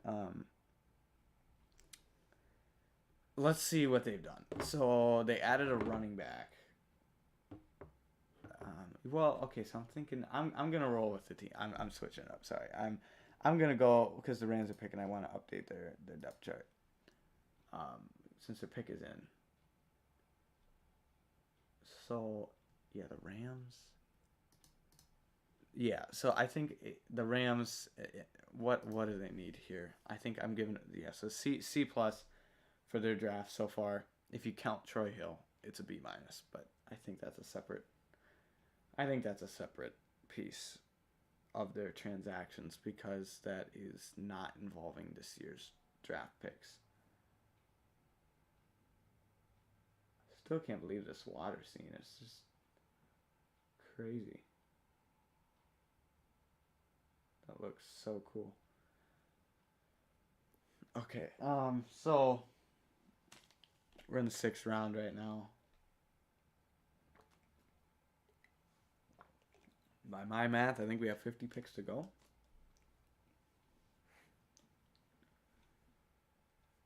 So basically I think this team will hit the, I think they'll regress a little bit, but still, I think they'll probably be the best team in the AFC West, the NFC West. Likely. I don't really see anybody coming to rival them necessarily. Yeah, that's true. Baker Mayfield did not get moved. I don't know there then. Seattle might still be an option. They might have to cut him. I don't really know. That's a great question. What is Baker going to do? What is Baker going to do? I have no idea. Where could he even go?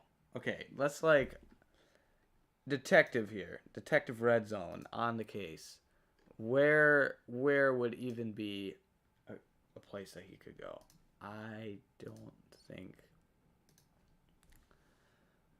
Okay, so no. Oh, they go Darian Kendrick. They go corner again. Okay, I like this for the Rams. This actually helps them a little bit. I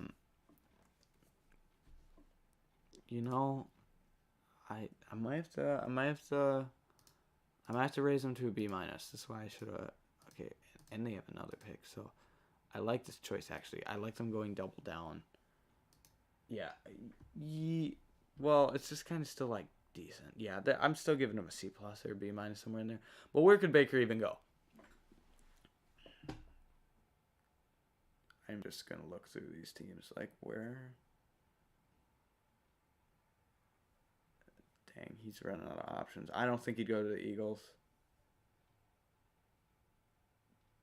Jeepers. I think he's running out of options. I think Baker's stuck. I think he would have to go to Seattle if he wants to start. Okay, John Fitzpatrick for the Falcons. Tight end. Makes sense. They need a third out there. Okay, but I'm saying I don't think Baker would be able to start anywhere in the league except for maybe Philadelphia and maybe Seattle. But I don't think Philadelphia would trade for him. And Seattle already traded for Drew Lock, really. So that's a great question. I think Baker's going to get cut, and I think somebody will sign him, maybe. I don't know. That's tough for him. Hey, him and Carson Strong are both going to be out there. We'll see where I need Carson Strong to get picked somewhere. I can't believe that. If my number one QB would go nowhere, that would be That'd be pretty insane. But I think, like, I truly think he showed the best on tape. I think the highest upside is still Malik Willis, but I truly think Carson Strong showed on tape like some of the best stuff that any QB showed in this class. I mean, so the Chargers, what have they done? The Chargers have done pretty well. I would say that I'd probably also give them they've just kind of let the draft fall to them and just go with it. I would also right now, depending on what this pick is, probably give the Chargers a C+. Like I like the Zion Johnson pick. I like the Isaiah Spiller. The Woods pick was a little confusing to me. The Salyer pick was good. The Agbunya was fine. So like, I think they've done a little better than average. So I think that's a fair estimation for them. I think the Chargers are going to be a really, really good team. Herbert, I think he continues to step up, and they're going to add a corner here, which is exactly what they needed to do, which just keeps it going with the might have to go to a B- here. Okay, this is why I might have to do it now. Like we're not quite done with the draft. There's still just sure, and Debo didn't get traded either. That is worth noting. Okay, so I'm gonna add this for the Chargers. So the Chargers, I might raise it to a B-. Somewhere they're they're about the same as the Rams. It's like they've done pretty good. And Jimmy G, yes. What about? Yeah. So I think all the people that got traded, I wouldn't have expected to be traded. The 3 players that were traded this weekend, we had A.J. Brown, Marquise Brown, and Troy Hill. Troy Hill doesn't really count. That's like a next year pick thing. Cardinals are up now. Yeah, I don't know where Debo goes, and I don't know where Garoppolo goes. Both are on the Niners. I'm saying Baker just took a massive L because I don't think he's going anywhere besides maybe Seattle, and that's like it. And I don't think Seattle would do it. Wow, that's bad for him. Same as Garoppolo though. I don't know where Garoppolo would go either, because you're not going to trade him within division. That's even worse actually. Less likely that happens even more so than Baker. I don't know about Garoppolo. They might just have to stick with him one more year. And then Debo has options, but the thing is, somebody would have to give up a pick for next year. So I don't really know about it. So okay, let's see so the Cardinals are up. I think they're going to be a solid team again this year. We'll see how far Kyler can take them. Really comes down to it. I think they kind of fumbled down the stretch last year, but they started really, really well. When it comes to the draft, I guess I'll pull up the depth charts again here. When it comes to the draft, I think that they've done a decent job. I'd probably give them a right down the middle C. Probably the worst out of 3 we've talked about so far. I would probably give them a right down the middle. Because McBride is a good tight end, but I don't think tight end was the way they needed to go. But I just and then double edge was interesting for them to go. I mean, they really didn't need that much going into the draft, and they go with Lecious Smith, the guard out of Virginia Tech. That's a good pick. So let's save that.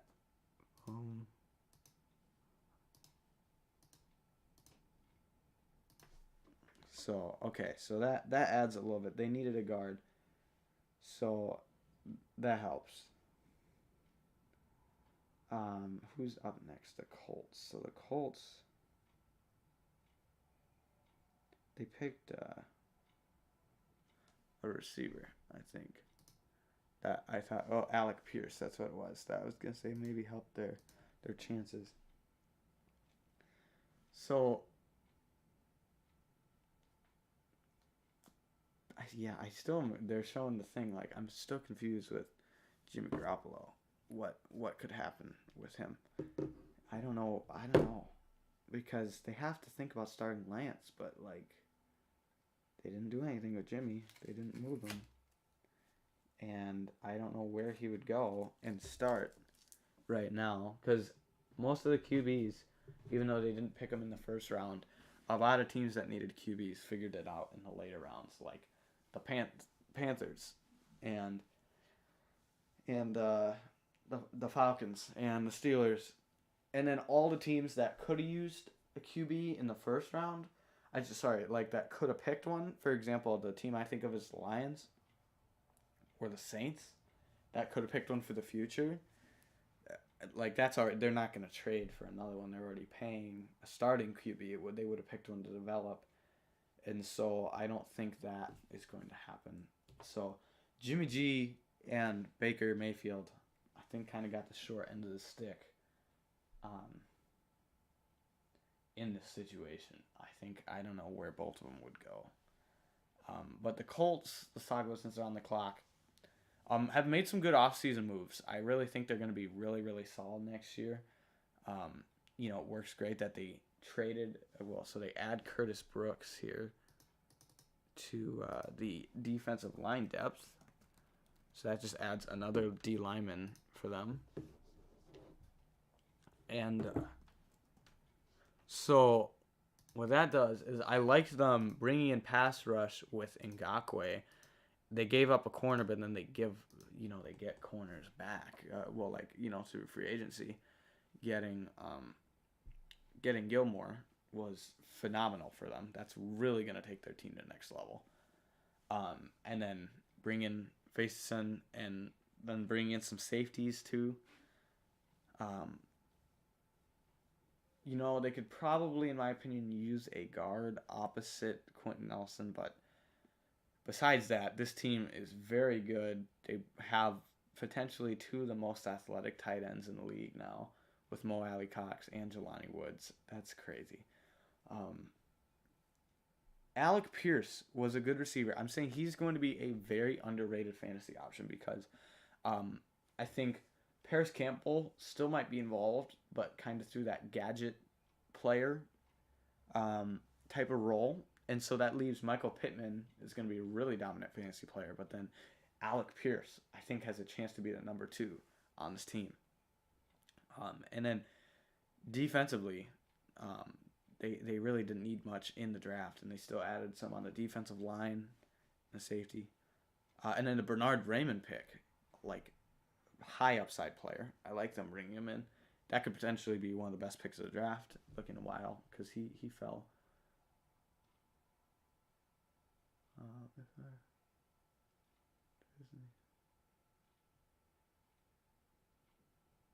Okay, stop this truck.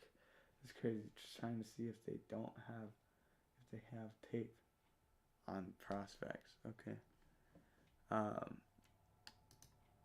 So next we have the Lions are picking. Let's talk about the Lions. The Lions, I've really liked what they've done in this draft. I think that adding Jameson Williams at receiver really brings that depth chart up there because I loved Amon St. Brown, what he did last year. I picked him in fantasy in like 2 or 3 leagues, and he did really, really well. They ran up with Aiden Hutchinson to the podium immediately. That was a very fast choice because they got who they wanted out of that. I think they would have picked him number 1 if they had a number 1 pick. I think they were absolutely thrilled to end up with Aiden Hutchinson with the 2nd pick. And then they doubled down with Josh Paschal. And that was an interesting decision. Not a bad one, because, I mean, there's a chance he can get in right away. So, a speed rusher out of Kentucky, those two could potentially be, and you still have Romeo Aquara, you still have Julian Aquara. Um, because you kind of you stack the defensive line last draft, and then now you know stack up the edge rush. Um, kind of. I mean, their corners are interesting. I'm maybe surprised they didn't touch it there, but um, otherwise, like they didn't really need much on the offensive line, so they were fine there. Yeah, I just think them getting Jameson Williams after receiver, they you think about the receiving core a year ago versus what it is right now is absolutely insane. A year ago we were talking about Tyrell Williams and Brashad Perriman being the number one receivers on this team, and now you have a future star in Jameson Williams, and then a very, very solid, probably going to be his whole career, at least a solid number two in Amon St. Brown. And then they brought in DJ Chark just because why not? Like, he's going to be a solid another player in this offense. So I think the Lions have done a really good job. I mean, and I think in retrospect, I think they will have won that trade with the Vikings to go get Jameson. That was a very interesting move, and I think they've done a good job drafting where that I think they'll have won that trade in the end.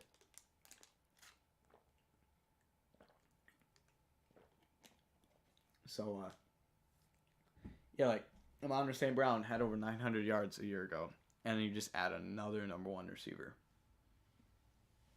Absolutely crazy. Um, so I think the Lions have a chance to really take a step up because they were in competitive games. I've just noticed now we've had the Colts there. Um, so here I'll update it there. You can see what we're talking about. Um, yeah. So the Lions. What did we have an actual wedding or something at the draft?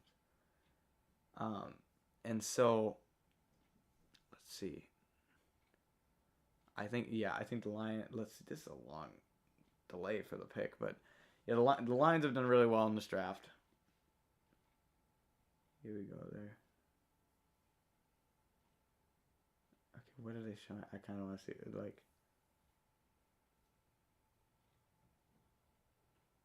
they have what? How does this work? They just have tape. Have the tape.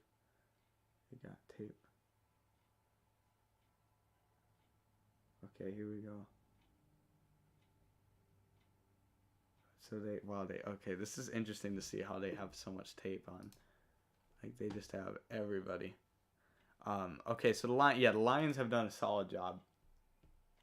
And what do they? I mean, we're still waiting for this pick. So what do they need then? Let's try to predict the pick at this point. I would say a corner would be kind of nice for them to complete this. And they go with an edge. They go with James Houston. So we'll add that in. But so I'm in here.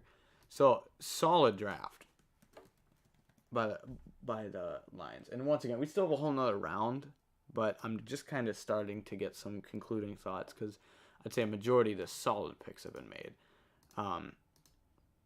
We're once again the only player that I'm like shocked is still out there is Carson Strong, and so besides that, we're good with like I'd say there's nobody that somebody's gonna drastically change their grade unless they've not picked a position or something. I think that kind of teams have cemented their draft status overall. So let's go to the Bucks, who are now on the clock, and kind of discuss them. As I mentioned earlier, I think they are a Super Bowl contender again. I don't think they're as good as they have been. Let's see. They have okay. This is so interesting to see the tape of like how this works, of how they just like enter a player and they have all the top. Okay, but so Bucks, they have Tom Brady, and they go with Cole Keift. So they double down on the tight end. Honestly, worth it. because they have not re-signed Gronk. They have not re-signed Gronk yet. Let's see. How does this work? I'm so confused. So they just have all of it, and then they just, okay, wow, this is so interesting how their tape process works. But here's the Bucks. So they just picked Kokaif. They have not re-signed Gronk yet. They did lose O.J. Howard. All they have is Cameron Brate. So it does make sense to kind of go double tight end here. And so that's totally a fine pick. Okay, so the Bucks overall, I have not loved their draft choices. I liked the Logan Hall pick and the Zion McCollum. Besides that, I would say I haven't necessarily thought they were the best. I like them going tight end though, but specifically the Godecki. Oh, is this a? How does this? I'm just trying to see. And you just click enter, flip. This is just so fascinating to see if they have these players. Oh, all they have. Oh, that's okay. So the Titans just picked Chance Campbell. Let's talk about that. They just had combine film. That's kind of okay. So Chance Campbell is going to go to the Titans. I guess they could. Yeah, they needed. I thought they were going to take a linebacker earlier in this draft. So let's take a look at what they've been doing here. Okay. Here we go. Okay, so pick is in for the Niners now already too. So I like what the Titans have done. Absolutely phenomenal. Specifically, the Malik Willis pick is one of the best picks in the draft. I liked them picking a running back and Hassan Haskins. Oh, did they get a win? Wow. Look at that. Ian Rappaport stumping the truck. They don't have the tape. You have to get... Okay, this would be crazy if they have this punter. Daniel Wayland from UC Davis. Okay, well, then we have another Davis going. I just want to see if they somehow... There's no way. Oh, no way. They have punter. They have the film of a punter from UC Davis. Holy cow. Credit to the team at NFL Network with that. That's crazy. So we have Kalia Davis goes to the Niners. Let's take a look how that kind of gives them some nice, just another piece on the defensive line for depth. And look at them there. Niners I haven't loved their draft. I mean, they didn't have a first round pick. Oh, did they have back to back? Now they're going again. No, they don't have a player. They've been they've been stumped 4-2. Okay, so the Niners I have not necessarily enjoyed their... Okay, Castro Fields here. Let's add that too. Okay, so Tariq Castro Fields. But I thought it was interesting they went edge rush with their first choice. Going with Drake Jackson. That was interesting to me. I think they could have gone other positions. I'm so shocked they have not picked a safety yet.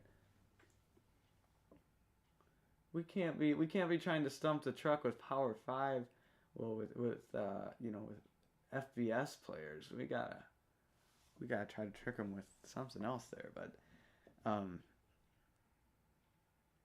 yeah. Okay, here we go. I'm sorry, I'm interested by this. If there's actually film out there on. Yep, they have it.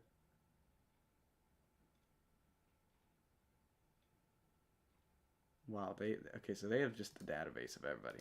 Okay, but the Niners. So I'm surprised they haven't come out with a safety yet in this draft. I also didn't love the running back pick. I know that Shanahan loves his running backs, but like last year they just went with 2. They already have Hasty. They already have Jeff Wilson. Like they have enough. Well, I guess they could use a fifth just player, but I didn't think they could have spent it like right now on a running back.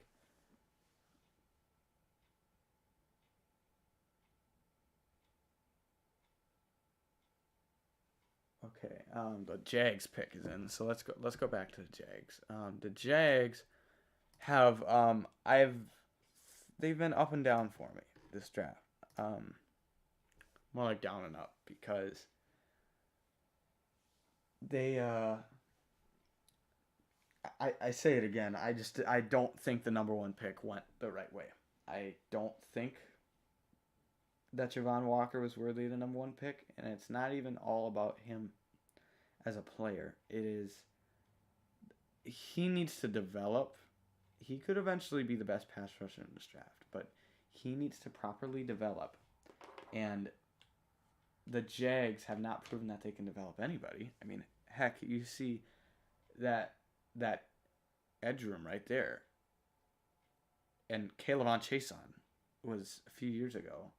Like, okay, so they go with Monterick Brown. I'm just gonna write that, but like, and he hasn't developed into anything, and he's probably gonna have like the same opportunity.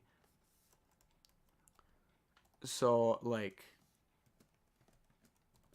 I don't have any reason to believe that Travon Walker will develop into a star player, and they banked the whole thing off of what if you gave him the keys to the car, and I don't think you can pick a player that high. I would be fine if I was the team with the number 1 pick.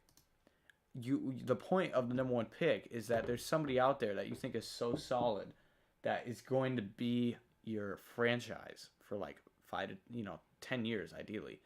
And I would rather get a guy that I know is going to be good. Like if you're in the, let's say, the 3 to 5 range, yeah, take a shot on somebody because they might be better than the number 1 pick. But I'm saying I would never, as the number 1 pick, take somebody that's not a sure thing. I would rather go with the sure thing. And even if they aren't in the end as good, at least as the crazy, freaky upside player, at least I got somebody that's for sure. Because then you're gonna get the other end of these upside players. So I think they should have gone with Hutchinson. I would rather have them go with Thibodeau. I would have personally gone Hutchinson. Then I would rather them take Ike Ekwonu, even though they don't need a tackle. He, I think, is going to for sure be great. Same with, like, Evan Neal. I think those would have been better picks. So I don't love that. I loved what they did at linebacker, though. They needed linebacker, and they got Devin Lloyd and Chad Muma, both great picks. I see they bounced back there. They picked Luke Fortner because they needed, a center, so that's fine. It's whatever on the running back and the corner pick. So it really just, I didn't like the number 1 pick. But I liked what they did with the picks after that, linebacker. And now the Broncos are on the clock. And the Broncos, started with limited picks because of the Russell Wilson trade. And I think they're doing okay. I'm not particularly impressed by the draft, but like they're solid.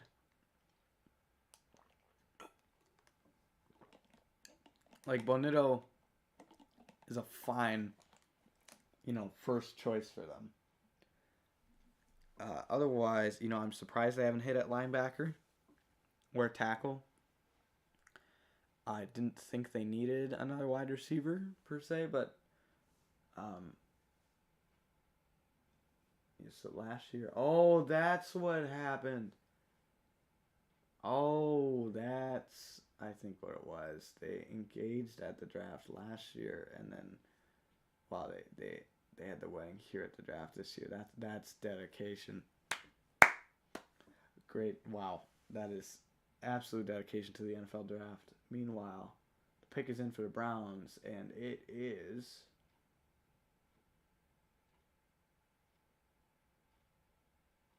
if they show it. The Browns is Isaiah Thomas. Well, there's another Isaiah Thomas out there. Okay, I thought it was the Broncos. It's the Browns. So he's an edge rusher. So let me add him to the bottom here. add him, and I will put the Browns on the screen with. Okay, so this is kind of just a whatever pick. They didn't really need that much, so it's fine. So let's see.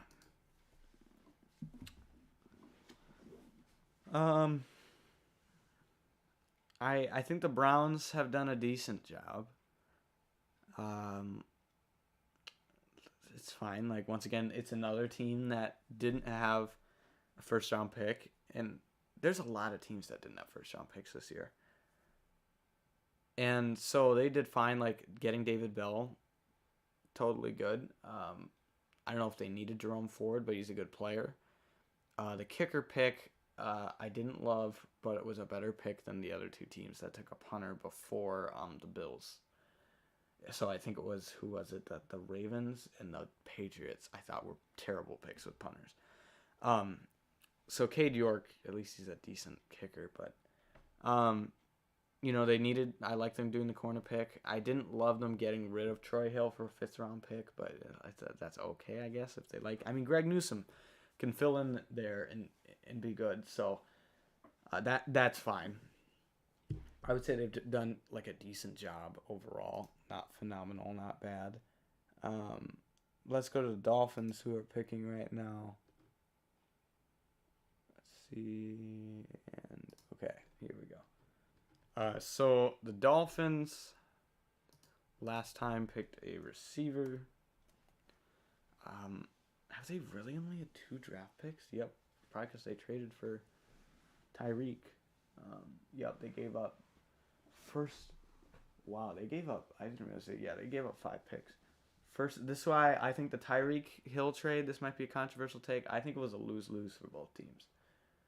Because I think the Dolphins slightly overpaid. And Tyreek Hill, hear me out, is like a top 5 receiver. And he will be on any team. But I don't think he'll ever duplicate what he exactly did on the Chiefs. I don't think he'll ever. Will he pick Cameron Good? But I really don't think he's ever going to duplicate that. And so I think in that perspective, it's a good move to get Tyreek Hill. I think they overpaid it a bit, so that's a loss a little bit for the Dolphins. And then for the Chiefs, yes, you got a ton of value, but you are never going to get that out of any other player again. Like the chemistry and the ability with Patrick Mahomes, like I don't think you're ever going to get that again. And so I don't think we're ever going to see, basically, I don't think Tyreek Hill will ever be used the same way with Tua. And then I don't think you'll ever get somebody with Kansas City. So we basically we lose the best, connection. One of the best connections we have in the NFL right now with Devontae leaving Green Bay. So it's just, I think it was a loss for football fans, kind of. I just think it's kind of a bad move that we lose out on seeing Patrick Mahomes and Tyreek Hill, and then Tyreek Hill might never be the same again. So that's kind of what I think. I saw the trade and was like, wait a second, what? How did that happen? So while we are in the 7th round. I didn't even know when that flipped to the 7th round, but it did.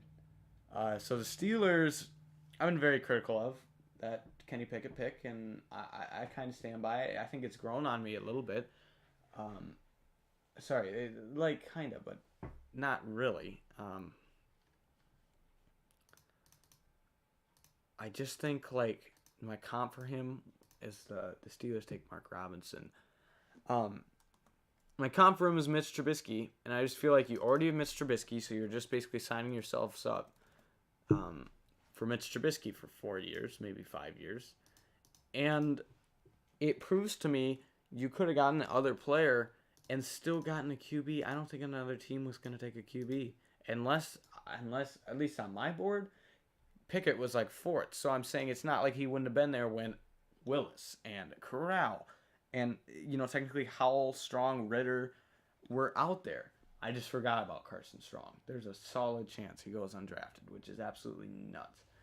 That would be absolutely crazy in my book if that were to happen. I would go absolutely that I knew there has to be a medical reason then, and I guess I'll have to live with that is a serious thing because there can't be any other reason. Like the guy was the best QB I saw on tape in the draft this year, and so okay, the Bears take a tackle,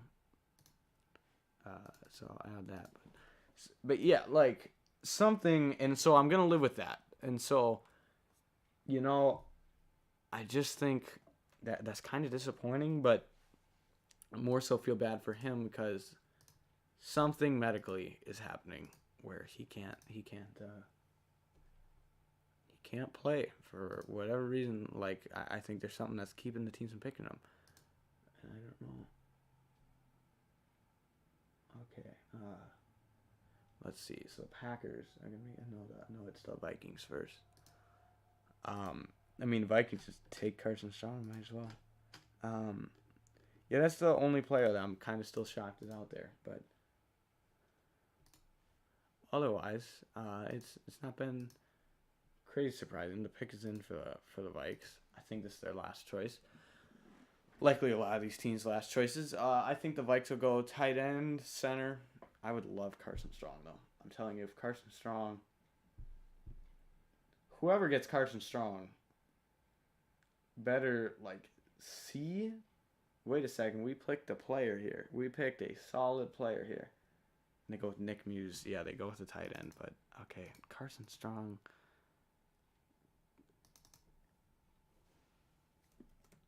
Where is Carson Strong gonna end up?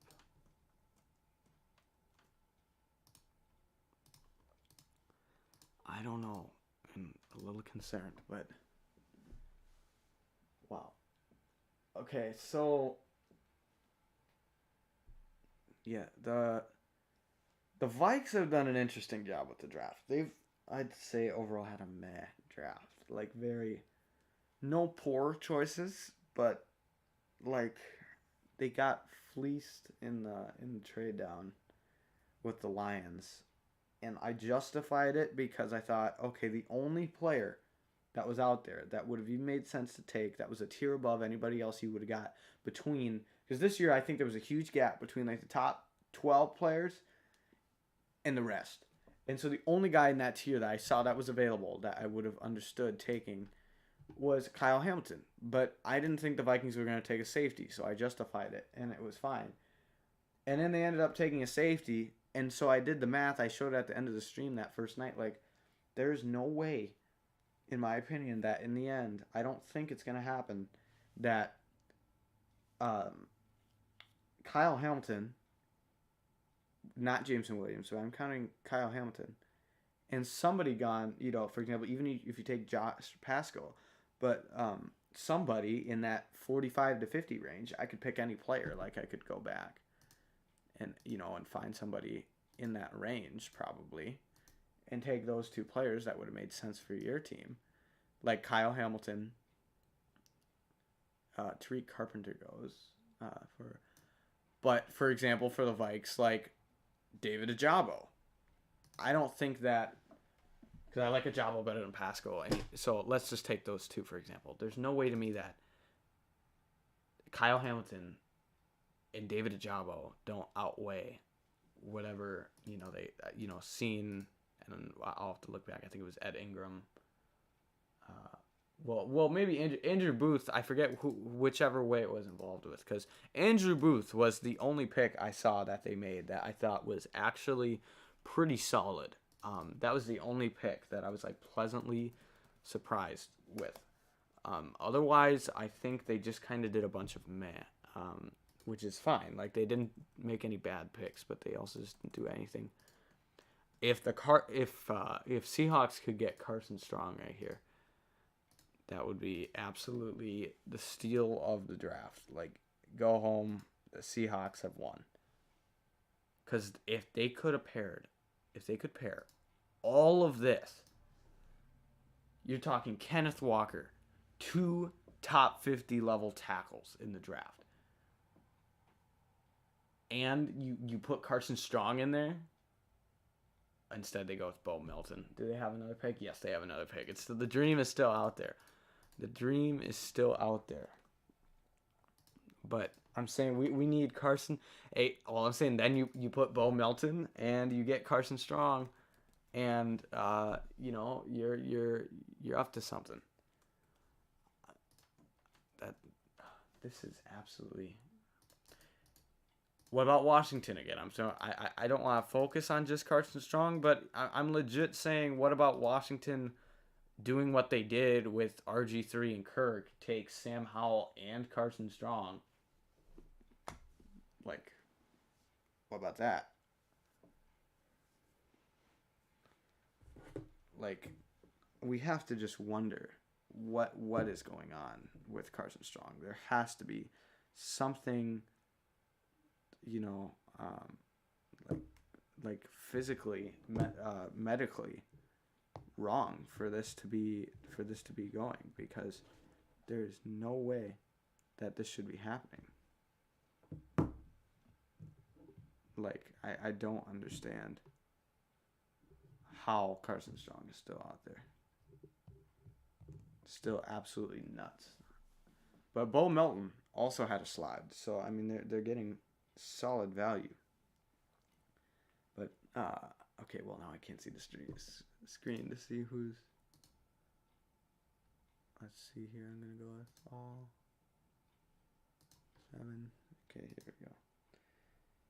Yeah, it's just like, I don't know. Something is clearly.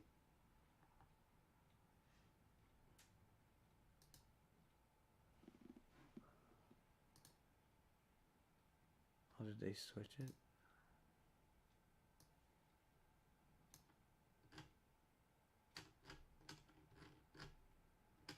Like, took it off. Okay, I need to go to the draft tracker to see who's up here so I know what team to. But like, yeah, all I'm saying is the Seahawks could get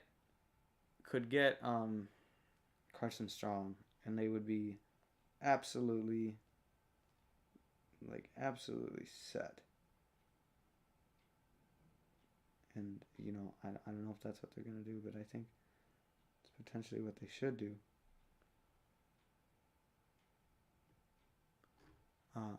Let's see. What does it say? Bo Melton. So Washington's up. Okay, the pick is in now. I can see that. So the Commanders. See what the Commanders are gonna do. And they go with. We don't know.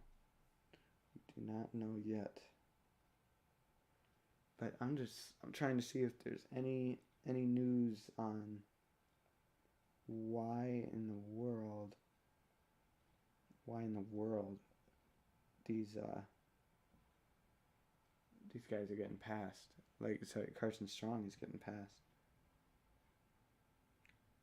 Like, I don't understand what it is. I wonder if we'll start finding out if he's gonna head anywhere as an undrafted, or if he is somehow somebody.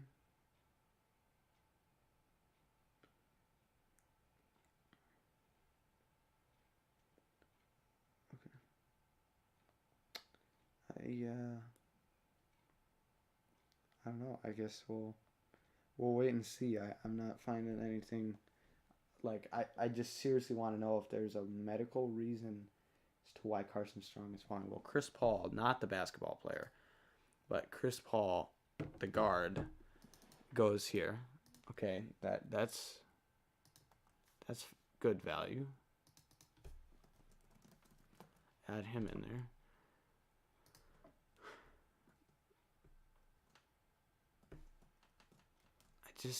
Yeah.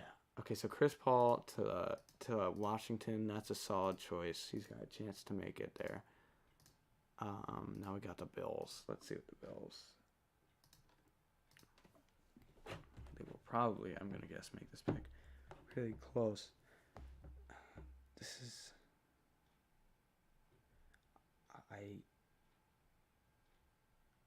Yeah, this is seriously. I think there's something.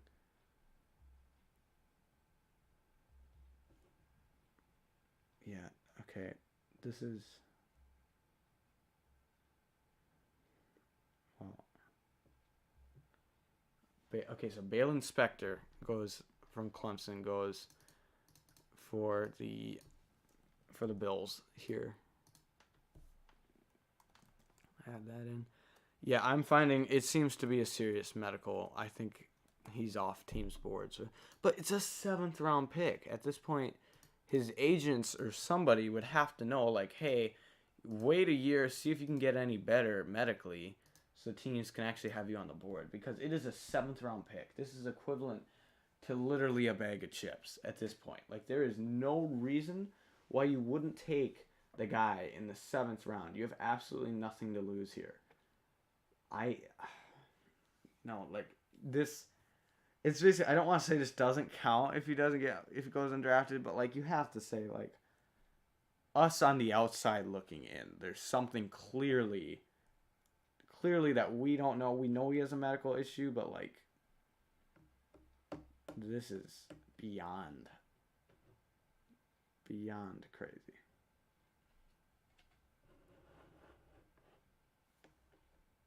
Okay, so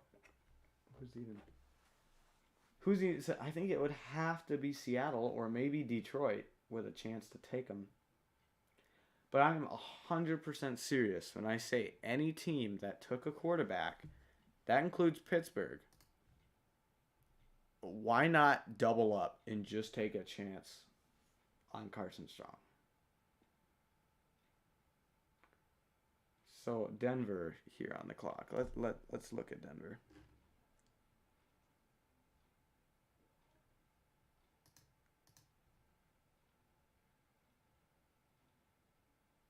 Okay.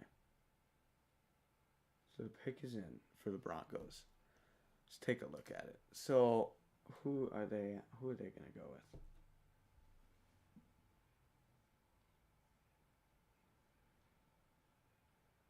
Okay. So oh, I thought they were about to show it. But no. Okay, now they're talking about the Jets. Yeah, the Jets did a great job. The Broncos, at this point, I think just need a linebacker, and that would complete a lot of what or a tackle. I think a linebacker or a tackle.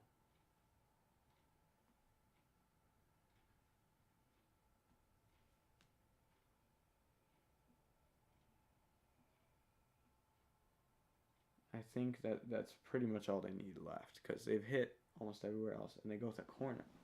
Fayon Hicks.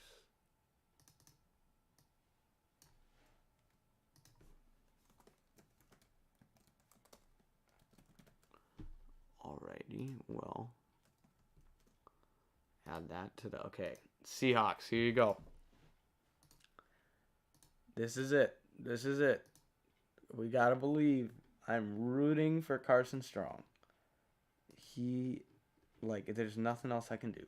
Like, I just have to hope he goes somewhere with an opportunity. And I think Seattle is the place.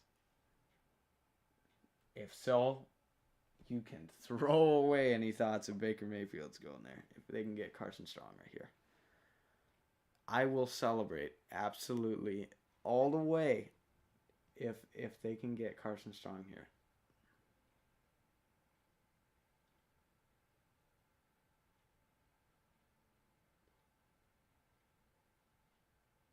Okay, the pick is in. Oh, and they go with another receiver.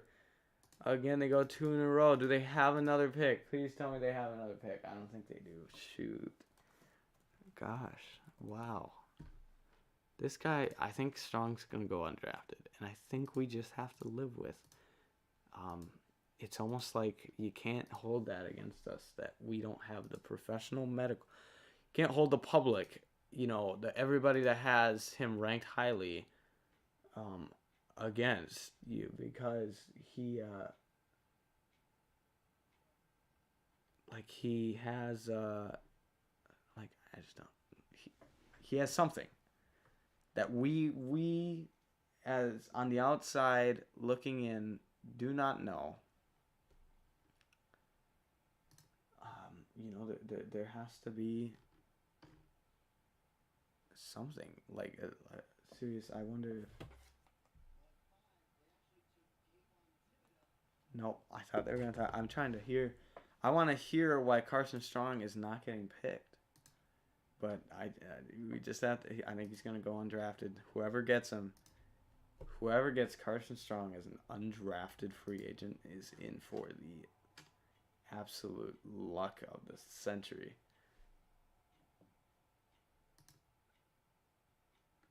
Okay, is there? Does Seattle have another draft choice? Is the question.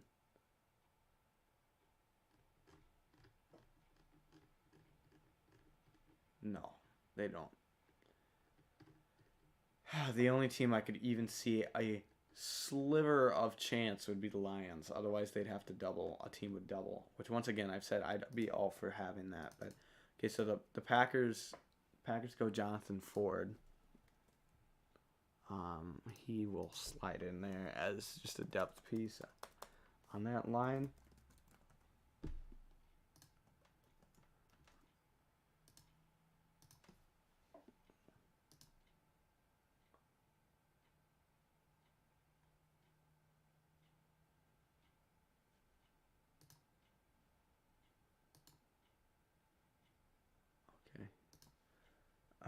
Okay, we're gonna go here. I'm gonna keep updating the depth charts, but I kind of just want to chat about this situation. Like, this is okay. So who?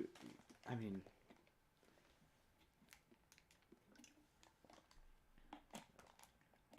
I just can't believe it. Like, there is something.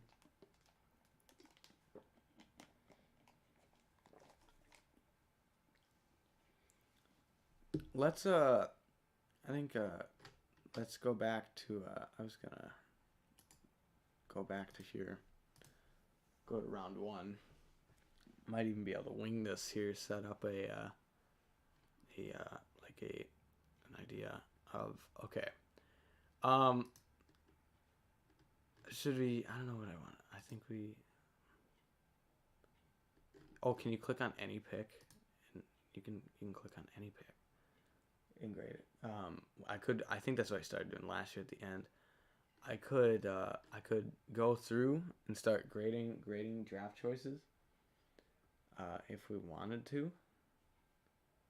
Overall, I think it'd be better just to do teams though.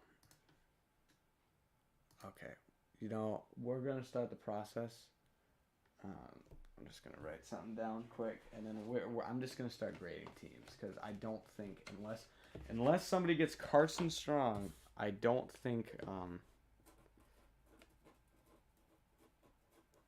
or I think I'll keep updating the depth charts, but I want to just I'm gonna pick a team, talk about them, and then just kind of meanwhile update the depth chart. So jumping from the beginning, the Niners. I think I'm going to give the 49ers. I think they didn't have much to work with, but I certainly think they could have done a lot better than they did. So I honestly, I'm going to maybe grade the Niners pretty harsh. I think I'm going to give the Niners a D+. I really don't think they've done a great job. Drake Jackson is a fine player, but I think not going after a safety hurts them. Picking a running back, I think, a little early. Picking tackles when they didn't really. I think they needed interior help. It's not the players; it's more so what they picked. The Bears, I'm also. I mean, I'm a little overcritical. Let me just add Daniel Hardy going to the Rams at edge.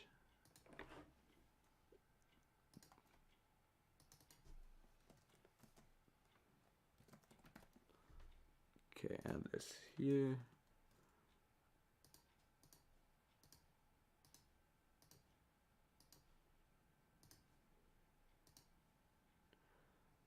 Okay, so going back, Bears. I like the Kyler Gordon and Jaquan Brisker picks, and I guess getting Kramer at the end was good to fill out the depth. I didn't love the Velus Jones pick. For not having a first round pick though, to get two decent players.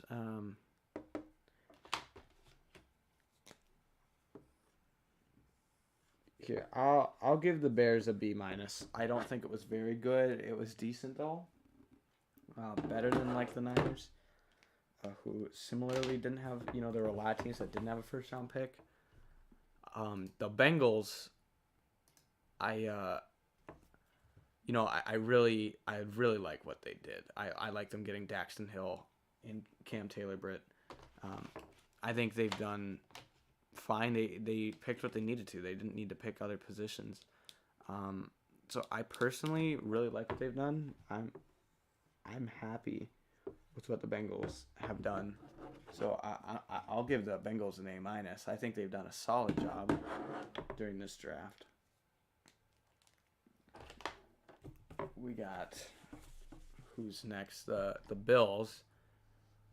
The Bills have, I think they've done pretty good, like not top. I don't know. I'll give them. I think I'm gonna give the Bills a C plus overall. I think like the Bills have done a pretty good job. We have Dean Leonard going to the Chargers. Let me add them in here.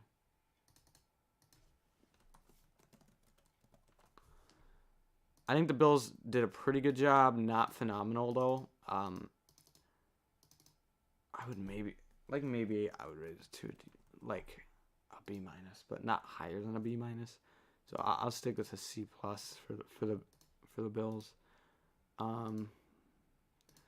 Okay, the Broncos, I've been pretty disappointed in.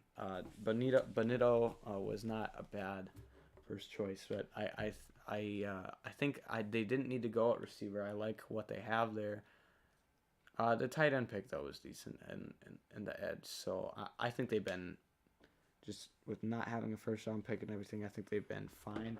I'd give them a straight C. Average, which for me grading a C is an average. So, like, they've done completely fine. Just nothing exceptional. The Browns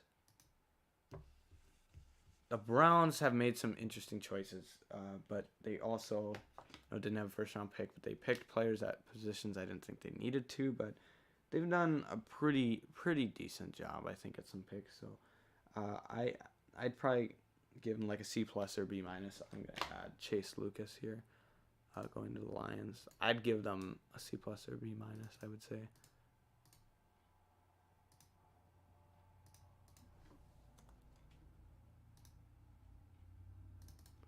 Let's see here.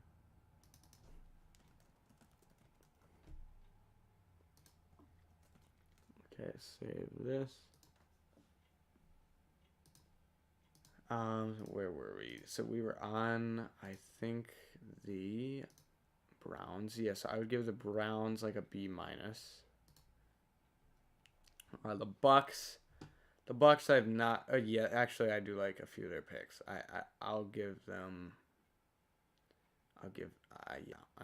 I would give the Bucks. I didn't love the punter and the. I don't know. It's right in between a. I'm just gonna give them. They had a few good picks, and a few poor picks. So I'll split it down the middle and give them a B. I like the Zion McCollum pick. Logan Hall was pretty good, and getting a few tight ends. I didn't understand the Rashad White pick. Yeah, the Cardinals, I think we talked about earlier. I'd give it like a C plus. Chargers, I think looking back at it, have definitely improved in my mind. I would give them, like, oh yeah, actually. Yeah, they added corners. I think they've done really. Is there anything I would change for the Chargers? I don't know if I'd really change much. I'm gonna raise it up. I'll give the Chargers. I'll give an A minus too. I think solid job by the Chargers. Let's see who the Chiefs. Okay, they have been one of the. So we are like, okay. The Chiefs have been one of the best like if I could like do this here, they are like one of the 2 or 3 teams that I would do this for. Is give like an A++. Like this, they've absolutely destroyed this draft. This is a phenomenal job by Kansas City. Getting Karlaftis at like 30, getting Leo Chenal, getting Trent McDuffie where they did. Brian Cook was a good pick. Sky Moore was phenomenal value. And then Darian Kinnard was even a solid pick at tackle. That was probably one of my favorite drafts overall. Let's see what the Raiders pick are here. Thayer Mumford. Was that the guy that Hutchinson dominated? I'm pretty sure it was. That he kind of... Yeah, that was the guy, all right. That was the one. Weaknesses. Aiden Hutchinson is what Thayer Mumford is. I think he did good for most of the season, but watching that Hutchinson tape was tough. He got absolutely destroyed. Okay, so going back, though, we're on the Chiefs, who did phenomenal. Okay, the Colts, solid. Oh, yeah, I forgot about the Raymond pick. This is a very good draft. I'm going to give this one... I would give the Colts a B+ overall. I like the Alec Pierce pick more so though. Pairing Jelani Woods with Mo Alley Cox gives them like the most athletic tight end room in the league. The Nick Cross pick was decent, but the Bernard Raymond pick really raises that one up. Washington, okay, so I disliked a large majority of their picks, but getting Sam Howell in the 5th round cannot be like overstated. Like that is so crazy. But I didn't love the rest of their draft. So the Sam Howell pick was like an A with 3 pluses, but I'd say the rest of their draft was all right. So I'd give it a B+ in the end. I didn't like the Robinson pick. The Dotson pick was all right, starting to grow on me a little bit, but not a great choice. And the Fedarian Mathis pick, I just think picking that early was not what I would have done, even though he's a decent player. The Cowboys, I think, did decent. Like, I'm saying a solid B. Like, pretty good. I love the Ferguson pick. Fine, 1st round pick of Tyler Smith. The Tolbert pick is decent. We have Rodney Thomas, the 2nd out of Yale, being the pick for the Colts. Wow. So a scholar here. Pretty impressive.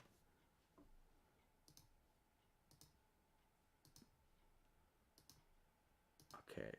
So, let's see where we left off with the Dolphins here. The Dolphins made like 3 picks. And, like, they didn't do anything. They did literally nothing. And so I can't knock them for it, and I can't, like, it really, they just didn't do anything. So I'll just give them a straight C, because you don't do anything, I can't really, knock you for it. The Eagles, I like quite a bit. Yes, I do. I like this draft quite a bit. Eagles.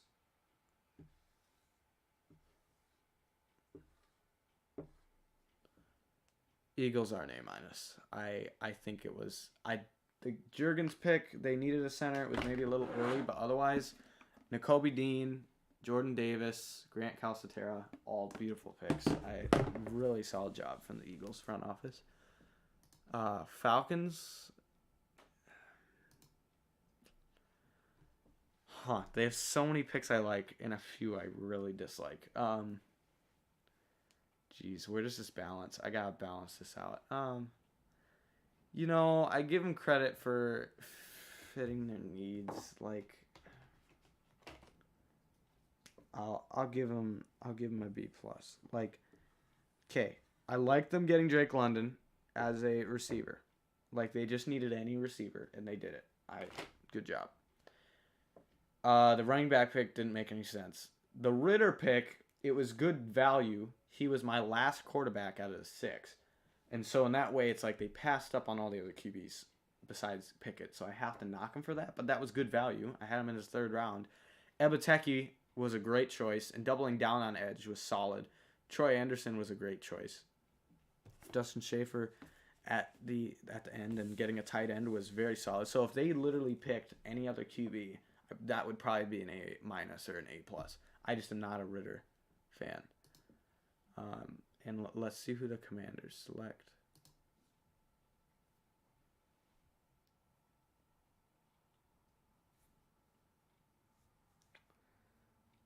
Let's see. Okay, we're about to find out who it is, and then we will continue in the discussion.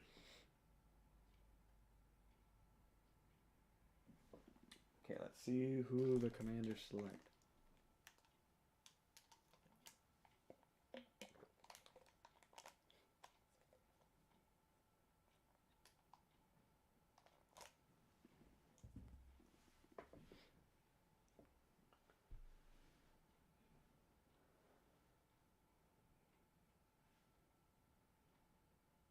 Okay. The Washington Commanders.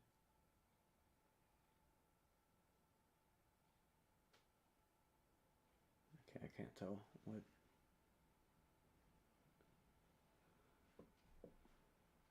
And they select.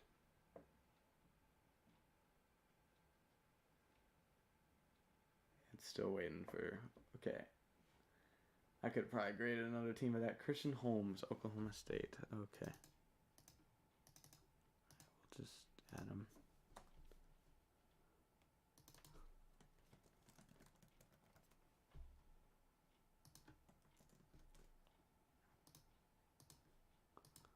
Alrighty. Okay, well, so that was a while for a pick. But then, okay. So we just did the Falcons. So the Giants. Okay. This is tough because the first round, I would give it an A with 5 pluses. But the rest of the draft, I really feel they fumbled the bag. The rest of the draft, they did not do good. So it is pain. Sorry, wrong color. Oh, psych it out. Going by the scale here, like it is pain to not give this an A plus, but I feel I can't do it because they really messed up the second part of the draft. I just don't think they made any solid choices. I didn't agree with going double guard. The Wan'Dale Robinson pick kind of came out of nowhere to me. I really think if you went off first round, this was the best team coming out of the first round. I think they did the best job, but I really feel they didn't do anything the rest of the draft. So I'm only giving them an A-, even though their first round was perhaps the greatest mathematical decision I've ever seen. Like that I've ever seen a team make. Okay, the Jags. Time to. Okay, I'm gonna. How do I balance this? This is going to become a C plus. So the first overall pick was a mistake. I don't think it should have been Walker, not even because of him, but just bringing him to Jacksonville and assuming he'll develop is not a good move. They should have gone with Hutchinson or even Thibodeau or even Ike Ekwonu or Evan Neal. All would have been. I would have rather seen them go Derek Stingley, number 1, to be honest, not because of Walker, but just because of the situation. But I like the Devin Lloyd and the Chad Muma picks. Great. That was their biggest weakness. Now they can start both of them. And the Luke Fortner pick was nice. But otherwise, I just still think that first round.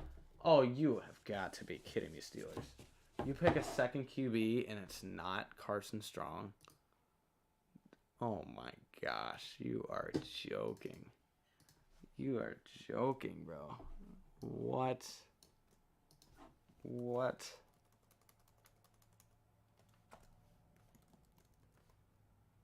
I cannot believe that.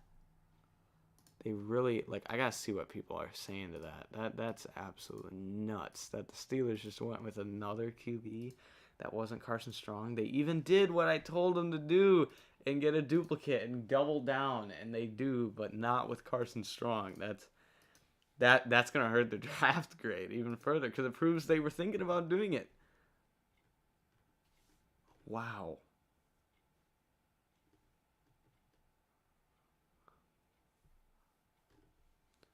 This is absolutely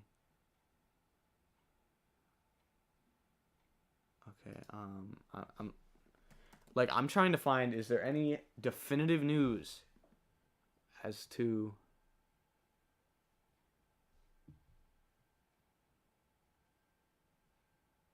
let's see.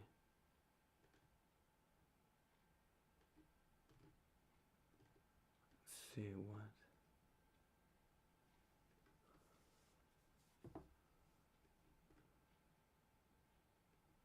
Like, what is actually happening? Like, are his knees, like, you can't tell me. You can't tell me that that you can't.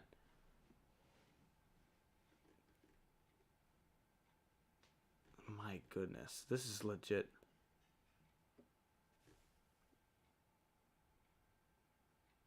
Like, wow, this is like, you can't. Okay, like, I know I might have to defend myself here, but you can't knock the public.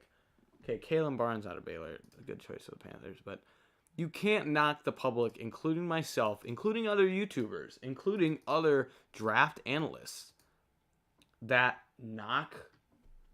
Like, you can't knock us for having, Carson Strong at number 1 when clearly there is something else going on. There's clearly a medical concern that is unforeseen to us. That, my goodness, I mean, I don't know what the heck is going on here. Like, what? How so? How sway? Let's see. This is, like, I do not know how this is possible. Like, I mean, like, this just doesn't,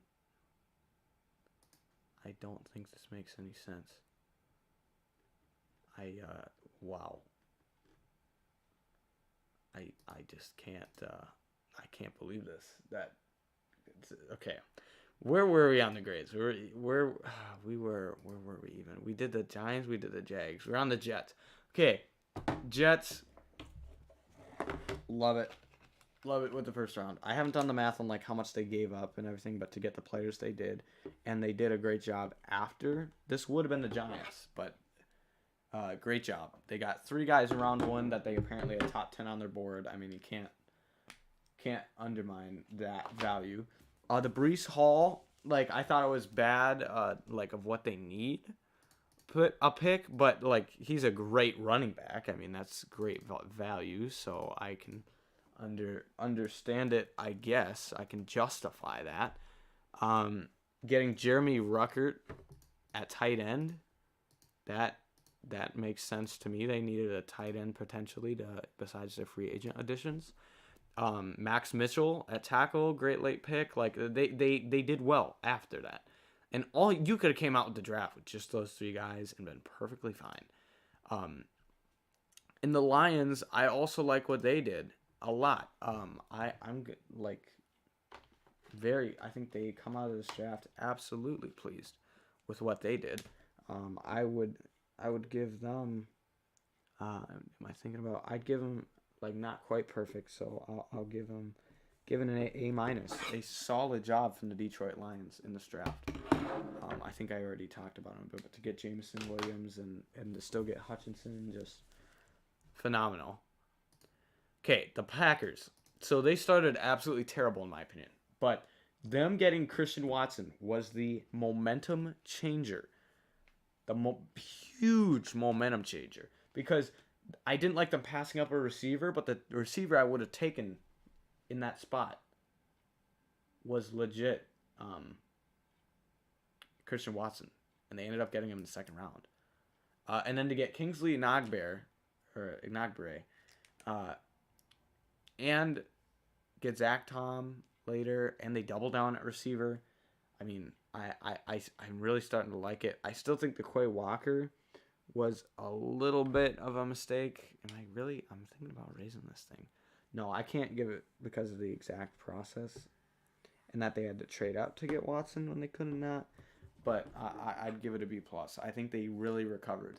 They recovered well. I would give them like a D on the first night, and they recovered. Now the Panthers, love them getting Corral, love them getting Icky, Cade Mays, Brandon Smith, Kalen Barnes. Yeah, this is like a close to really, really, really good draft. I'll give this an A-. Like, real solid. Real solid.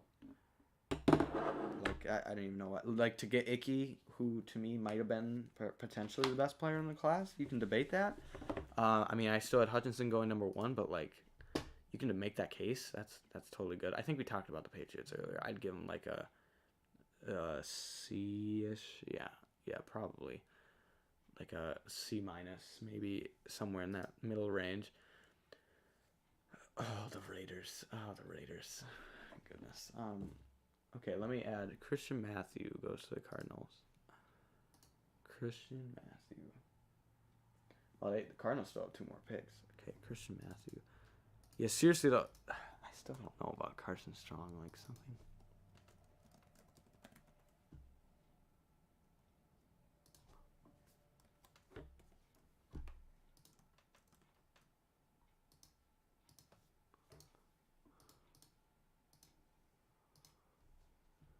Okay, so let's go back. We're at the Raiders. I really think they kind of just didn't do anything good. They kind of wasn't very impressed. I'm giving them a D. I think that's the worst grade I've given out, and that's to the Las Vegas Raiders, unfortunately, the hometown team of the draft. I know they didn't have much to work with, and that's why it's not like an F or anything, but like they didn't need to pick the running back. They didn't need I don't know. We talked about the Rams earlier, like a C+ range. Okay, the Ravens, like my goodness. Okay, let me add for the Patriots. We have Andrew Stueber.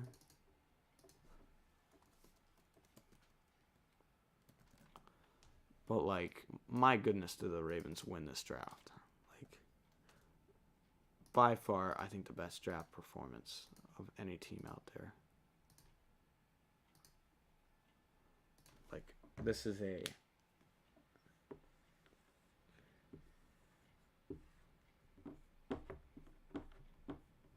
Like, this is A+++. I know I don't have to give this, but, like, this is the best draft. The Baltimore Ravens absolutely destroyed the competition at this draft. They just kind of sat there, I believe. I don't think they made many trades. And it was just like, okay, we're going to let the draft come to us, and we're just going to take the best player available. I know that punter pick was terrible. I can't state that enough. That was a terrible pick. But everything else was picture perfect. I mean, to get Linderbaum, fix your biggest need, and absolutely steal him off the board. Actually, maybe they traded up to get him again. I don't know. They would have had... they got that from the Marquise Brown pick. To get Fellaille in the 4th round. Physical specimen. Absolutely phenomenal. Has potential to be a great tackle. Let me add Dawson Deaton to the Browns at center. To get Kyle Hamilton and just stay there and get Kyle Hamilton at 15, phenomenal. To who else? To get Travis Jones, where they did, phenomenal. Just let it. You know, they need some D linemen. Okay, here's the best one available. David Ajabo, who would have been like a 5th. I think he could have been a top 20 pick if he didn't get hurt as pro day. And they get him like at an absolute steal at that point. And am I missing anybody that they? I mean, Jalen Armour-Davis was a great pick. Like, my goodness, they just Charlie Kolar was a beautiful steal. Like, that was phenomenal. The Saints. I would give them a solid. I would give them a solid B. Like, they got good players. I think they gave up a little bit. They didn't really have to trade up to go get Olave. But, oh, this is a joke. There's no way. Oh, my gosh. There's absolutely no way. We've got Skylar Thompson going ahead of Carson Strong. There's legit something medically wrong that... Can he, like, not walk or something? Like, seriously, do his knees not work to play quarterback? I think might be the serious, like, I don't know what to think of this. Like, there is nothing to justify besides unknown medical issues that we have not foreseen on why Carson Strong is still out there. And we've had now 2 QBs get chosen since. Wow. But yeah, the Saints, the Trevor Penning pick was decent. I kind of thought that was okay. And the Chris Olave, they just gave up maybe a little too much for him, but he's a solid player. Okay, the Seahawks.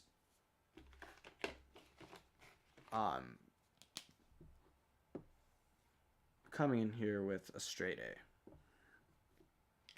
Seahawks did a very good job. I respect them. Now, they could have easily, in my opinion, just taken Carson Strong with the 7th round pick, which would cost you nothing, instead of getting a second receiver, which I don't even think I wrote down on the depth chart.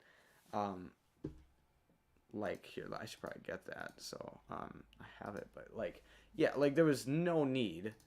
Okay.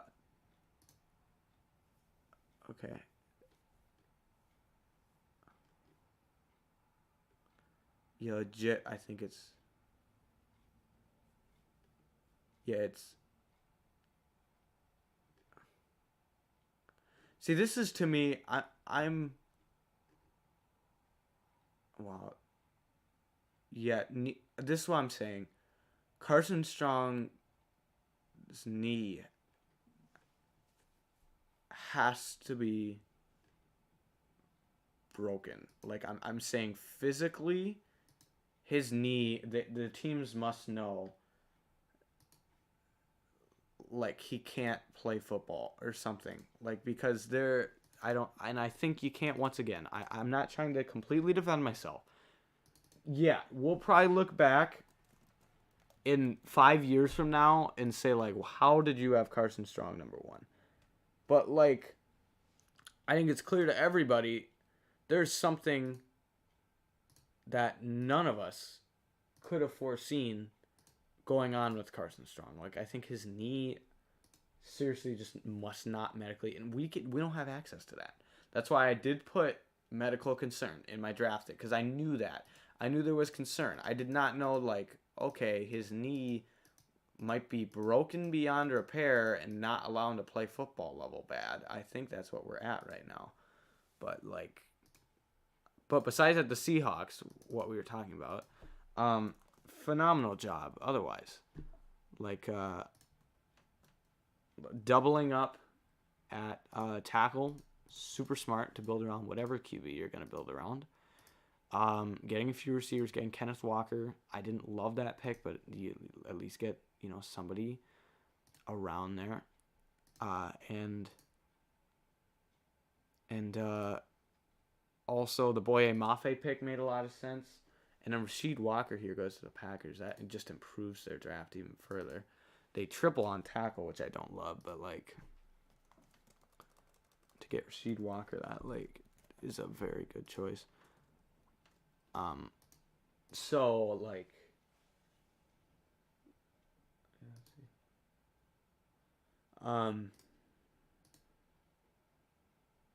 Yeah, okay. What are they? Other centers, so QBs. They have to talk about Carson Strong, like something that well, I'll finish up this, and I might have to keep talking about Carson Strong. But okay, the Steelers. I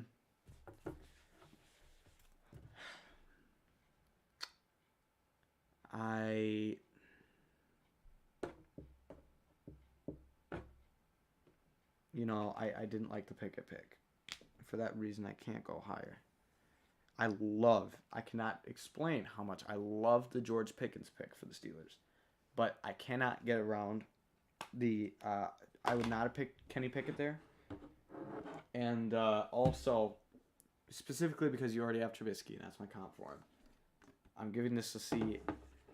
And then once again, I don't want to keep going back to Carson Strong, but I have to live with if there's something in his knees that makes him go undrafted. But I'm saying this is a 7th round pick, like probably 80% of 7th round. Well, I don't even know. I want to look at this. Okay. All I'm saying is this.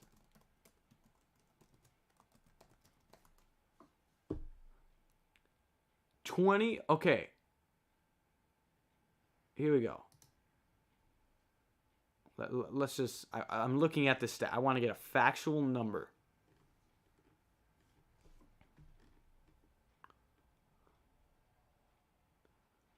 Okay, so I'm just saying from this source, your 7th round draft choice has like a 30% chance of even making the team.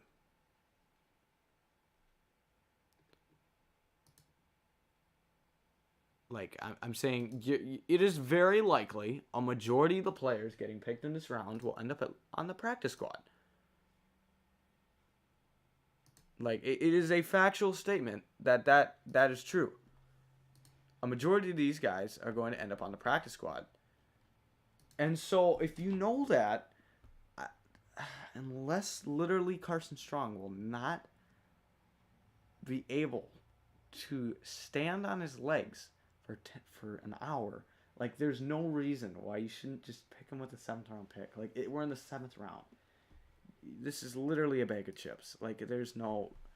So yeah, the Steelers going double QB too.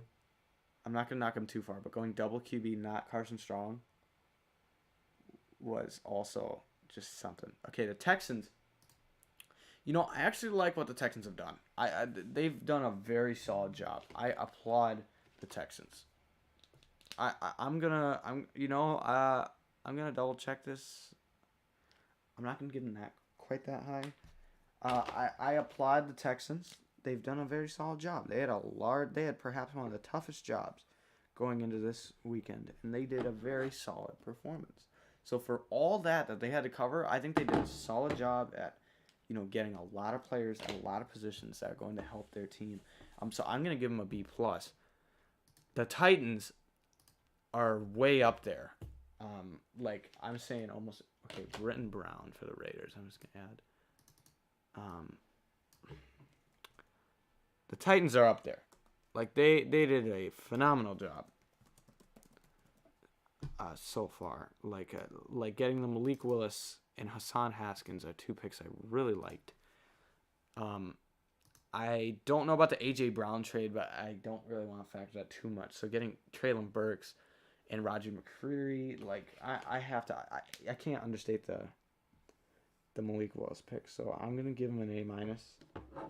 I think a phenomenal job by the Tennessee Titans.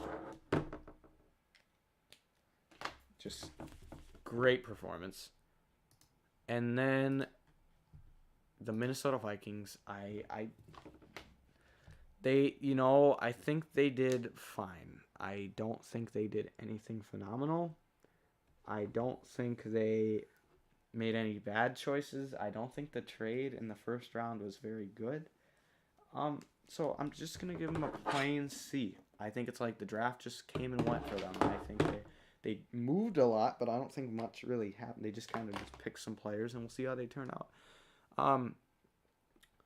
But yeah, like, once again, just if we can talk about Carson Strong, like, it is clear at this point that there is something medically wrong with him. Like, there is something medically wrong. Like, his knees are seriously...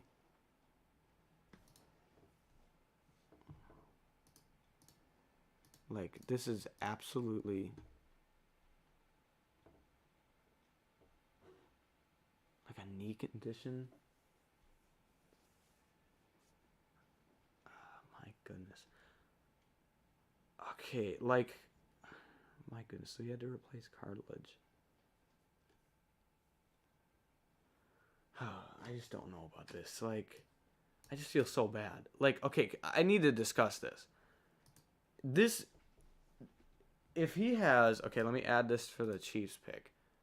I might even just have to start talking about Carson Strong the rest of the way. Like, if he has... Which we know he has something, a condition in his knee, with the cartilage and everything. But this is what I'm saying. This is not his fault. This is, number one, I don't think he had to declare this year. If there's any way he could have proven again, I don't think it would have made a difference medically. I think it's a medical issue. So it has nothing to do with play. I think this is a medical issue that has taken him off of team's boards. And if so, it's not like another year would have made it any better, to be honest. But this is on his agent. Like, if Carson Strong has an agent that told him to go with this and that you'll be clear, like, this is a terrible move. Like, this is how this... I just don't understand.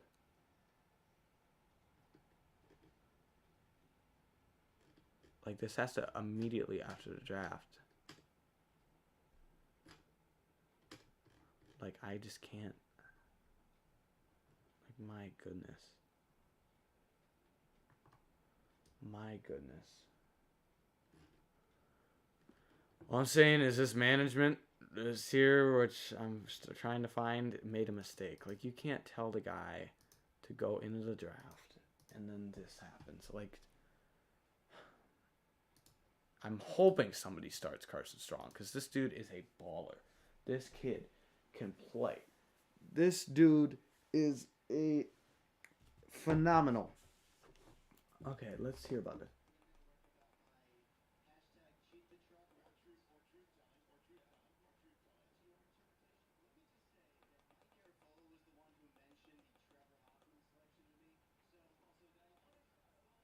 Okay, so this is not... I'm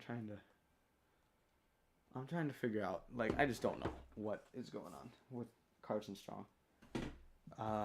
This is, like, I just don't know how else to describe this. This is absolutely, it's heartbreaking for him. It is truly heartbreaking for him. Like, this is...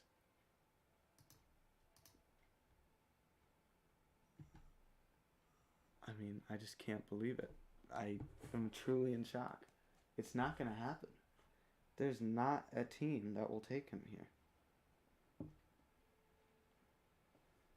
Which is terrible. I mean... Okay, Jeffrey Gunter. I don't even know if I want... Yeah, I'm going to keep editing the depth charts as players get picked, like we have Jeffrey Gunter. But, like, this is absolutely nuts.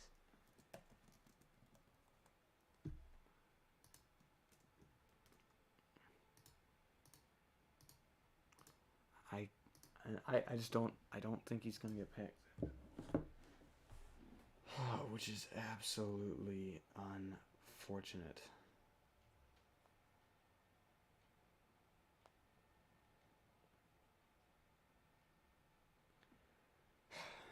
I don't know how to react right now to Carson Strong not even in the running. I mean, my goodness. I really want to know what the medical situation is, because this is clearly, and I mean clearly, a medical problem.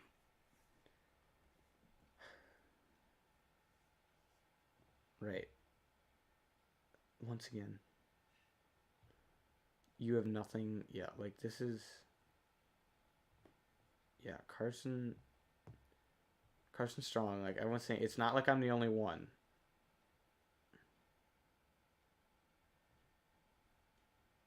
Who is this? No, that. Okay, I'm trying to hide an actual source. Like, I think somebody will sign him, but like, what is the situation here? Okay, Russ Yeast to the Rams. Heck, the Rams could take him. I mean, he's a pocket passer, I know, but like,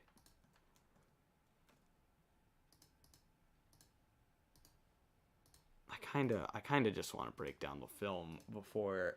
If he does not get drafted, I'm breaking down the film on this stream to tell you why your team. Oh, this would have been a good video. Just why your team, but he's gonna get signed at some point. But like, why your team should sign Carson Strong. That is going to be like that. That would be the video.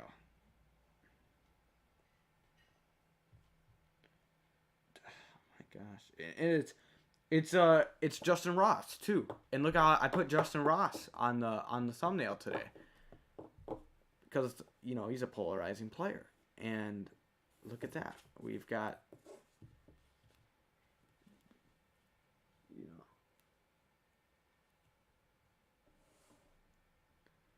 like, can I? That doesn't work. Okay. Had a piece of marker on there. Okay. So the Bears are gonna make a pick, but I still cannot believe this Carson Strong situation. Like, this guy is, in my opinion, the best QB in the draft. And just now, because he has this undrafted, label to him, that's what's going to happen. He's going to have this undrafted label to him. I don't think he's ever going to chance to start, which is so sad for him. I'm placing this on his management. Like, you have to, because he declared, like, he was not. I mean, I'm 99% confident that, he's what did I have him down as? I think I have him down as like, if I were to go here, let me just see what, like, I have him, you can see here, as a redshirt junior. I'll talk about him again later if he shows up, but like, so he didn't even have to declare. And I don't know if time would have helped him, because I think this is a medical issue. Wow, this is just, yeah, this is what I was showing earlier. Okay, I'm trying to read this.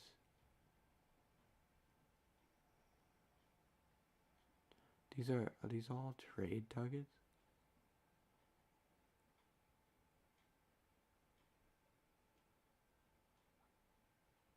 No, that's last year.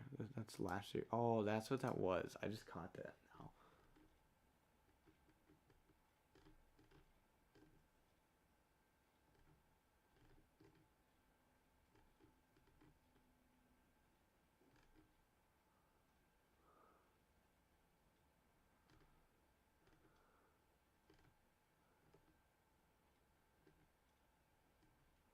Yeah, it's okay. Okay, so Elijah Hicks to the Bears. I was reading. I remember that earlier when I was trying to read. It was the Ravens draft board that shows up, and it's so clearly it was last year's draft. But they just like wrote it in small. Why would you rewrite the whole board? I don't know. Okay. So we're down to eight picks.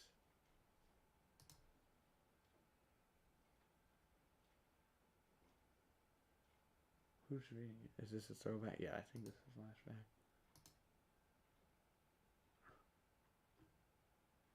Is this another pick? Yeah, but this Carson Strong situation is beyond me. Beyond me.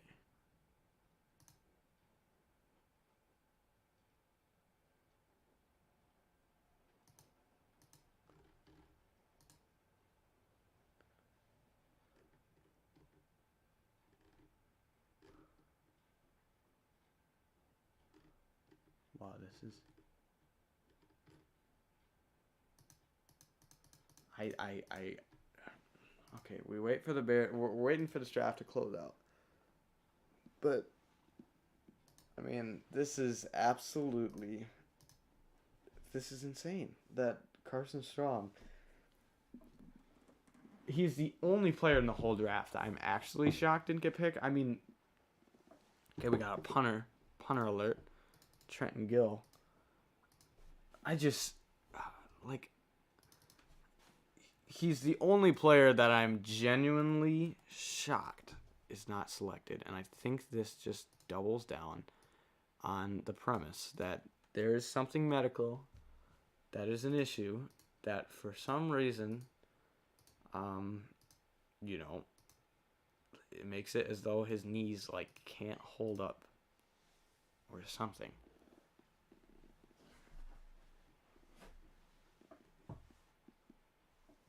Wow,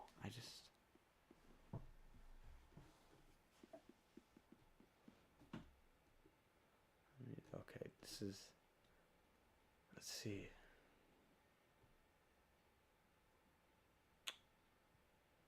It is, how many picks do we have? We have 7 picks. 7 picks to end the draft.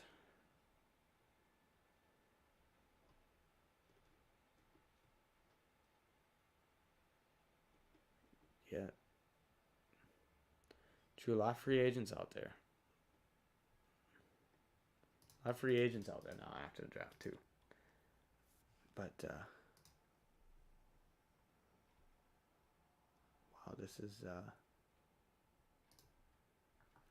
is absolutely okay. So wait for the Cardinals. Cardinals have two of the last picks. The Rams have 2 of the last picks. And then Packers, Chiefs, and the Niners get to close it out with Mr. Irrelevant. Wow. This has been quite a way to close it. I did not think hours later that Carson Strong has been at the top of that available board for 2 straight nights.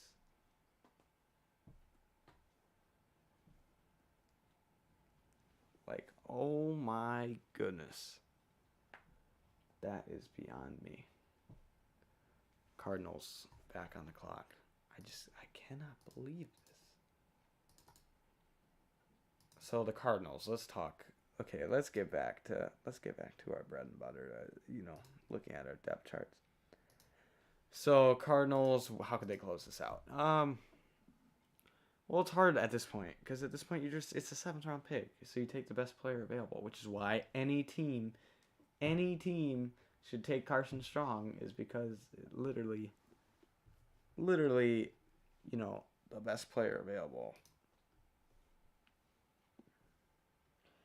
I don't see, maybe obviously I've had it on mute so I can't hear if they're talking, but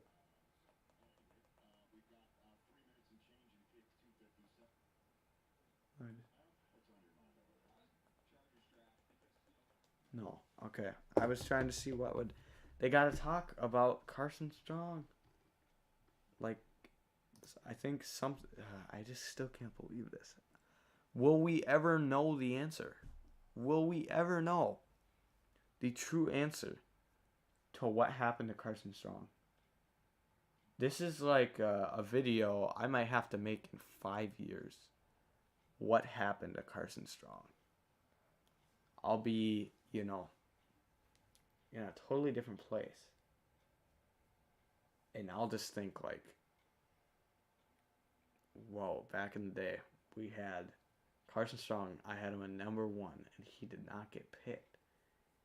What is he up to? Is he an XFL candidate? Okay, so we have Jesse Luketa. So they go on edge again.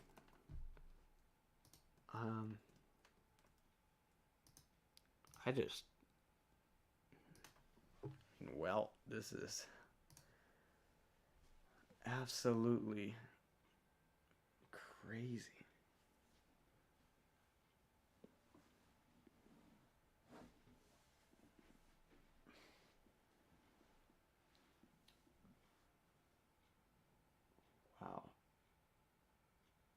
Okay, so we got Cardinals, Packers, Chiefs, Rams, Niners to close out the entire draft.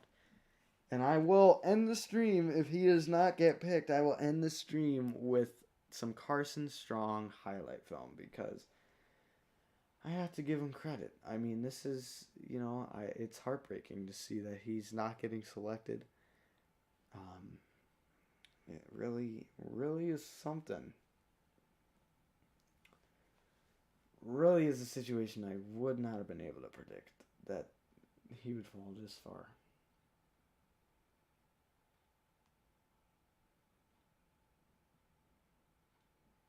I mean, wow. This is absolutely... Okay, so let's see. I'm still watching. Okay, so who had the best drafts? Let's jump to that.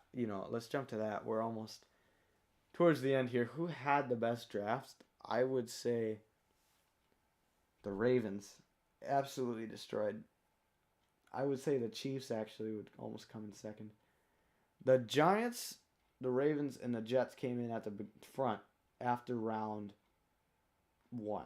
But I truly think the Giants kind of fumbled the bag after that, even though I think they perhaps had the best round 1. So I would personally debate and say my top 3 winners of the draft, I think, were the Baltimore Ravens, the Kansas City Chiefs, and the New York Jets. I don't think I'm forgetting anybody that I would place above that. To me, those are the teams that really came out on top. And we have Marquise Hayes go. I don't think I'm forgetting. I mean, the Lions had a real solid draft, but the Seahawks, got to put them in there. And Titans are right below that. I would say, yeah. I think the Seahawks are right there, too. Can't forget about it, because they had a solid draft also. So I would say those top 4, Ravens, Chiefs, Jets, Seahawks won the draft this weekend. And if I would go back to this, where the bottom 3 go. I mean, so really the top players available, it is Carson Strong out there, for the best player available. So I mean, if any team honestly should sign him, but specifically any team that needs a QB, go ahead and sign him. Because this is, wow, okay. So Packers here, see what they can do. I mean, so Justin Ross is out there too. That'd be, I guess, cool for a team to take. But it is really just absolutely surprising to me that I mean, okay, so out of I mean, you also got so Josh Jobe. I just how is okay? They go with another receiver. The Packers go with Samuel Toure from Nebraska.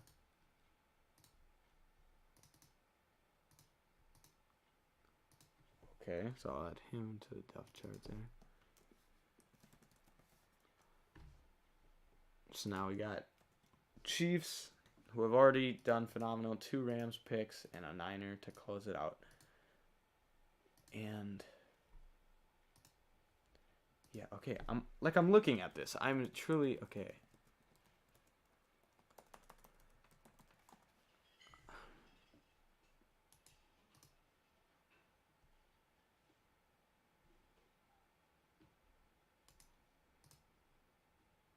Okay. I want to see. I want to see, for example, according to the website, they're not counting Carson Strong as one of DJ's top 250 prospects. I'm wondering whether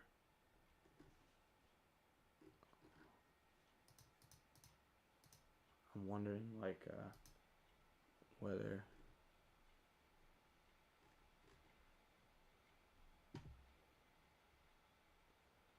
Okay. I just am trying to.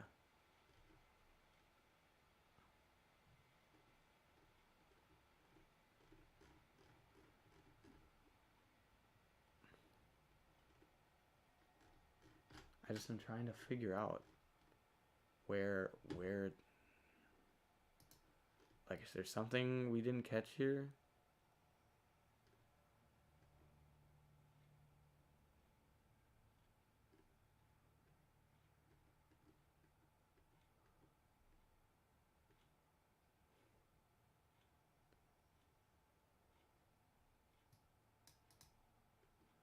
Yeah, I just don't I don't know, but I'm sorry. I'm reading to see if there was anything I missed before the draft about like I knew he had injuries, but this is like beyond crazy.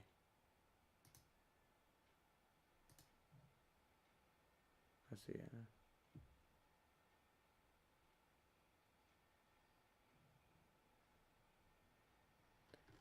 I just don't understand. Like, did okay, so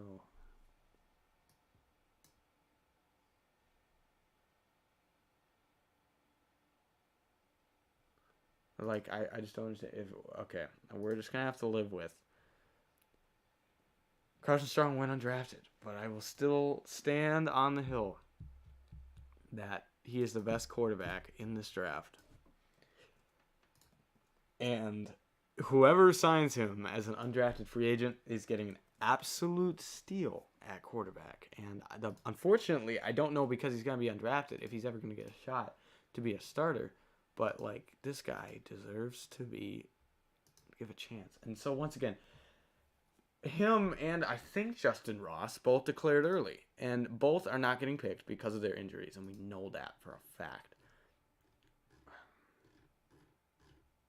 I'm just trying to... Like, I'm wondering... So, like... I'm still confused. Like... Did... Like, you know, like, DJ... not put...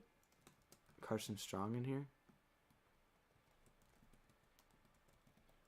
Yeah, it's like... So, I guess we could have looked at that. Like, well, the Chargers made a trade with the Rams to get a pick. Okay.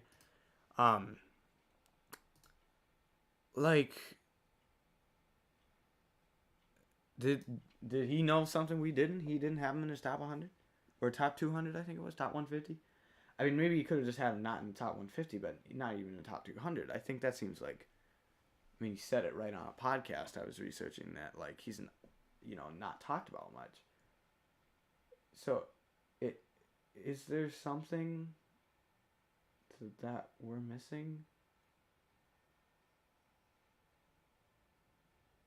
Like, I just don't. Once again, I don't have the TV on to hear what they're discussing, but I wonder whether they've even talked about this at all or not. Because I know they had a whole thing on him earlier today, actually. I think on NFL Network showing Carson Strong this morning before the fourth round as like a story to watch. And I don't know. There's clearly, it is medical. It is. We don't know. And I wonder, my question is whether we'll ever get the truth as to did teams just legit take him off their boards? Likely. Okay, the Chargers casually just take a fullback, but I think just teams took Carson Strong off their boards, unfortunately. But once again, how could his agent not know, like, hey, your knee's kind of just destroyed. You're not going to get picked. I mean, how would you not know that? You would not tell the guy to declare. That's what I kind of view as what's happening here. I think that's all on the agent, in my opinion. You can't tell the guy to declare and then have this happen, and it is 100% on the injury. I guess this is demonstrating if there's any way he could go back to school, but I don't think he can. That's pretty. I just think that's absolutely nuts. Carson Strong is gonna go undrafted. Absolutely nuts. Crazy. Absolutely crazy. But that is what the situation, that's what we have to work with. So the Rams make a pick. I can't believe this. I will give you guys a breakdown of Carson Strong quick. I'll show you the highlights of the situation because he is worth talking about. And we might never get a chance to talk about him again, which is crazy. That Carson Strong might just disappear like this and be, what never was. Flown into the wind. Gone with the wind. Gone with the long before it. There's no other way to describe it. I can't tell you if I've ever seen this before. And I know I was bold to put him number 1, but that is what I saw on film. I saw Carson Strong as the best QB. And I think we'll never know if teams... I would love to know. I would love a documentary made about Carson Strong. I would love to truly... I might even have to do this. I might have to set out on an expedition. I might have to take the project if nobody else will, and I might just have to contact every team and just ask, can I just ask, was he off your board because of medical conditions, and do you think this affected the whole league? I just want to know the answer, because if it was truly teams didn't view him as a draftable player based on his play, I want to know that. So that it's okay, so I just saw it differently in the evaluation process. But I want to know if this is a situation, truly, I want to know especially if he somehow doesn't get signed or something. I mean, he will be, but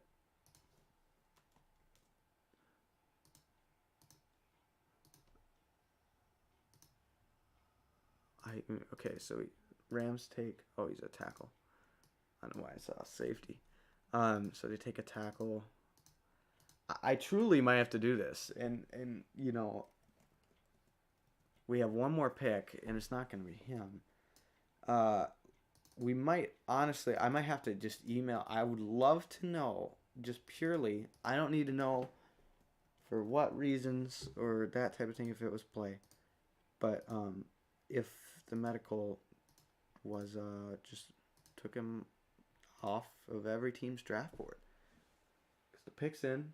I'm going to get the laptop ready. Because I will be breaking down quick Carson Strong. Because I've had this highlight tape ready for 3 days. Well, more so. But I'm saying ready to present it for 3 days. And I haven't gotten the opportunity to because he has gotten picked. And he probably won't be here. So Mr. Relevant,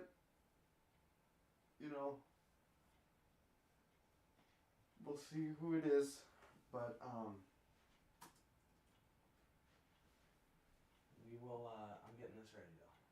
Okay, we're ready. So we're gonna see who Mr. Irrelevant is, and then I'm giving a Carson Strong breakdown because this guy deserves his spotlight. If an NFL team isn't gonna give him one, I'll give him one on the Riley's Red Zone YouTube channel. So, Niners somehow saved the day here. Okay, I have to.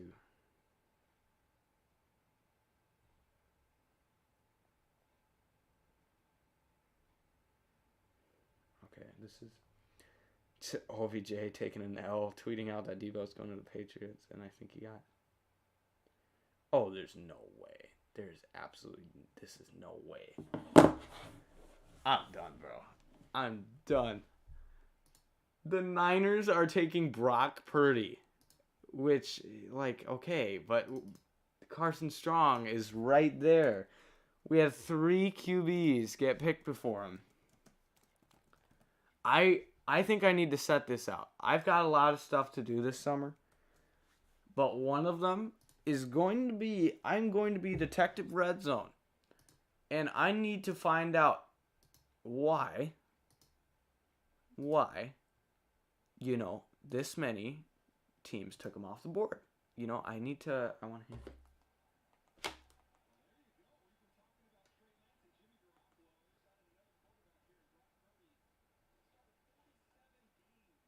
I just want to see if they say anything about Carson Strong. I'm setting out, I'm putting this on my to-do list. I would genuinely like to somehow get in contact. I am very interested in this. I would like to genuinely contact teams and wonder how does he. I don't need to know the personal, if he actually, what is actually wrong with his knee. I just need to know, was it purely medical reasons?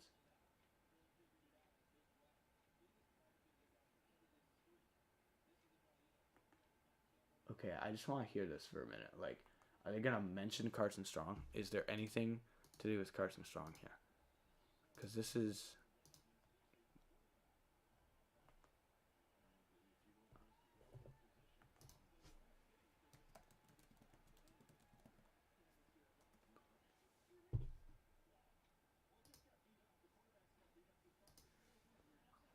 Wow.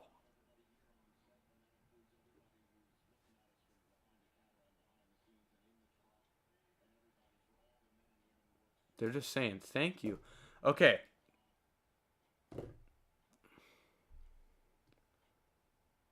Okay, so here's what I'm saying.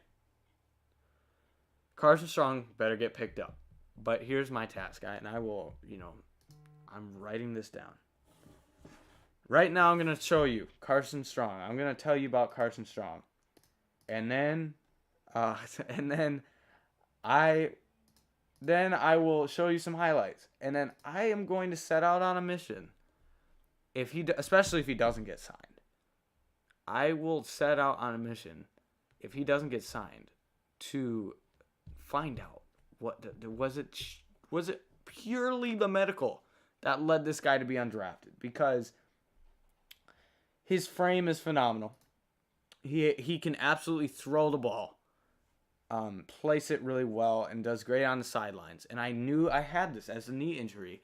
He overthrows, but I just don't understand how just the knee injury can justify him not even getting picked in the 7th round, and 3 quarterbacks in the 7th round. I don't care about the Bailey Zappi pick, but 3 quarterbacks in the 7th round, and even, some kind of pocket passers get taken and not be Carson Strong. I think this knee injury, potentially this guy has to have a broken knee. Something absolutely crazy, because he was my number 1 QB. And I put top 20 width, so I will say top 20 width. So I counted for that. That if he had no injuries, I'd pick him right at the end of the top 20. My confirm's Matthew Stafford. I mean, I seriously think that's what this guy could have been.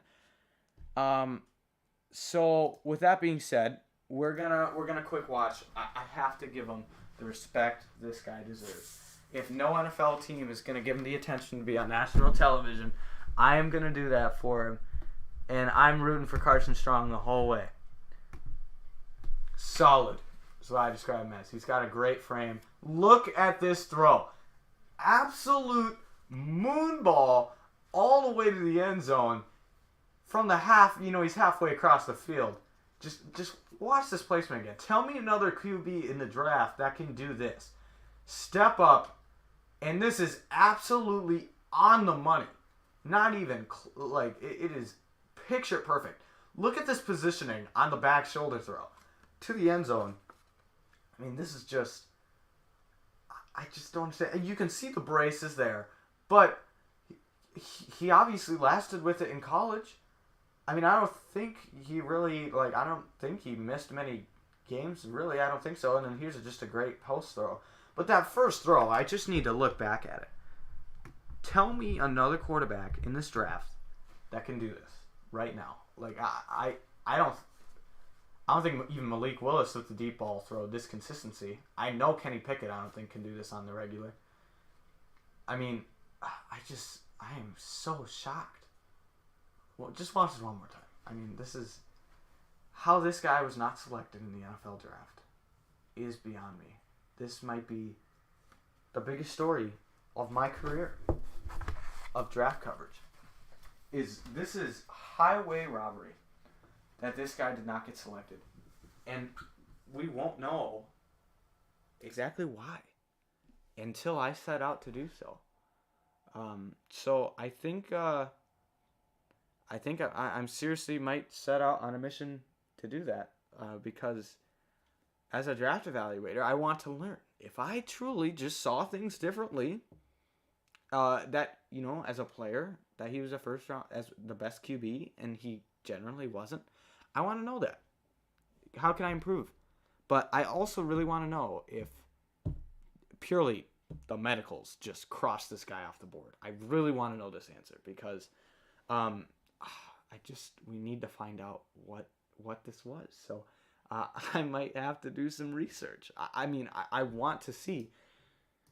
I would think a story would come out of some type from some sports company today. I would think. Like the knee, like, okay, like, I just, I mean, do we already have news? Let's just see here.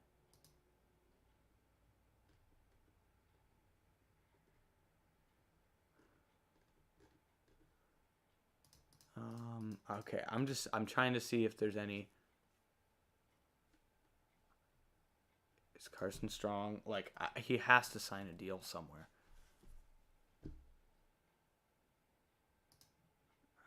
My goodness.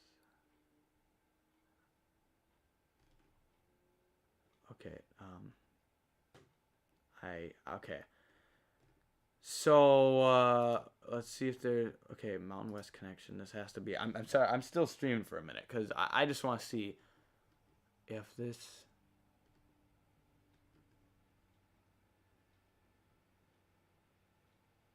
Shawnee's knee. I think we'll find out. I think we will genuinely. I think we will genuinely find out. I can't believe this. This is absolutely nuts. You're telling me Brandon Peters is already signing a deal? Where is Carson Strong? If this guy does not...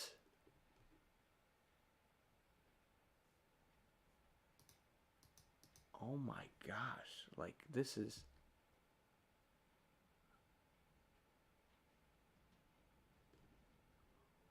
What in the world? He's still out there. Like, there are other guys getting signed already. Oh my goodness. I mean, can I... It's just ranking. No, I want to see what is... Okay. I don't think we're going to find out on stream. I mean, Tom Pelissero is just absolutely loading out the undrafted news, but, like, there's nothing about... How we having Chase Garbers and Anthony Brown sign deals before Carson Strong? I think this will be the mystery. So I'm going to leave this stream with the mystery of Carson Strong. You know, this is a story of tragedy, perhaps. That I'm very excited. I don't know if I'll be able to talk about Carson Strong in a video, if I can somehow work it in. I might do it this year. If not, this will be a video. Just remember, if you're watching this and you remember 5 years from now and I make a video, what happened to Carson Strong? Like, this is what happened. Like, this guy didn't go drafted. We're seeing 4 other QBs get undrafted signs already. Like, Anthony Brown from Oregon signed 10 minutes ago before before Carson Strong. Like, this is absolutely nuts. So I'm going to just wait and see what happens. And I'll see you in the next one. Thank you for joining us throughout the stream. Wow, what a conclusion. So we'll see what happens to Carson Strong. And I will see you